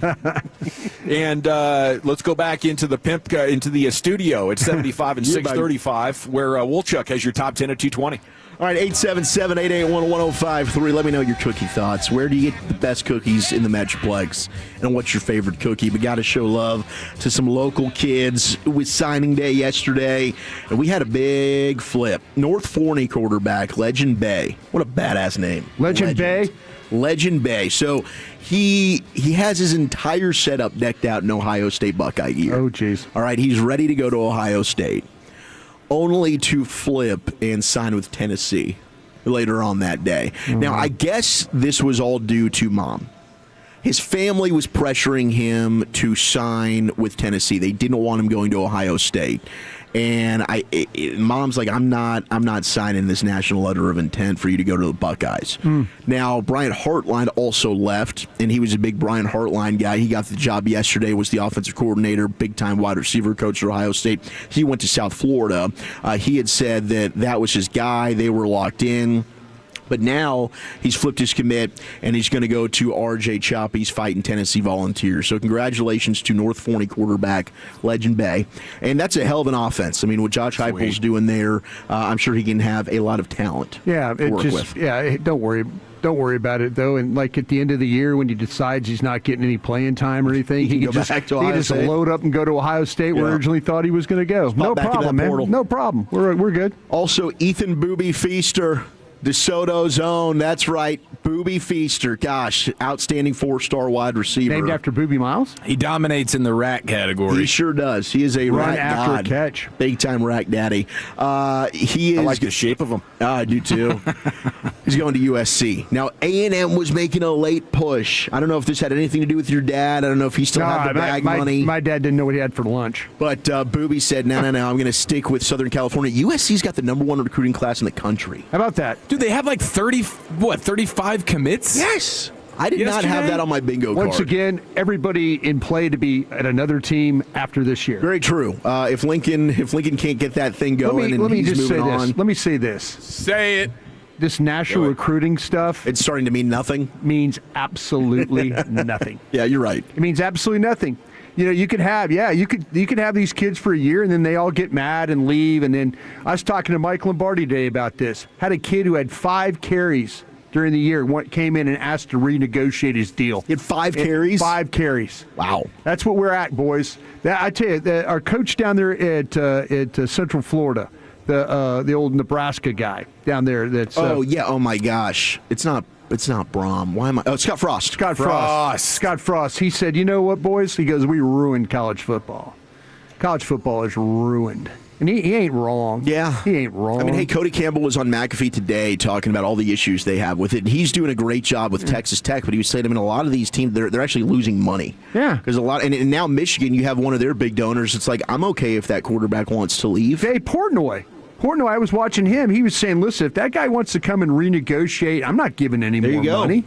I'm not. No, I'm not. You can go ahead and leave if you want. That kind of It's play. wild. Yeah. And it really is. It's become the wild, wild west. Shout out to the Stars as well. Another big dub. Otter with the shutout. Jason Robertson, dude, how can you leave him off the U.S. Olympic team right now? Leading the league, 17 goals. He's just been on an absolute tear, but the penalty kill has been outstanding for the Stars. 19 straight penalty kills for them, and they are doing this without Bishel. They've done this without Ilya Bushkin at times. Defensemen, they've been down, but the Stars keep getting it done. All right, let's slide into our top 10 here. 877-881-1053. What's your favorite cookie? What's your favorite cookie spot? Now, the 214 is coming in with Potbelly cookies. Never had one. I've never had one either. We used to have one right down the street from our old station. Food. I like their food. Never had a Potbelly cookie. I will say, and I think Lucius and Eric, you co-sign on this, the Subway cookies. They're delicious. Subway's pretty good, yep. Did you ever try that the foot longer that they busted out a while back? It's amazing. Is it? Yeah, me and Abby went on a run of those. We were just going into the Subway just for that. So, yeah, there's something to the softness of that bad boy. Speaking of Abby, I do think, guys, she makes the best cookies in the world, and I'm going to tell you one time. We wouldn't know that. We've heard about them. Yeah, we've heard. But they the secret is the brown butter. Yeah. You put that butter in a saucepan and you get it, and it totally changes the flavor profile of that chocolate chip cookie. Got to be careful, man. Don't burn that butter, though. You can get a bad you can ruin it. You can ruin it, absolutely. But it is definitely worth the extra step. Oh, no, it is. Absolutely, yeah. Great American Sugar cookies with sprinkles from the 214. Albertson's Cookie Bakery from the 817. That sounds like kind of a lazy man's way of going about it. What about the 7-Eleven from the 214? That sounds I've like... never had the 7-Eleven one. I haven't been that drunk or high. Sneaky. Dude, McDonald's, yes. McDonald's is real sneaky, and you can get like a box of them for like $6, something like that. I mean, like 12. McDonald's does have some good ones. Those are very underrated cookies. Yeah. What was the one you said before that? Woolchuck? 7-Eleven. 7-Eleven. Okay, yes, the 7-Eleven cookies are bad. They're bad. They look good. Yeah. They're in the package, but they're dried out. There's not enough sugar or salt. Well, some of those darn wings at 7-Eleven, I walk by, I'm like, man, they sure look crispy. Yeah. They probably just sit there for 12 hours. Yeah. There's no way they can be good, right? It's like you're out in the sun all day playing beach volleyball, man. You get crispy. But I tell you what, I was at the mall the other day and walked past a Cinnabon and saw they had Cinnabon cookies. It's a chocolate chip cookie with little Cinnabon in the middle. I was like, this looks divine. Yeah. For $4 each, I was like, wow, these got to be amazing. Disappointing. Almost put them in my top 10. Almost bought a candle that smelled like that, the Cinnabon, when you walk by it, that smell they have. Oh, that's a good smell. You'd be hungry all the time at the crib. Oh, my Don't gosh. do that. That thing, a good smell. your head snaps around when you smell that. All right, shout out to Chloe Barlow. She's given us some of the best cookie spots just locally here in the DF Dub. Off Beckley Avenue in Dallas, Kessler Baking. That's a good spot. They're M&M cookies. M&M chocolate chip. Yeah. Apparently one of the staples they've got. Yep. JD's Chippery is a cookie heaven. Fabulous aroma, and they've got chewy goodness, very chewy, soft, warm cookies. That's what they're rocking there with JD's Chippery. Of course, you've got your Insomnia cookies, which, late night delivery if you got a hankering. Not bad. Not bad. Overnight, you like at 4 in the morning you can get these things? They're open till like 2 or 3 a.m. Yeah, in Denton, right? Is that one still there? Yeah. On Fry Street or And whatever? now they've added a bunch more locations, but the first one I ever knew of was there right off Fry Street, Insomnia. You've also got Faith's Cookies, which is off West Side Drive in Dallas. Also a very good spot here locally.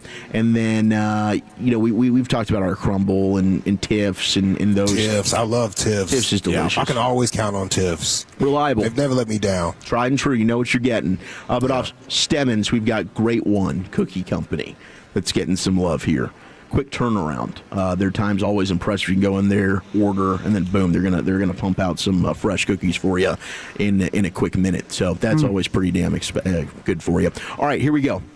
Top 10 best kinds of cookies. Can I throw one in there? That sneaky please. one in there? Because it's the OG for me. When you would go to the mall back in the day, what was that, the Great American Cookie Company or something like that? And there's always somebody trying to give you a little piece. Yeah. You eat them, oh my God, this is great. They've been there a long time. Yeah, they got the big, huge cookies, the big cookie cakes. I've never seen anybody actually order one of those giant cookies. Like, I wonder how long that takes to bake. But man, that was like an elementary staple. Somebody's birthday, you would come in there with a big old cookie. I think happy birthday, Amanda.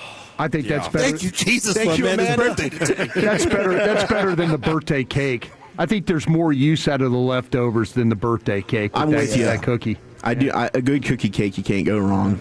Fudge Stripe comes in at number 10. Those Fudge Stripe cookies, those are tried and true, delicious. What, talking Keebler? Yeah. Keebler Fudge Stripes, number 10 most popular cookie. 2025. We're going into the store. Yeah, it's a mix. It's a mix of both here. Okay. 9 is mint chocolate. Oh, like the Thin Mint? Mint chocolate chip cookies? Your mint chocolate chip. Thin Mints? Thin Mints are the best. Put them in the freezer, so damn good. Slightly chilled. Oatmeal cookies at 8. I love it, dude. Yeah. I love the oatmeal cookie, and now they're getting it to where they're like melting marshmallow and chocolate chips within it. Okay. It's really difficult to beat something like that. I used to be a hater on the oatmeal, but I think as I've gotten older, maybe I've matured. Yeah, makes coming around on it. Go the men Like before bed, bro, you have a couple of oatmeal, chocolate chip, marshmallow cookies, and a glass of milk before bed. Well, hey, let's be a 7-year-old all our life. I love being a Peter Pan over here. Yeah. Don't we all want to get fiber back in there with the oatmeal? Yeah. There you go. No, in his case, you just drink the milk out of the jug for everybody else to kind of deal with. I'm a fan of doing that. Milk tastes better out of the jug. Like he just plops down and starts blowing through some cookies and milk. You've been known to go straight from the tap there, straight from the source from time to time. Hey, you can't beat that. Why would you mess with it? The integrity of the milk is should be best one of right those out of the guys. tap. You should be like the milk guy, like in Wisconsin. Like Milk guy? A dairy Just farmer kind of guy. walking like delivering milk? No, a dairy farmer guy. Oh, like, okay. I yeah. have your own cows. See, I've never actually milked a cow. That's an upset. So, but very few people do that nowadays. I've done like the mock one. You know, like you go to one of these farms and then they have like a mock cow that you can show, and I think water comes out. And that was a pretty good time, but I've never done the real thing. Not yet, at least. Peanut butter cookies are at 7. White Very chocolate, underrated. White chocolate macadamia at 6. Oh, yeah, white chocolate macadamia Subway in the building. Now we're going. Some damn good cookies. M&M cookies at 5. The Snickerdoodle at 4. I think last year Snickerdoodle was number 1, so they fell to 4. They can be so hit or miss. A lot of these can. You know, you can take a decent concept and make it sing, or you can make the worst chocolate chip cookie you've ever had. You can absolutely butcher it. And that's what I feel about the Snickerdoodle. Like, some of them are absolutely divine, and some of them are dry and bland and too cinnamony. That's what happens there. Too much cinnamon. Cinnamony. Oreos at 3. Double stuff only. Absolutely. Sugar cookies at 2. You don't like the ones that are frosted, though, right? The sugar cookie that Not have those usually. frosting. Not usually. It's got to be a very thin layer of frosting. Don't overpower it. And they got to be warm and boneless, too. Nice warm and boneless. Just like melt in your mouth. Yeah. Almost Pick it up fold real over. delicately. Yes, 2 hands. That centerpiece will just fall right down. Have we determined, though, that the warm cookie is the best cookie? Yeah, the warm cookie is the best cookie. Yes. 100%. It's a little soft. But number 1, it is your fresh baked, warm, and soft and gooey chocolate chip cookies. Yes, sir. You can't go Right wrong. on. It's forever. Yeah. Thank you, Wolchuk. Thank you. Top 10 every day at 2:20 after the G-Bag of the Day champion here on 105 through the Fan. We are live today at Choctaw Casino. They call their sports book The League, and it's a fantastic place to come and watch sports. Cowboys game's going to be on. They got Cowboys Chiefs playing up there right now. I guess that's the NFL Network kind of replaying what happened last time out for the Cowboys. I'll take the Cowboys in that one. Looking for their 4th win in a row. I'm going to go get down on that, Brian. Thanks for the hot tip. Yeah, make sure you get that one bedded up. You got key matchups for Cowboys-Lions going into tonight's game, and then we'll have a special guest join us from Choctaw to tell us what's going on here around the property. That's coming up next year, the G-Bag Nation on 105.3 The Fan.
Uber Eats has a low live fee product? I gotta remember that. Well, you know, they say in order to remember something, you have to forget something else.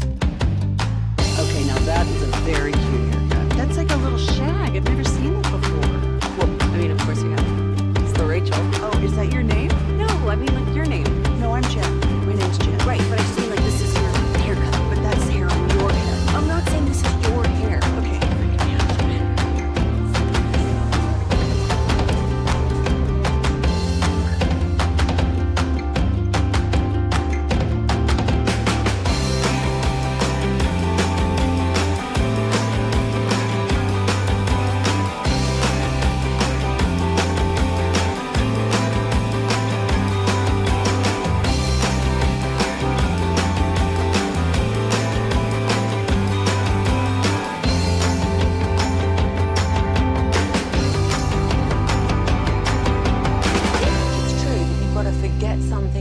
Remember the Uber Eats had No, that's absurd. Hey, remember when you used to be what was it, Pepper Lady? Pepper Lady? Wasn't it? Cinnamon Sisters?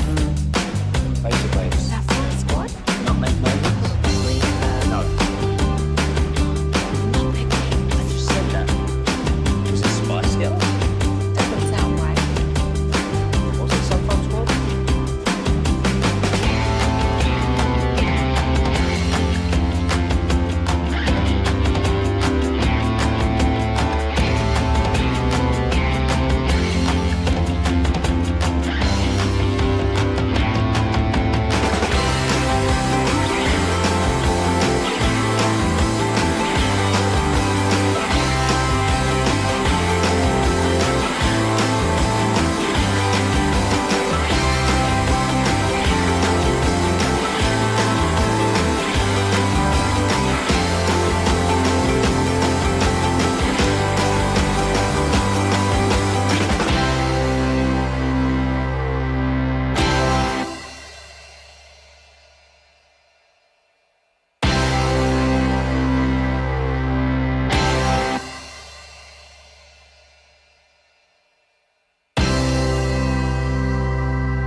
All season long. Check out the latest Spiss and Suds episode wherever your favorite podcasts are found. If you're in the market to upgrade your vehicle, get to Classic Chevrolet in Grapevine. Back-to-back #1 Chevy dealership in the world. They got more new Chevys than anyone, all priced to sell. Silverados, Tahoes, Blazers, Malibus, Equinox, and more. Visit ClassicChevrolet.com. This is Texas. This is Classic Chevrolet. Together, let's drive, relax, and enjoy the difference. Based on new Chevrolet registrations 2023 and 2024. Thank you, Jacob Ray in the Pimp Cup today. Lucius Alexander joining me, Gavin Dawson, here at Choctaw Casino, the official casino of the Rangers, Stars, and Dallas Mavericks. We're right next to the league, their sports bar, sports book viewing area. And if you're looking for a fun thing to do tonight for the Cowboys game, you can do no better than joining us up here at Choctaw. Little bit of news, guys. Nahshon Wright earns the NFC Defensive Player of the Month for November. Where did this come from? Did the Cowboys miss on anything letting him go, or did he just get figured out up there in Chicago? Better fit for him, I guess, huh? It's look, things have just clicked for him this year. I mean, I think Al Harris deserves a lot of credit, no question about it. He knew him back in Dallas. He's the secondary coach there in Chicago. The trade with Minnesota last year, he didn't work out with the Vikings, but he's had an opportunity. He's still given up a lot of big plays, right? But he's taking the football away, and that's been huge. And it hasn't just been interceptions. He had a big strip fumble in that win over the Eagles. So he's always been a guy physically that was super gifted. I thought he was a really good special teams player. I was a little bit surprised they decided to flip him for Andrew Booth, who I didn't think was very good. But kudos to him, man. I mean, I don't think really anybody saw this coming after it didn't work out in Minnesota. I think Al Harris really is the guy that deserves a ton of praise here again. Had one takeaway in each of the Bears' 5 wins, making him the first Bear to create takeaways in 5 straight games since at least 1970.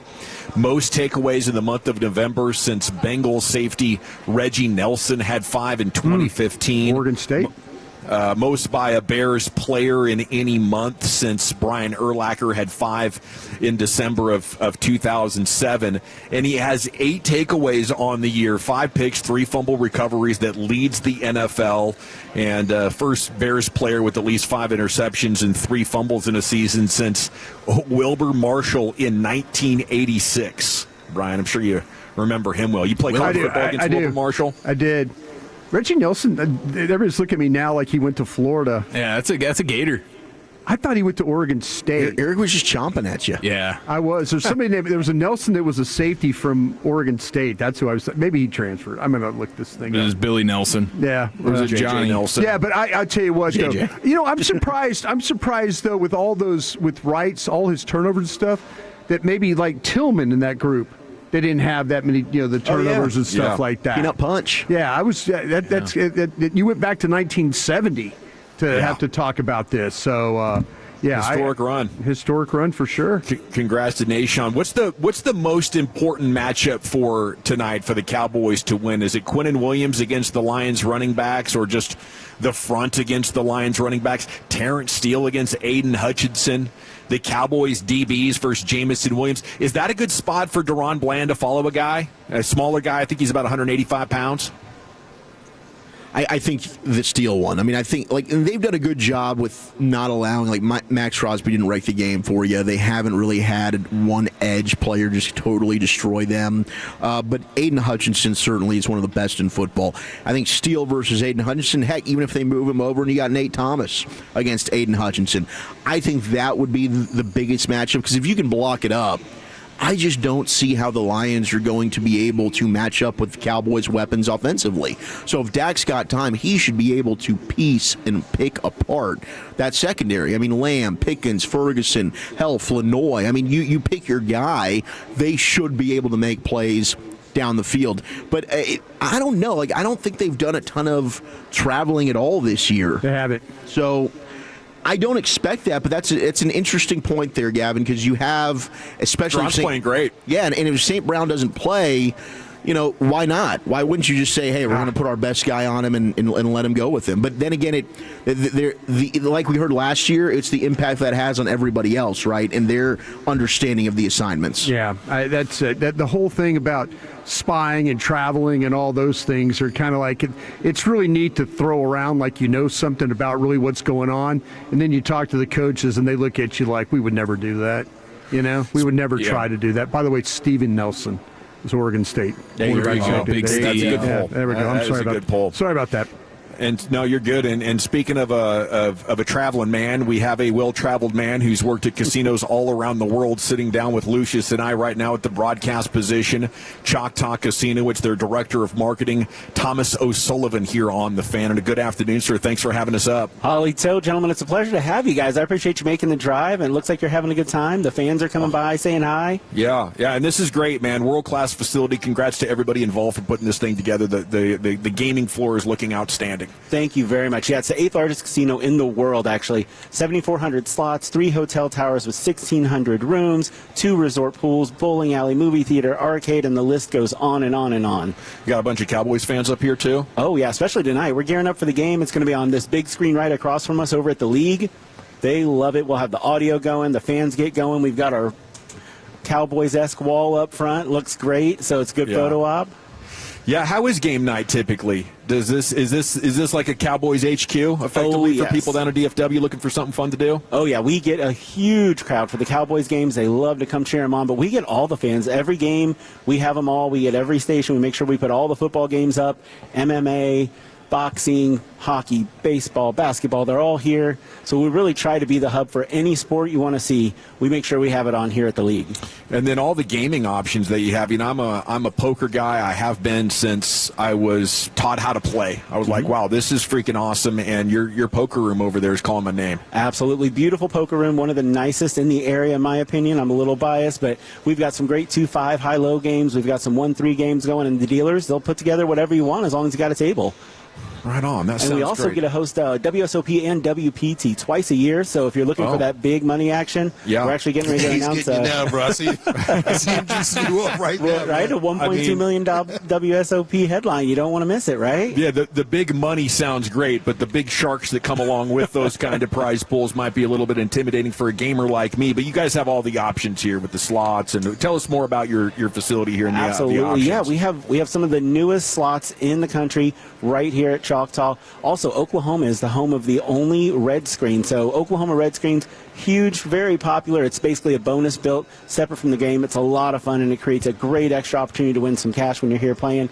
So definitely great from a gaming perspective, but also from a dining perspective. We've got 20-plus restaurants and bars, including some headlines like Gillies, which has that down-home comfort food. Guy Fieri's has an American Kitchen here, which has all of the popular dishes from his shows. And then we have our own 1832. That's our fine dining. It's a steakhouse on the third floor of the Sky Tower. I love it. Gorgeous views, great steaks. The filet mignon is absolutely to die for there. Well, and you're from Kansas City, right? So you know barbecue, and the pit back here is calling my name. This smells legit. It is fantastic. And also, if you come on the weekends, I know it's Thursday, so I hate to throw this at you, but Friday, Saturday you come, they have the Dino Beef Rib. Yeah, it is massive. I've seen that back there. Let's go. All right. Anything else about Choctaw and what you guys have to offer before we let you go? So the one thing I have to touch on, the Grand Theater is our showroom. It is a 3-time ACM award-winning theater with some killer shows coming up. We're going to finish the year strong with Tracy Lawrence and Parma Lee. Ralph Barbosa's coming. His Netflix special is going strong right now. And we'll close out with Nate Smith on New Year's Eve, so a great New Year's Eve show. And then next year we've got a lot of new country with Old 60, the Costellos, and then some big names like Burt Kreischer. Christina Aguilera is coming next year, Toto, Styx. It's going to be wild. You don't want to miss it. World class, man. Congrats again. Thanks so for having us up. We're excited to be here at Choctaw Casino, Durant, right off the 75. Make the quick drive up here. Still plenty of time to get here. Have a great time even before kickoff. Director of Marketing, Thomas O'Sullivan. We got one down, one to go before we get to the pregame show, and we'll take a look at everything breaking here around this Cowboys-Lions game coming up next. The Fan. But I do want to chat Prize Picks with you, and you've heard me talk Prize Picks for a long time.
A&M Leasing Studios. You're rolling with the G-Bag Nation on 105.3 The Fan. Welcome to the Nation.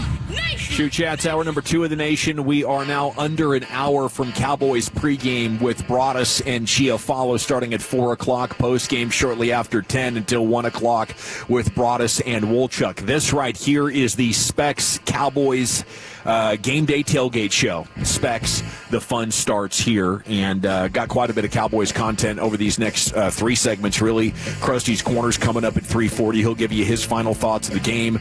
Latest on Clowney. We're keeping an eye out for that. Everybody's most hated Cowboys quarterback analyst is saying that Cowboys should try to win Dak the MVP tonight. We'll get to that here in just a second. It's myself, Gavin Dossett, and Lucius Alexander here at Choctaw in Durant, Oklahoma. Great place to watch the game. Come on up. And the other 3 boys, they're back there at 75 and 635. You have Jacob Ray in the Pimp Cup today doing an admirable job filling in for Lucius Alexander producing the show, and Ross Lipinski here, remote engineering on site. Okay, you guys see the NFL and NFLPA have agreed to a new model for selecting playing surfaces and stadiums. This is the report from Adam Schefter under an hour ago.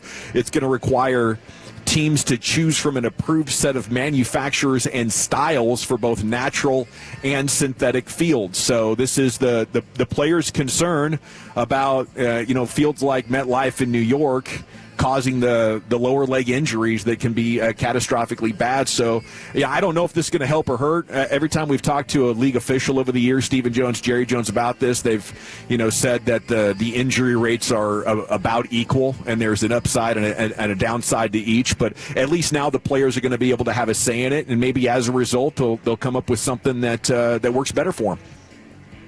Yeah, I mean, I hope they get this thing straightened out. This is clearly a step in the right direction here because, I mean, you can see all around the world with the way they're doing these different soccer stadiums and stuff like that, where they can roll out different surfaces, no problem.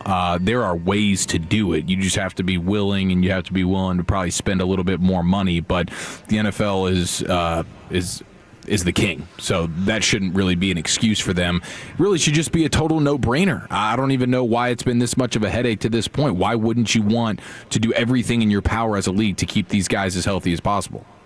Yeah, it really is. The product is the players and the great players, and there's only like 5 to 12 of them on each team, and if one goes out, it just saps away not only the experience there in the stadium, but on TV and their talkability throughout the week. Like, this is a really important storyline for the NFL to try to get a handle on, and then for the players union just to feel like their voice is being heard and you actually care about their concerns, I think is big for the relationship as well. I'm still checking for Clowney. When are we going to get clarity on this, you guys reckon? Yeah, that's going to be actually talked to some people in Detroit just when we were on break. I mentioned earlier, this thing is a 100% game time decision. How he feels is going to be whether they go with it or not. And so once we get the workout in the books and stuff like that, hopefully during our pregame show, I'll have an idea of where we're at on that. But they're just waiting for the workout to see how he feels. So they elevated Isaiah Land. I would say that's that kind of indication. That's an indication that there might be hedging their bets that they might not have the guy.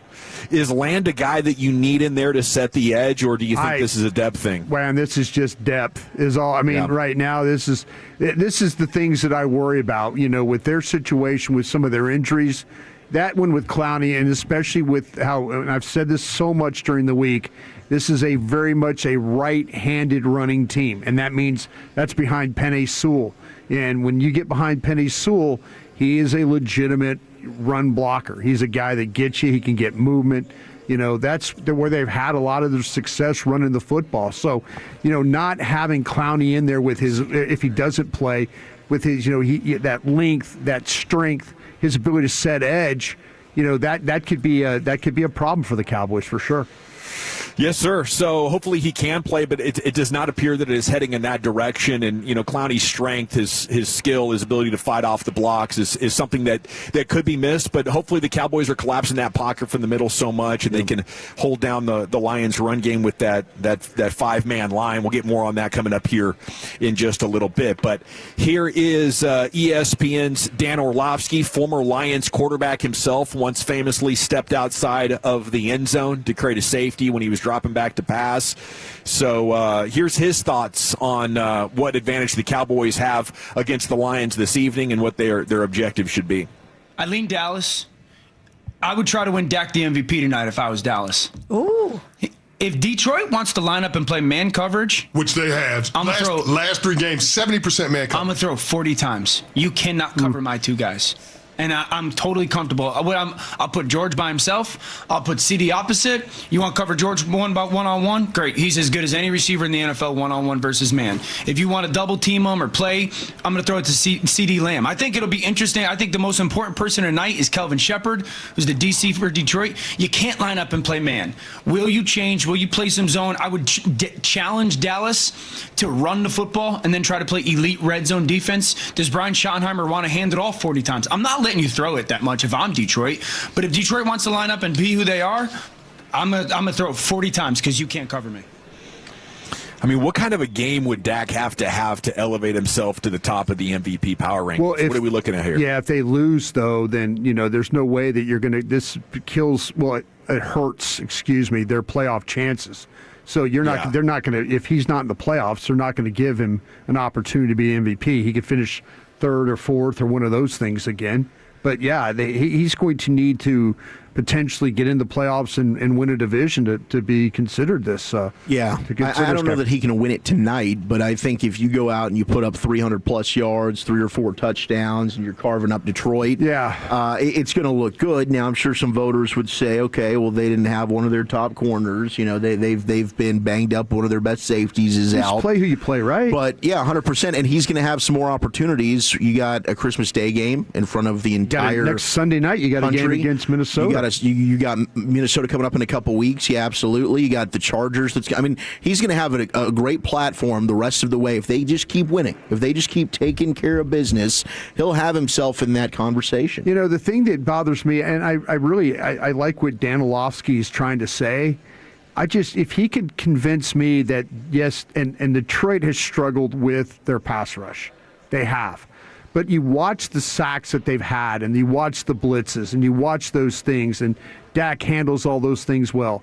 And the ball tends to be on the ground a lot when they're around these quarterbacks in the pocket and things. But do you trust your tackles to hold up against Aiden Hutchinson the whole game? All it takes is 1 or 2 of these. And next it's a turnover, and now the complex of the game is completely, the complexion of the game's completely changed, and so those are the things that just worry me with Steele, and then again with Nate Thomas making his first start on the road. These are the things that that just it kind of, like you said, okay, if this thing is going to go bad, it'll go bad because of this, and blocking Aiden Hutchinson is not an easy task. Yeah, you could win out there 37 times, and the 3 that you lose, the ball ends up on the turf twice. No question. And if it's on a short field, you can absolutely flip the game on it. So, I'm fascinated by this, Brian. What is their coaching staff going to think? I mean, I was shocked. I saw that they'd run man 49% of the time for the year. Only the Jets. Only the Jets run it more. Only the Jets. And that's your former defensive coordinator at the Jets now. So if they play more zone coverage in this game, boy, I would be really, really, really surprised. And if I'm a player, or inside that organization, I'm thinking, so we had a plan for how we were going to attack defensively. Is this a sign of panic internally if we're going to totally change our scheme? In week 14 of the season, I think there's a lot of different ways that could go bad. Well, the last 3 weeks, what you've seen from your own defensive coordinator, who's been getting crushed playing zone coverage, is with the new players he has, he's adapted to however the quarterback is he's playing, whether it's Geno Smith, whether it's Jalen Hurts, or whether it's Patrick Mahomes. Zone, more man. So, we've seen teams play clog and cover against Dak and have some success.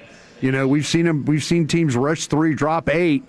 That would be way, way different than what we've seen from Detroit all year. Yeah, and it would probably be trusting their linebackers, right? It would probably be, okay, these Jack guys are Campbell, good. Alex Anzalone, they got good. Malcolm Rodriguez back. Yeah, they're good. That's where I think Dak has at times had issues, right? He doesn't find see the guys, he doesn't see a linebacker dropping. I mean, he got baited last year by their safety, Brian Branch, in the end zone on that play that Brandon Cooks likes to run that drag on the baseline of the end zone that worked well for him, and Brian Branch just went ahead and said, okay, I'm going to go off a CD here, and then I'm going to drop back, get an interception. So that would be the fear. I did just see, Dawson, that the Lions are elevating wide receiver Malik Cunningham from their practice squad. So much like we're saying with the Isaiah Land elevation, might be doubtful on Clowney, that might be a sign just in case they're not feeling great about St. Brown right now.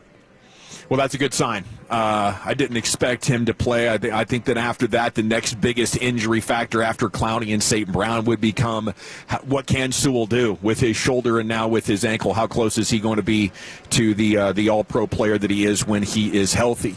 Okay, how about the road factor here? 2-4 on the road this year, guys. I want to believe their urgency, their enthusiasm, and just the fact that they're better is going to put them in a mindset where the road shouldn't bother them. But with Nate Thomas playing instead of Tyler Guyton, communication along that line, the Lions, if the fan base has reason to believe early in that game, it's one of the loudest places that you can play, maybe outside of Kansas City and Seattle. So what do you guys think of confidence level with the Cowboys going on the road? Should we be more concerned? Maybe that's Brian and Chief why you're not picking the Cowboys to win tonight. No, I'm leveling my concerns. I know Chief picked him. I got him at DallasCowboys.com. I went 28-24 Dallas. I'm just telling folks my concerns. It's a little bit queasy. Yeah, how Dallas could lose this game. With all the positivity that we've seen, if you all of a sudden we get into a game and it's things you start to like, whoa, wait a minute. Oh, wait, that we expected that, and we expected that maybe some things. No, I'm going to pick Dallas to win this game. I just think there's elements to it, though, that could be a problem. And if there's a reason that they lose, it might be. I just wanted those my thoughts to get out why they could lose. But I do think the home road thing is real for them. Like they are, especially offensively, quite a bit different. And right now, your only 2 road wins are Jets and Raiders. Like that doesn't inspire a ton of confidence. You go to Chicago and things look weird. Carolina. Yeah, Carolina. Things look weird for Philadelphia. you. Denver, obviously. Now Denver. there's more than just that when it comes to just the simply being on the road. But there is something to that. And I think when you start talking about how different this team is right now, they've started to check off a lot of boxes. We used to be this, now we're not. We used to be this, now we're not. I think this is kind of the last big hurdle versus a quality team. Like, say what you want about the Lions. They aren't the fireworks show that they've been in years past, but this is still a quality team, a team that has a solid shot to make the playoffs going into their house when they're extremely desperate. That is going to be a big challenge. For sure. Dak's passer rating on the road, 4.5 points lower. USA Today ran the numbers on this. Completion percentage is 0.5% lower, not that big, but the interception rate is 0.6% higher, which has to be 35% higher if Dak's interception rate is around 2% or so, just to give you a snapshot of at least what that's meant so far in the Cowboys' 6 games outside of AT&T Stadium. The latest reporting on why you can be confident George Pickens is still going to be a Cowboy come 2026. We'll hit that and more when we get back here as part of the C-Note. Cowboys News of the Evening coming up next. We are live from Choctaw Casino and Resort up here in Durant. The gentleman last hour telling us it is the 8th largest casino in the world, and it's majestic. It's really a great scene up here, and love to see you join us for Cowboys game tonight, which kicks off at about 7:15 or so. All right, the C-Note is next here on The Fan.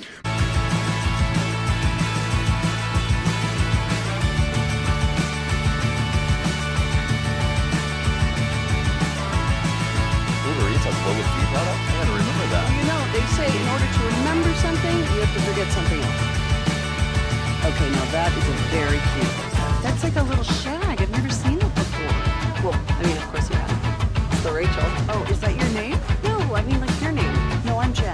My name's Jen. Right, but I just mean like this is your haircut. But that's the hair on your head. I'm not saying this is your hair. Okay.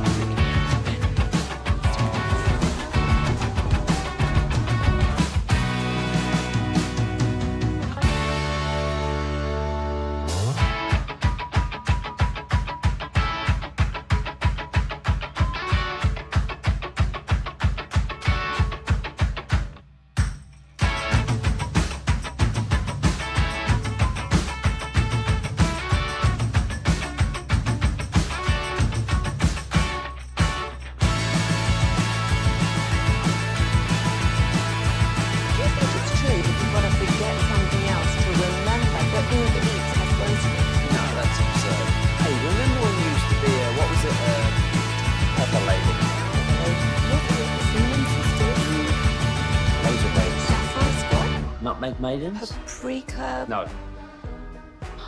Nutmeg Maidens. I just said that. Was it Spice Girls? Doesn't sound right. Was it Saffron Squad?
Roger that, Sally.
Casino up here in Durant, Oklahoma, official casino resort of the Rangers, Stars, and Mavericks. We have the Cowboys pregame show coming up in 37 minutes with Chiafalo and Broadus. And you have 3 hours of pregame until you get to Cowboys Lions coming up tonight, looking for the fourth win in a row and to further legitimize, push your playoff percentages, maybe close to or a little bit over 40% likelihood if you can pick up this dub tonight. And there is news that could impact the Eagles in a significant way as well. We'll get to all that here inside the C-Note. The Specs Cowboys Game Day Tailgate Show. Specs, the fun starts here. Segments brought to you by the Frankels. If you've been injured in a car or truck wreck, call the Frankels first, 214 or 817-333-3333. There's never an out-of-pocket cost. They only get paid when you win. The Frankels are the go-to car and truck wreck attorneys in Dallas. You got Lucius and I up here. We'll be here all the way until kickoff, maybe beyond. I mean, if I get on a heater, I might just drive straight from here to the studio. They only brought me up here for backup, just in case Billy Bob from Durant, the old car from back in the day, shows up on you. That's the only reason why I'm really out here. That would be back epic. you up. What are we going to do when they're doing the pregame show? We betting these ponies over here? Yeah, we got to play the ponies, man. Yeah. I was going to lay some action on some boxing matches coming up, the Anthony Joshua situation, but okay. Of course, I didn't. Yes. I realized the sports situation here in the state of Oklahoma. Yes, it is anxious times as they're trying to get the legislation pushed through once again. That would set it off. Let's go. You know, if you could get some sports book wagering, but for us, it's offshore for now. Or I guess if you go to Vegas and open you up an account there, you can wager, and then you could have them mail you a check or cash out on your next trip to Vegas, something like that. There's got to work around. Unfortunately, I thought we celebrated freedom in these parts. Yeah, how about that? So I'd look for some reciprocity that for my interest. Anytime these lawmakers want to get on the ball, I sure would appreciate that. They're leaving meat on that bone. They are. There's plenty of tax revenue to be generated. Okay, you got Jalen Carter out for the Eagles' Monday night game against the Chargers. That game is in Los Angeles. Gentlemen, back in studio. How much to you could you eyeball it? Does this increase the Cowboys' chances of securing the division? Massive. We've talked about just how drastic that changes their defense. Their offense is already stinking right now. So that's going to put a lot more pressure on Jordan Davis and Jalen Phillips and Jalen Hunt. And that secondary is probably going to be challenged even more because they're not getting as much pressure from a guy like Jalen Carter up the middle. But for the Cowboys, you've just got to focus on you. And I know that the coach speak is like focus on what we can control. You don't take care of your own business, it doesn't matter. But big picture, and I'm confident the Cowboys will.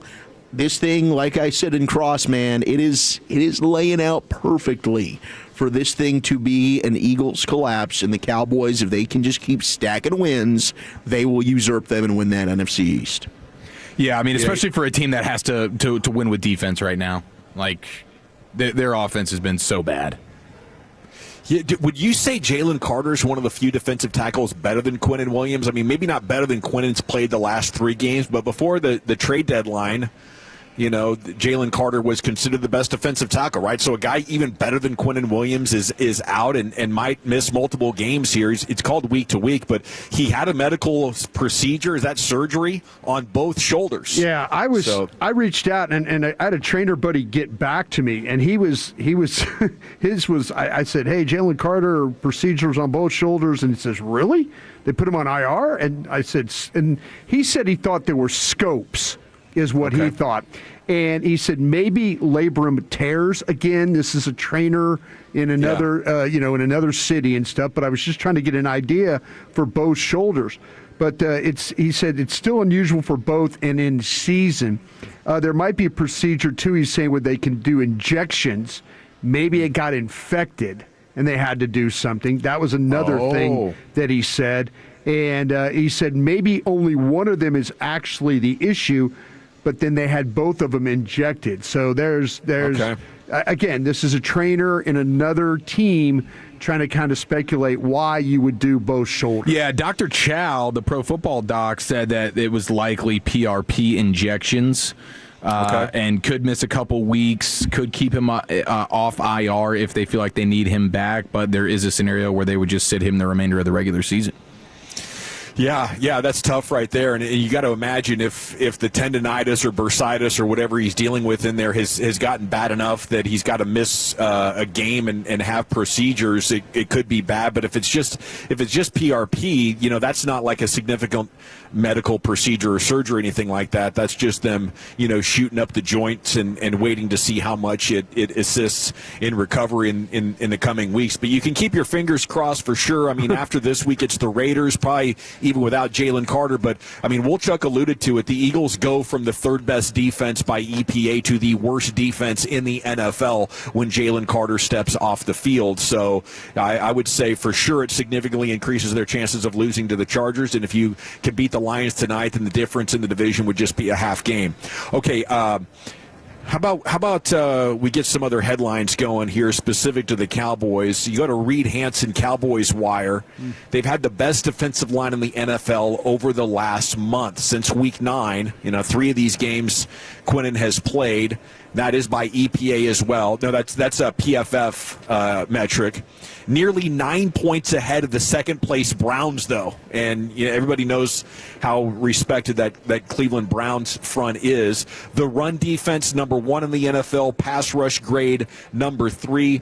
The EPA per play, as Eric noted, over the last 3 weeks has been 18th, which points the fingers decisively at the back end. I mean, if you're getting that level of play from your defensive line, and perhaps that's why the return of Trayvon Diggs might be that missing and final piece. You need to see him come in and play well. I mean, if you could get Deron Bland level of play from Trayvon Diggs right now, that would be freaking outstanding. But, I mean, it's really something to build on, but also, to me, puts the microscope there on that back end and how much better they can play here for the final 5 games, boys. What do you think of that story? Yeah, I think you're 100% right here. And how much better would those numbers be if you weren't playing up against a guy like Mahomes last week, who you had, like, if you played the same defensive game that you played from a pass defense standpoint and a pass rush standpoint, if you can duplicate that tonight versus the Lions, like what you did versus the Chiefs, like, you're going to be giving Goff so much hell. He's not going to be able to, like, Mahomes is sort of a one of one to be able to handle all that pressure, buy the time, avoid the sack, and still be able to make plays down the field in a way that, like, a guy like Jared Goff, there's no way he could do that. But yes, the secondary still has its issues. There's no question about it.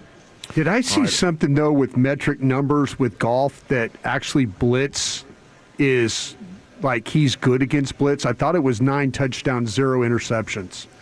I'll have to look at him versus the blitz. I'm sorry if I pulled that up, or maybe I looked at it, because I was just thinking of, like, how would you here's the matchup. Jared Goff has been pressured on 40% of his blitzes faced this season. NFL average is about 42%, thanks in large part to the time to throw of 2.59 seconds on such dropbacks, 9th quickest. Goff is averaging 9 yards per attempt against the blitz. That's the 3rd most, totaling 9 touchdowns, 0 interceptions. His 124.3 passer rating when facing 5 or more pass rushers only trails Matthew Stafford's 125.2 and Drake May's 124.9. Yeah, be careful. Choose when you blitz, especially with veteran quarterbacks. Like, isn't that the general rule? Yeah. Try to get pressure without blitzing. Well, he's going to get rid of the ball. He's probably going to read your blitz and go to where you're blitzing from. That would be like the side too. Like, maybe he's reading it and he's going to attack the side that you're coming from. And he gets the ball out. And that's why the big, I mentioned earlier, like, run after catch, is big with these guys. I also think that's why, like, the Laporta and the St. Brown factor is so big, because those are obviously his guys. Those are probably numbers with those guys not being out, right? Yeah, no question. Yeah, I mean, St. Brown just got hurt last week during the game, and Laporta's missed, the last 2 is when he was ruled out. So, no question. But again, I think it really comes down to winning in the middle. Yeah. That's where their offensive line's been susceptible, and really that's what's tilted this defense into now we're believing is just how good those defensive tackles led by Quinnen Williams have been, and really how fast Quinnen Williams can win. I mean, I get, hey, Jared Goff, credit to him, he can get the ball out fast. It's not going to matter if Quinnen Williams is whooping the guy in front of him and he's in the backfield in a hurry. Jeremy Fowler and Todd Archer teamed up on a story for ESPN about the George Pickens thing, and it's a great read if you want to jump on there to ESPN Dallas or to Fowler's Twitter account or whatever. But a team source predicting he ain't leaving. And about 2/3 of the way down in the story is sort of the interesting nugget I wanted to get to. They write that the deals signed by Ferguson, Bland, and Tyler Smith earlier this year were designed with the ability to create roughly $30 million in cap room for 2026. You add in contract restructures for Prescott and Lamb, there could be even more money. Dallas could also release Trayvon Diggs, who's set to count $18.4 million against the cap in 2026, and they carry over a large amount of 2025 cap space to 2026. Currently, they're going to transfer over $23 million in additional room, so that's kind of why Jerry Jones has been so confident talking about the ability to bring back Pickens and Kenny Clark. They've really set it up incredibly well, and I don't know how you guys feel about saving $23 million in cap space for this year. Maybe it would have been pretty sweet idea to go at a veteran corner or a safety or another higher paid star level linebacker. Maybe those guys just weren't available. But the bottom line is they made it past the trade deadline. They have $23 million in cap space from this year that they get to carry over into next year. And without even having to sacrifice from the future and backload deals anymore, they're going to have more than enough space to do the tag or whatever it is with George Pickens. I feel like with George, I saw a story from Spotrac. They're saying his baseline market valuation is 31. Yeah. Whether it's that or 28 on the tag or $38 million, like you just can't let George Pickens go. He's too good of a player to see him playing in any other uniform anytime soon. Okay. Then a big key on why it's gone so well to the people in the story, including sources in Pittsburgh and Dallas, is Dak. A Cowboys source cited Prescott's leadership as a key for Pickens, who respects Prescott, calling him an alpha. He has a unique way of knowing when to keep a guy accountable and knowing when to pull off. So when Dak speaks, George will listen. But there's interesting backstory stuff on his time in Pittsburgh and when he wasn't getting the ball and he wasn't having a bad day. Like the coaches say, he kind of became detached, and it was almost like he wasn't there and wouldn't listen to anybody. I think he just, really let those low swings in his production significantly affect his mood. But it's been all good here with the Cowboys. Maybe one of the best trades of Jerry Jones' entire career. All righty. What else we got here for you? We got morning news, 5 last-minute storylines for the Cowboys and Lions. The environment on the road, we've talked about that. Thunder and lightning, okay, with Montgomery and Gibbs. I'd like to talk about the Cowboys Thunder and Lightning with Javonte Williams and Malik Davis. Yeah. Big play from Davis could decide this thing for sure. You have the inevitable of George Pickens saying this week the reality for defensive backs to try to stop him on the slant is it's inevitable. He believes that the Cowboys essentially have these defenses in checkmate because of the 4 different runs, or 4 different routes that he can run, depending on how the defense wants to play it. Aiden Hutchinson as well. Big night for Thomas, big night for Steele. And then Brian Schottenheimer saying both of these teams are better than their records. Guys, I feel like it's the opposite at this point with how much Detroit has lost with injuries and how they've been declining throughout the season. At one point, they looked like they were going to be the team to beat there in the North. Now they're behind Green Bay and Chicago. I feel like the Cowboys are way better than their record, but I don't think I would agree with Shoddy on the Lions. I think they're about as good as a 7-5 record, maybe even a little worse. Yeah, that's kind of coach speak. You are who you are at Thanksgiving. We'll see. Dallas looks like a team that's on the rise right now. This will be a huge game. You got people believing, but you win tonight in Detroit, and complete this gauntlet that you went through that we all, when we did our win-loss things in May, we thought, well, here's the 3-game losing streak. Mm-hmm. It's Philly, Kansas City, Detroit. Maybe now you could win one. Maybe now you have a chance to win all 3, but it surely make up for the 3 stinkers you had. The Arizona game, I think at the time the Chicago game and the Carolina game are all, games that you absolutely should have won, but you weren't equipped to do it. Today you're better equipped to go out and beat Philadelphia, Kansas City, and potentially Detroit. Unbelievable. And we looked at these 3 games and just thinking, could you win just one of them? Just win one, yeah. Okay, and then the final thing I was looking for here was the Dan Graziano wrote about the Cowboys' use of the 5-man defensive line and how much more they have done that.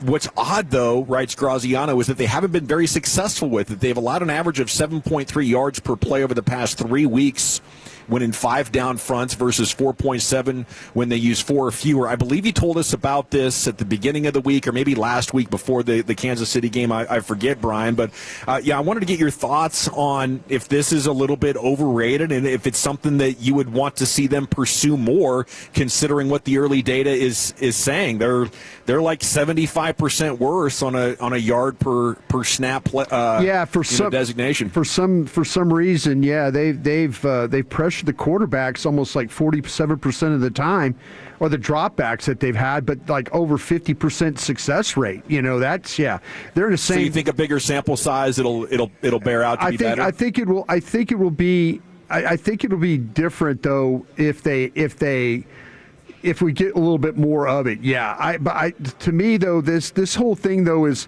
a lot about the secondary though. The pressure rates and stuff like that. You've got some quarterbacks that were making throws, off platform throws. When you start to talk about Hurts, you talk about with Mahomes. It's you could get pressure on these guys, but if they escape the pressure, then now you got a secondary. It's going to have to hang on. That's been the problem in Detroit. Is they are a team that likes to play all that man coverage. But if you don't get pressure and you have to hold up for over 3 seconds, 3.5 seconds, it's problems covering guys like that. Yeah, it's why those big plays are so important. I mean, Mahomes really, in that situation, to end up with a 50-yard completion while he's falling down, I don't know how sustainable or predictable things like that are. Then you look at the A.J. Brown big ball down the sideline in the Eagles game. There are just a couple of plays that if you could eliminate those, then I think all the numbers would look, a whole lot better. Yep. And, maybe that's the final boss to cross here in the final 5 weeks of the season. Okay, we're live here at Choctaw Casino in Durant. Lucius and I are going to be hanging out throughout the entire pregame show. We're going to be show. eating barbecue because they're cooking that barbecue behind us and they're just smacking me in my nose, man. The whole time y'all talking about football, I'm thinking barbecue. Yeah, I can't decide. They got a half chicken. They got the brisket. They got the sausage. They got everything. And Google says this is one of the best barbecue spots here in Oklahoma. There you Google go. Don't lie. The Choctaw. They got great food here. So we'll be back with Krusty's Corner. Brian, where are you taking us? Yeah, I'm going to give you the zebra report for this one. We'll do it next.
That is a very cute haircut. That's like a little shag. I've never seen it before. Well, I mean, of course you have. It's the Rachel. Oh, is that your name? No, I mean your name. No, I'm Jen. My name's Jen. Right, but I just mean like this is your haircut, but that's hair on your head. I'm not saying this is your hair.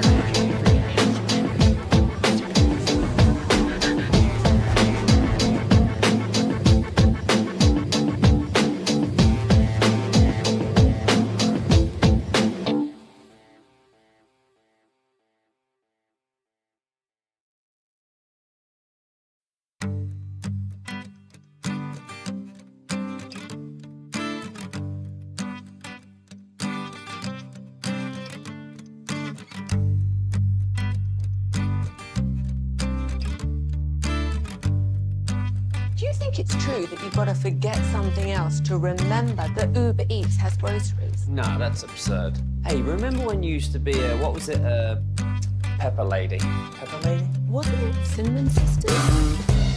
Hazel Babes. Saffron Squad? Nutmeg Maidens? Freaker? No. Nutmeg Maidens? I just said that. Was it Spice Girls? Doesn't sound right. Was it Saffron Squad?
If you're in the market to upgrade your vehicle, get to Classic Chevrolet in Grapevine. Back-to-back #1 Chevy dealership in the world. They've got more new Chevys than anyone, all priced to sell. Silverados, Tahoes, Blazers, Malibus, Equinox, and more. Visit ClassicChevrolet.com. This is Texas. This is Classic Chevrolet. Together, let's drive, relax, and enjoy the difference based on new Chevrolet registrations 2023 and 2024. Let's go. Thank you, Jacob Ray, filling in for Lucius Alexander. LA with me up here at Choctaw in Durant. Come on up and watch the Cowboys-Lions game with us. Pregame starting at 4 o'clock. It is the Specs Cowboys game day tailgate. Until then, Specs, the fun starts here. And it's time for Broadus' Krusty's Corner, brought to you by Greystone Roofing. Go to greystone-roofing.com. Hey, kids! Your old pal Krusty's gonna teach you 5 new words. You're not wrong about that. From Dallas, Texas, number 55, Brian Broadus. Thank you very much, Jacob. Appreciate you playing that. Thank you to Greystone as well. Okay, let's get to this. Let's get to the Zebra report tonight. You're going to have Sean Hockley as your official tonight in this game. And we all know who Sean Hockley is. He is the son of Ed Hockley. Yeah, he's probably getting a pump right now as we speak. Yeah, he's like, yeah, he is. He needs you to keep up with Dad. He's getting ready. If this game was like played outdoors, I think Sean would make everybody wear short sleeve shirts in this thing. In the snow. He would 20 say, degrees. Probably put baby oil on the arms. Oh, yeah. The officials would ask, they're like, Sean, what are we wearing today? He goes, guys, we're going with short sleeves. Today. And shorts. Yeah, we're going to go with I heard short he's sleeves. advocating for tank tops next I year. cut them myself. Design referee outfits for sure. But yeah, okay, this is the second most penalized crew in the league, by the way. Oh, Through 13 games with Sean Hockley. He likes to make it about himself. Oh, we remember Thanksgiving against the Raiders, right? Yep, that was a famous Thursday game with Sean Hockley. He's actually called more penalties on the home teams this year, 96 to 86. So that's something to maybe look forward to. Actually, visiting teams, 7 wins, 6 losses with Sean Hockley. We'll take that. Yeah, so he's trying to be fair, but he's He's the record will tell you that visiting teams have won 7 of his 13 games. So, gosh, you got to think the DPIs are going to continue to be rampant. Let me tell you what's about to happen here today, boys, in this thing. With Haku, like I said, he has not officiated a Detroit or Dallas game this year. So this will be the first for both teams. His number one call is the false start, but that's something that's kind of a team-related thing, self-inflicted. Here you go, Chief. Offensive holding is their next biggest call. That would be 17 against the homes, 15 against the aways in this one. Defensive pass interference, we've had 17 of those. But this one has been funny. 4 against the homes, 13 against the aways. So defensive pass interference has been more of a defense or a visiting team problem than the home team problem. He's a guy that likes to kind of keep control of the game. This is where you're going to get the unnecessary roughness calls. There's 15 of them. 8 against the away team, 7 against the home. 8 delay of game penalties, 5 against the homes, 3 against the aways. The offsides is just a lineup problem there. Here's the one I think you need to kind of keep an eye on, too, is the roughing the passer. He's big on this roughing the passer thing. So you got to be careful if you're around the quarterback, whether that's going low, whether that's going, staying up high. You got to make sure, stay away from the head, neck area for the roughing the passer's call. Illegal contact would be something else that you need to worry about in this game. They do not allow you to do that very much as well. So that is the situation with Sean Hockley today. And I would expect this game to kind of be one of those where you get kind of frustrated. I don't know if he'll let you have any type of a flow in this game. We'll see what happens with the offensive holding calls, being that the Lions, a little bit compromised inside with their offensive line. Can Quinnen Williams and those guys create some situations where they force the Lions into some long yard situations. Last week against Kansas City, there were a couple of calls that Bill Vinovich's crew made. They had a holding call that set Kansas City back, and Dallas ended up getting a stop out of that. So keep in mind this is probably going to be a very, very frustrating game from both sides, and just again be careful with the with your temper, because again the unnecessary roughness calls are something that this guy will and his crew will make sure that he'll throw his hat in the ring for those. I got DJ Reed with 11 penalties last year, but just 1 this year. They're starting right corner. Yeah. Rocky Sin has 6 penalties this year, and Amik Robertson is one of the worst nickelbacks out there in the league. So torch him out. Well, there's a chance that, like I say, that Robinson could be the starter here in this game, and they as we've talked about during the week, there's not a lot of size out there. Yeah. So if that means that, throw some of these balls up and see what happens, you do have to be aware of where Brian Branch is. I think Woolley made an excellent point of his ability to play in the slot, but also play in that deep half, also play around the line of scrimmage. Dak's got to make sure, though, that, you see these guys. So all those things will kind of be in play for you today. Thank you, Brian. Thank Terrific you. stuff. Appreciate of course, you. Krusty's Corner. Thank you, buddy. Tomorrow he'll have the full film report for you at 3:40 as the Cowboys take on the Lions. Pregame's coming up at 4 o'clock. Thanks to Lucius Alexander for joining me up here at Choctaw Casino and Resort in Durant. Still plenty of time to get up here and take advantage, enjoy the festivities of game day at Choctaw. Thanks to Jacob Ray filling in for Lucius and Ross Lubinsky, Ramon Engineering out here. Broadus and Chiafalo coming up next. Wolchuk and Broadus will have the post-game show for you shortly after 10 o'clock, and I'm Gavin Dawson. Until tomorrow at 2, you're going home with the G-Bag Nation. At ease.